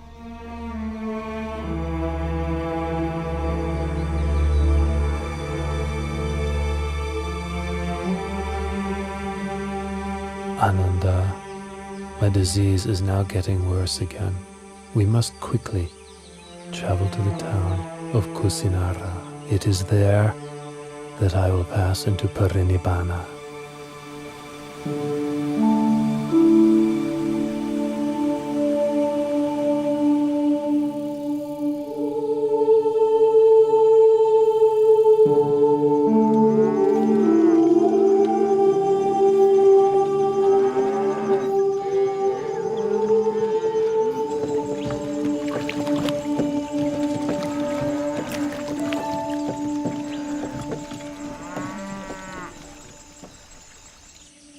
Ananda, let us stop and rest under this tree. And please fetch me a little water to drink, will you? This river is drying up, and a caravan of carts has just crossed. The water is muddy and unsuitable for drinking. The river Kakuda is not far from here. Its water is clear and cool. Please, travel on a little. It's not very far. You can drink and bathe there.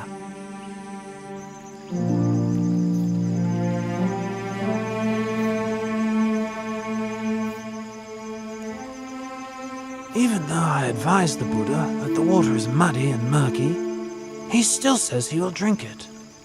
Well, the Buddha must have his reasons. This is the first time the Buddha has stopped for a drink mid-journey. Previously, he has never requested water before reaching his destination.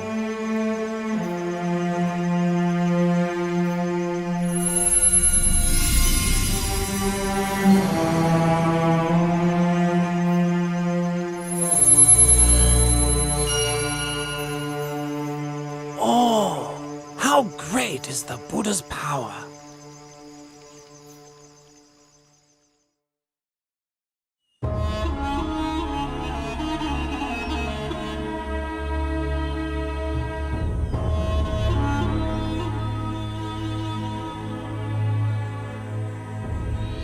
Lord Buddha, my name is Pukusa.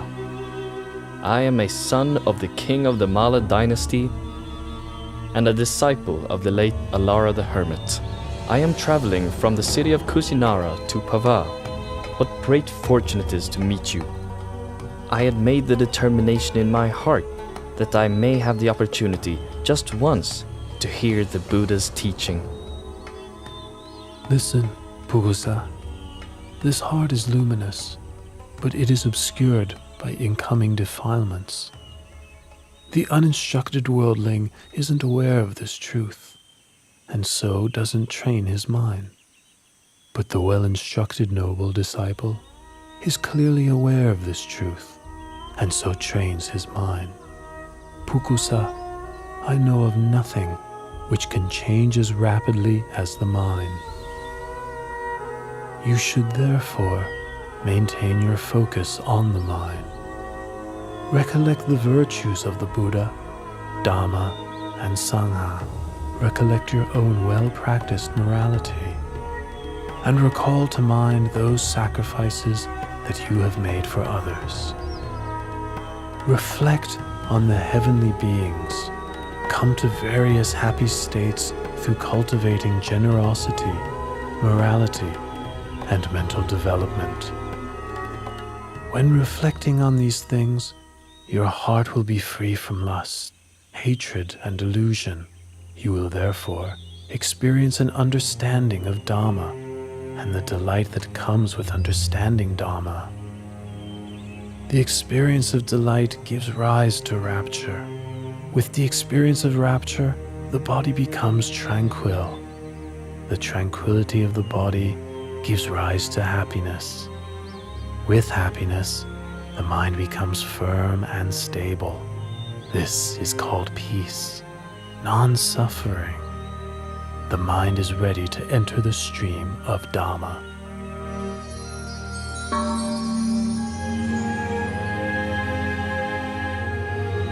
These 2 pieces of Singivana cloth are very valuable. The cloth is fine, delicately woven with a golden glow like the coals of a warm fire. May I offer these cloths to you as a gesture of worship? Please accept them, Lord Buddha. Pukusa, I would like to accept just one of your cloths. The other, please offer to Venerable Ananda, my attendant.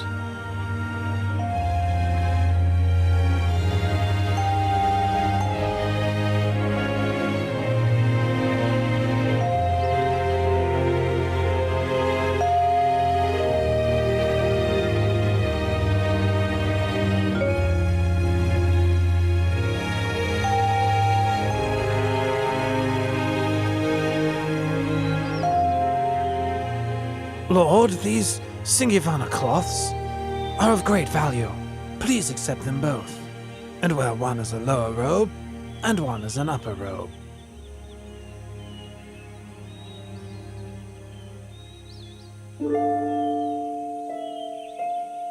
Oh, Lord, your complexion is splendid, clear and bright. What a wonderful sight. Ananda, the Buddha's complexion appears pure and bright on 2 occasions. One before the moment of enlightenment, and the other before the moment of parinibbana. We must quickly travel on to Kusinara.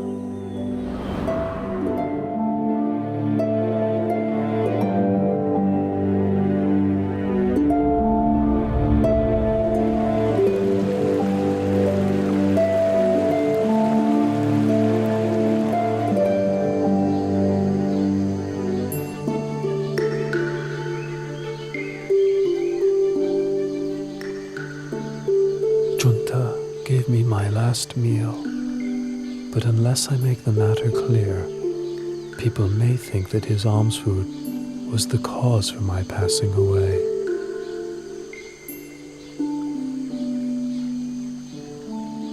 Ananda, Alms food offered on 2 occasions is of special merit and will give great fruit. The honeyed milk rice offered by Sujata supported me at the time when I ended the mental defilements. The Sukara Madhava offered by Junta will take me to the ending of the 5 aggregates, the last residue of conditioned thing. Should anyone blame Junta, you should explain what I've told you. Should Junta blame himself, you must ease his worry with these words of mine.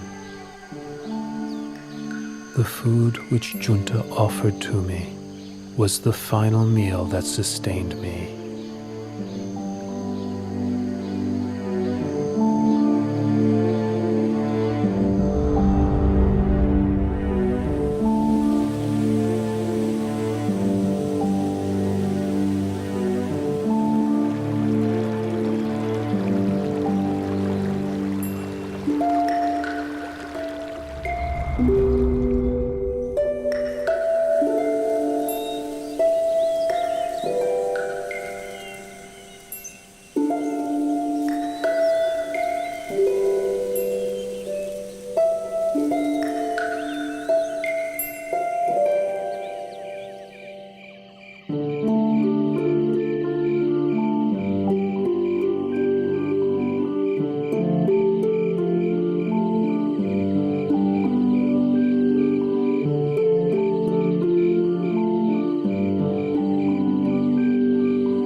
I will not rise up from this place again.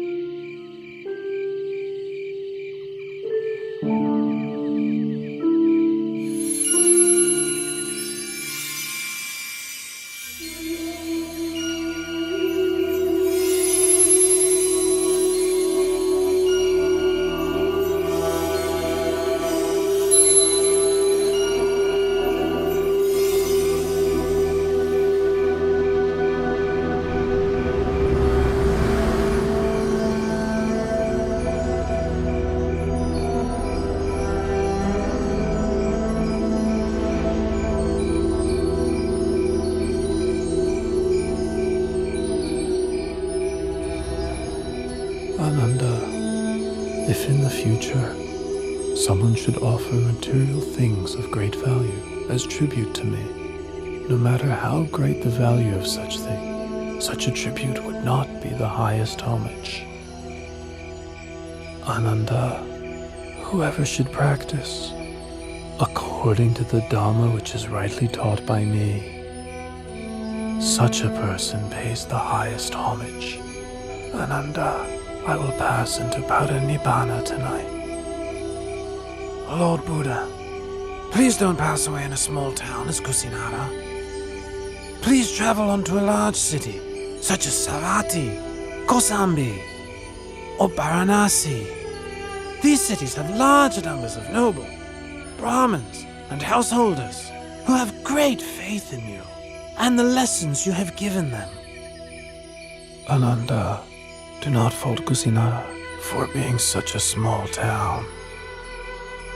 In the past, it was a great capital city with tremendous wealth, abundant food, and many citizens. The sounds of singing and music were heard throughout the day and all night. Another thing, should I go to pass away elsewhere, Supada Paripajaka would not meet with me, and therefore would miss the opportunity to attain enlightenment. If I should attain to Parinibbana in another city, a great war would break out with squabbling over my bodily relics as the cause. Here in Kusinara lives Dona the Brahmin. He is capable of quelling such disputes. He will distribute the relics of my cremated body amongst the nobles who come here from many different cities. As a result, there will be no war. These are the reasons I have made the effort to reach Kusinara. In the past, great numbers of those with faith in the Dharma would travel from every direction to seek you out. listen to your teachings, and ask you questions. But from now on, all those people and myself will be deprived of the opportunity to see you and to have an audience with you. Ananda, there are 4 places which are apt for recollection of me. 1. Lumpini Park, where I was born. 2. Bodh Gaya in the state of Magadha, where I was enlightened. 3. The Deer Park at Isipatana, where I gave the first Dhamma teaching. And finally, the place of my Parinibbana Salavana Park in Kusinara, right here. Those who make pilgrimage to these 4 locations will experience disenchantment with the world and feel inspiration to follow in my footsteps. Lord Buddha, in this celibate life, one often encounters women. Some are mothers, sisters, and relatives of monks. Others are those with faith in the Triple Gem. How should a bhikkhu practice in relation to women? Ananda, a bhikkhu ought not to look at women at all. It is better this way. But if a bhikkhu must see women, how should he behave towards them? Ananda, if it's necessary to see women, they ought not to engage in conversation with them. It is better this way. If it is necessary to converse with women, how should a bhikkhu practice? In that case, a bhikkhu should have well-controlled mindfulness and sense restraint. He should have orderly speech and guard his mind from falling prey to lust or infatuation. The beautiful things of this world themselves are not sense desire, but the lust which arises in one's mind due to unwholesome intention. That is a person's sense desire. Once one has abandoned pleasure in unwholesome states, beautiful objects of this world still exist, but there is no way one can be harmed by them. Lord Buddha, after you have passed into Parinibbana, how should we treat your body? Use the method for treating the body of a wheel-turning monarch. Wrap the body in 500 layers of white cloth, lined with cotton wool. Then place it in a coffin with perfumed oil. Then place the coffin on a pyre of sandalwood. Once the body has been cremated, enshrine the relics in a stupa, which is to be built at a crossroads, so that people can pay their respects there for a long time to come.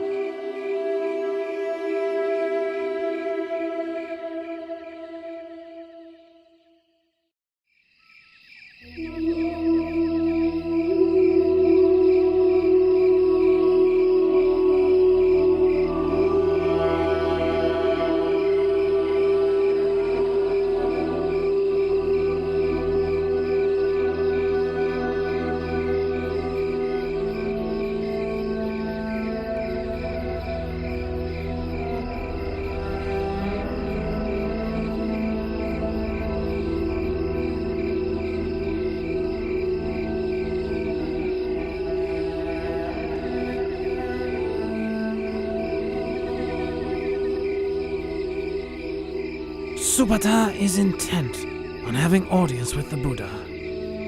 Now each of the Mala dynasty kings have just finished approaching the Blessed One, who is sick.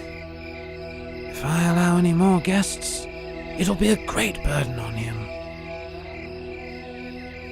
Supata, I can't permit you to see the Buddha. At this time, he is seriously ill and must rest. Ananda, please allow Supata to come to me. At this time, there are 6 renowned schools of doctrine. Each has many followers. Of these 6, can you tell me which are led by an Arahant? Supata, in any faith which does not have the Noble Eightfold Path, there is no true samanas to be found there. Should bhikkhus or non-bhikkhus Continue to practice the Noble Eightfold Path. This world will not lack for arahants. Now listen to my teaching of the Dharma.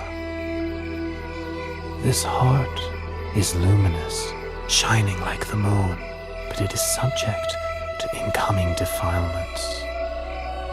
As such, it is dulled and obscured, like the moon concealed by passing clouds.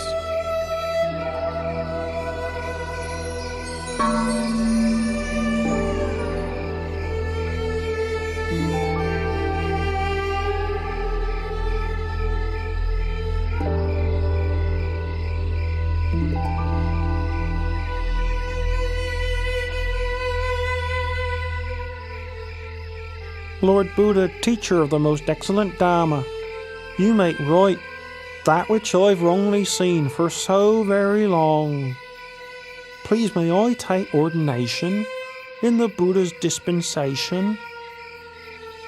Ananda, please take on the task of ordaining Supata as a bhikkhu.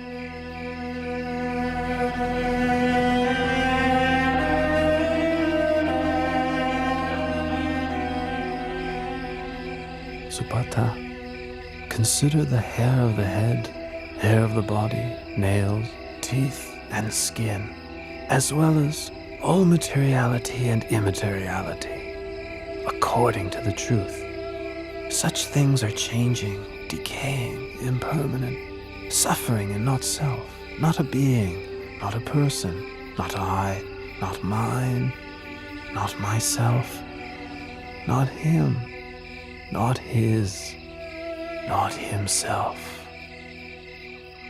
Supata, your supports for the holy life will be alms food, simple robes to cover yourself, the base of a tree for lodging, and fermented urine for medicine, following the ways of nature.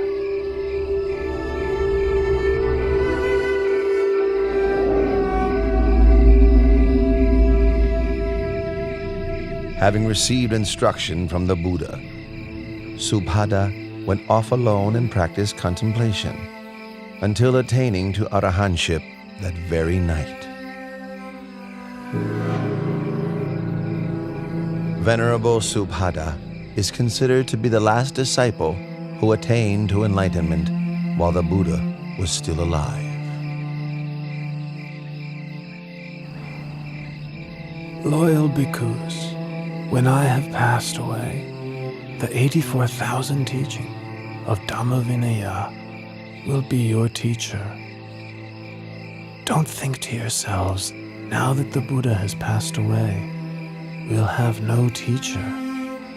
Truly the Dhamma which I have taught and the Vinaya which I have laid down will be your teacher in place of me. You must take the Dhamma Vinaya as your refuge. Don't take anything else as your refuge. Even I, the Tathagata, am only the one who points the way.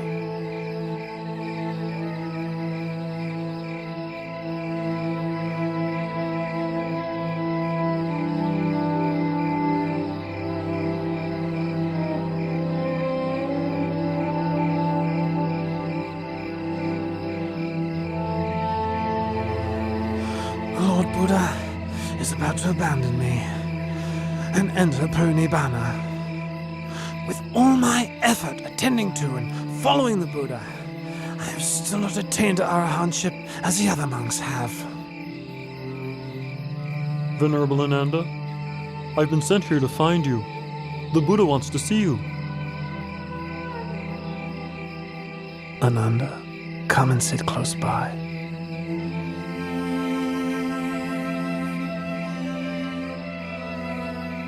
Ananda, don't be consumed by sorrow.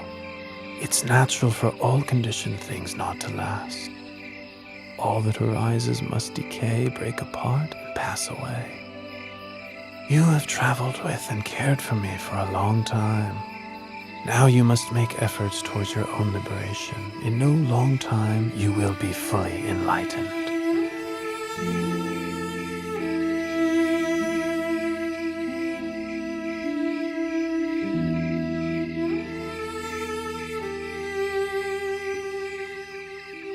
Ananda, Chanabiku has views of self-importance because he's been close to me since the household life. He has become stubborn and difficult to teach.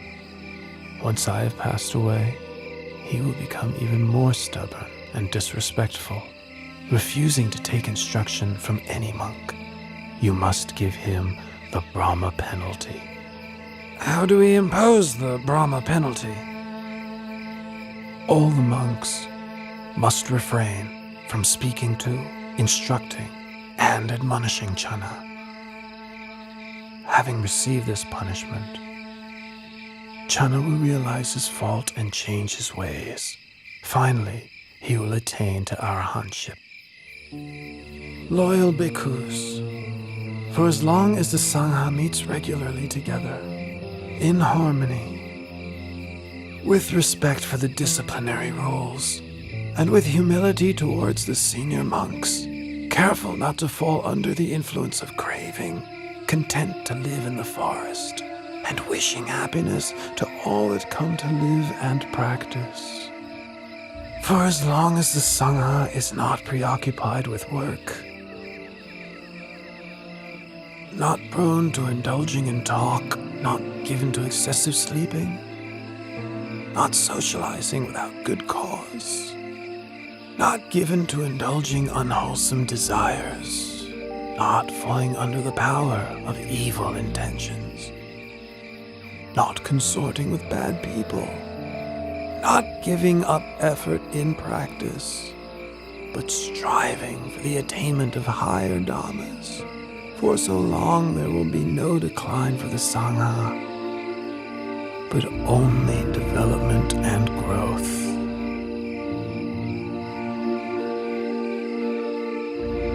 Bhikkhus, I remind you that all conditioned things are of the nature to decline and cease. Free of heedlessness, develop yourselves and benefit others to the utmost.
After the Lord Buddha's cremation ceremony was over, Dona the Brahmin was given the task of distributing the relics of the Buddha amongst the nobles and Brahmins who had gathered there.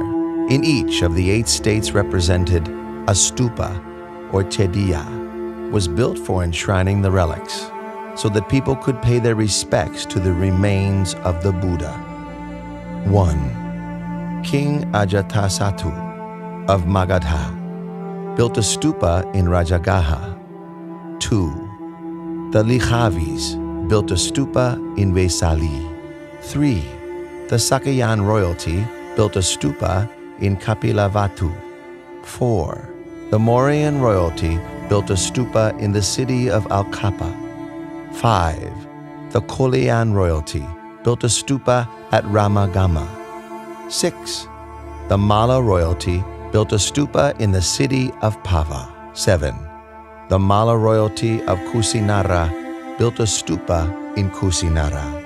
8. The Brahmins of Vetadipa built a stupa in the city of Vetadipa. As for Dona Brahmin, he built a stupa at Kusinara for housing the golden urn, which had contained the relics of the Buddha before they were distributed. This reliquary is known as Tumba Stupa or Tumba Jediya.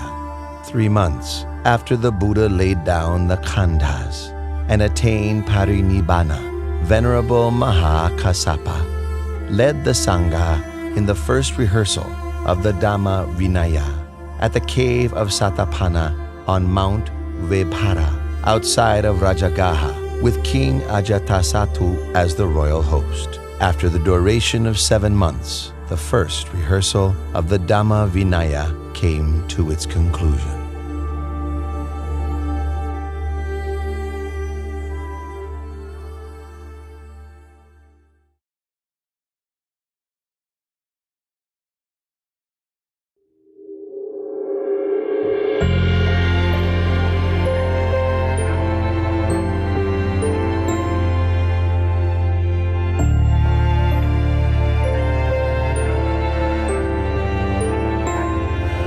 Araham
Anicca